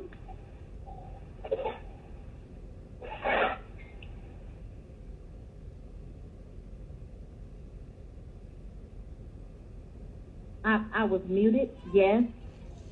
Yes. Okay. The vote is closed, Madam Chair. That's 7 yeas, 0 nays. That item has been amended. The amended item is before you. Okay, so we're ready to vote. Motion to approve as amended. Is there a second? Second, Winslow. Okay, I'm sorry, Mr. Bond. Yes, I'll stop for your question. Go ahead. Thank you, Madam Chair. It's a question of law department. Let's say that someone is audited and they're found in violation. What are the penalties for being in violation of outside of that 5% or whatever the amount is? Mm-hmm. So where the audit, following the conduct of the audit, where it shall reveal that the establishment is no longer entitled to the exemptions under which it had been originally authorized to operate due to the failure to meet the appropriate percentage, that evidence and the conclusions from that audit will constitute due cause for the revocation or the denial of the renewal of the establishment's license to sell alcohol in accordance with the procedures of the Alcohol Code. Following the revocation or denial of the renewal of that establishment's license, an application to sell alcohol at the location under a designation which is not subject to any of the special exemptions to which the location had previously qualified may be accepted immediately thereafter without the necessity of having to wait the 12 months generally required following the revocation or failure to renew a license or denial of renewal of a license. So without delay. So if you're, let's say, a restaurant and it turns out that you really are selling too much alcohol to be a restaurant, the city can move to revoke your license to operate as a restaurant, but immediately thereafter, or upon, there could be a voluntary surrender of the license by the restaurant licensee, the restaurant would then be able to immediately apply for, let's say, a nightclub or alcohol license. However, they would only be able to get the nightclub alcohol license if they met the appropriate distance requirements for a nightclub. Well, can we amend this so that someone who gets their license revoked has a period of time of which they cannot apply for another type of license, or would that violate state law? Well, as long as they would be banned from applying for any other kind of license, I think that would be a violation of due process to say that they would no longer be able to apply for any future licenses based on this. Right. No, I was just thinking in the case of some of these restaurants, quote unquote restaurants. I think one was recently shut down on Campbellton Road, if I'm not mistaken, that was licensed as a restaurant but was clearly operating as a club, and I think that they revoked their license. Mm-hmm. But they could just come back the next day, as you said, if the conditions are right, just apply for another alcohol license, another type. At another location, yes. Currently, though, they have to wait 12 months to apply for another alcohol license at that location. Certainly as a restaurant, even under this ordinance, they would have to wait a whole year. Okay, that's the clarification I was trying to get to. Okay. All right, my question is answered. We're ready for the vote, Ms. Lindo, I believe. Motion to approve as amended.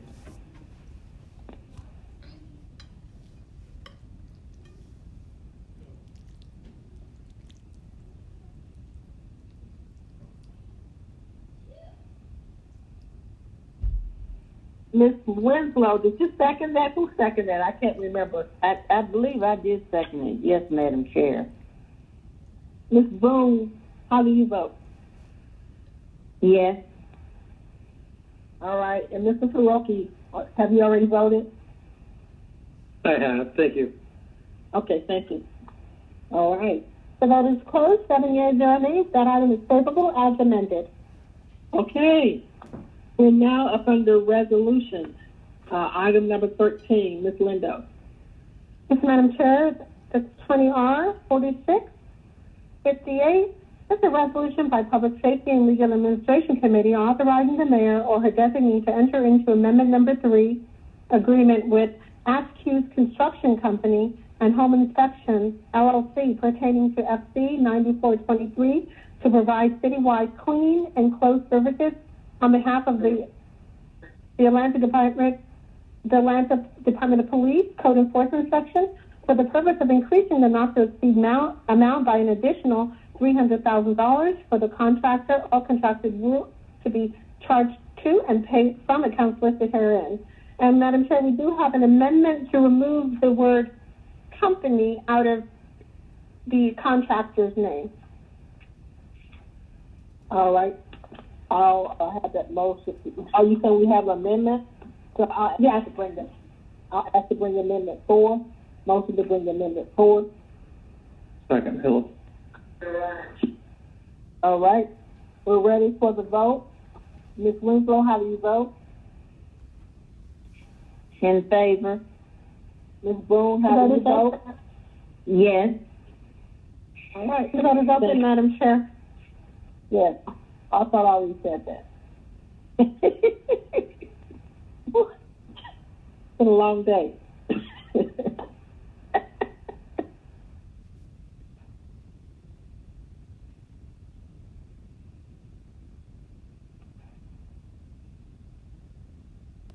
Seven yeas, 0 nays. That item has been amended. The amended item is before you. Motion to approve as amended. Second. Winslow. We're ready for the vote, Ms. Lindo. Ms. Boone, The how vote do is you open. vote? Madam Chair, yes. Boone, Thank yes. you. Thank you.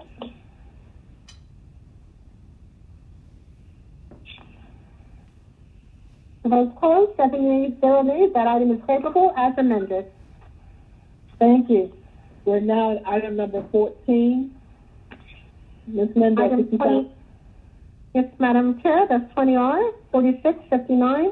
A resolution by Public Safety and Legal Administration Committee authorizing the mayor on behalf of the City of Atlanta to enter into Amendment Number 4 for FC 9974 citywide contract for demolition and asbestos abatement services with Kissberg Construction, Southern Demolition and Environmental Inc., and Max Hauling for the purpose of adding funds in an amount not to exceed $1,500,000 for all contractors, all contracted work to be charged to and paid from accounts listed herein and for other purposes.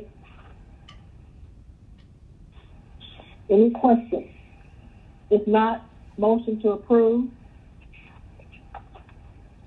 Second, Hillis. Second by Mr. Hillis. We're ready for the vote, Ms. Lindo. The vote is open. Ms. Boone, how do you vote? Yes. Ms. Winslow, how do you vote? In favor. All right.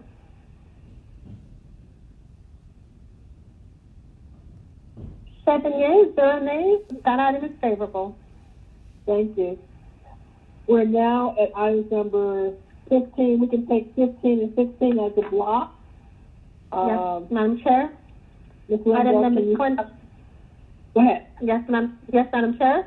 20R 4660. It's a resolution by Public Safety and Legal Administration Committee authorizing the settlement of all claims against defendants in the case of Amica Mutual Insurance Company on behalf of Robert Stowe versus City of Atlanta, civil action file number listed herein, pending in the State Court of Fulton County, Georgia, in an amount not to exceed $1,998, authorizing the settlement amount to be charged to and paid from accounts listed herein, and authorizing the Chief Financial Officer to distribute the settlement amount and for other purposes.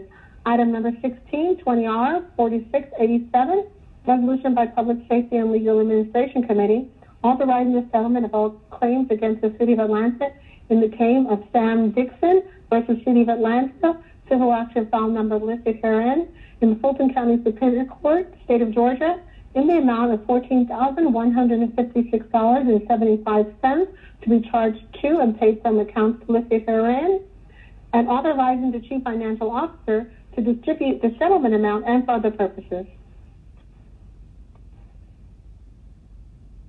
Thank you. Motion to approve. Are there any questions? Second. Thank you, Ms. Winslow. If no questions, we're ready for the vote. Ms. Lindo. The vote is open, Madam Chair. Ms. Boone, how do you vote? Yes. Thank you.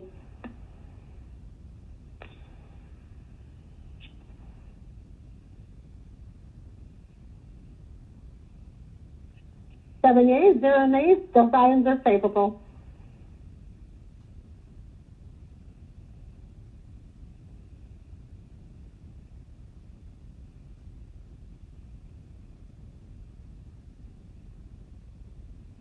Madam Chair, that concludes our legislative items.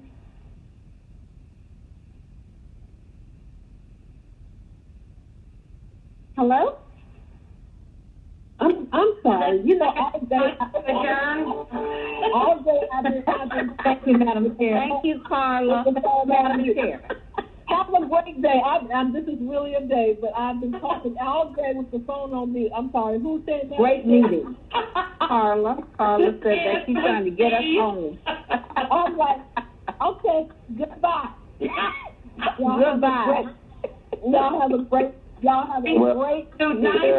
meeting. Madam Chair. Yes, yes, I sir. just say a word about Chief Minor. Yes. I know we're in a hurry to get off the phone, but he was a very great man, an outstanding fire chief. And I just wanted to relate a story. I was on the council, myself and Ms. Winslow, when he was the chief. You know, there was a tragedy out in Dixie Hills where small children whose family was squatting in an empty house. And the children died of smoke inhalation because they had set a fire to keep warm, and the parents had gone out to to get some groceries, and they came back, their children were gone. The Chief Minor got involved with the surviving parents, and we got with what was then Anderson Avenue Elementary School out there in Dixie Hills, and he made sure that every child in that community, of course there was no smoke detector in the home, but he made sure that every child in that community had a smoke detector. So we had an event, a fire safety event there, and educated all of their classmates at that elementary school that they knew and were aware of fire safety, got a smoke detector to every child. There are dozens of other stories about him, but he was a great man, a great husband, great member of the community, graduate of Booker T. Washington High School class of 66, as his classmates often will tell you. And he will be sorely missed. And you know, on every occasion that I got to see him, he was the same level-headed yet upbeat person. You know, a great mentor to a lot of people and a great leader for the city of Atlanta. And of course, Councilmember Boone mentioned the passing of Dr. Joe Arrington, who was a friend and to my family, a mentor and friend, became a mentor and friend to me, and was really a great Atlantan in his own right. And you know, his loss was absolutely tragic. So we extend, you know, the condolences to the Arrington family, our former colleague, Council President Marvin Arrington, and of course our colleague across the street, Marvin Jr., the commissioner, and of course Joe's two children, Joe Jr. and his sister. So we want to send those condolences out to them after this, you know, just tragic weekend. Thank you. Thank you, Mr. Bond, for that. I too remember Chief Minor. My condolences goes out also. And thank you for that reminder for us. And thank you, Ms. Boone, for your input earlier too. So thank you all. Thank you. Yeah. Thank you. Thank you, Michael. Yeah, good story, Michael. All right. You all have a great evening, and we'll talk to you all tomorrow. Sounds good. Thanks. Bye. Thank you. Good Bye-bye. meeting.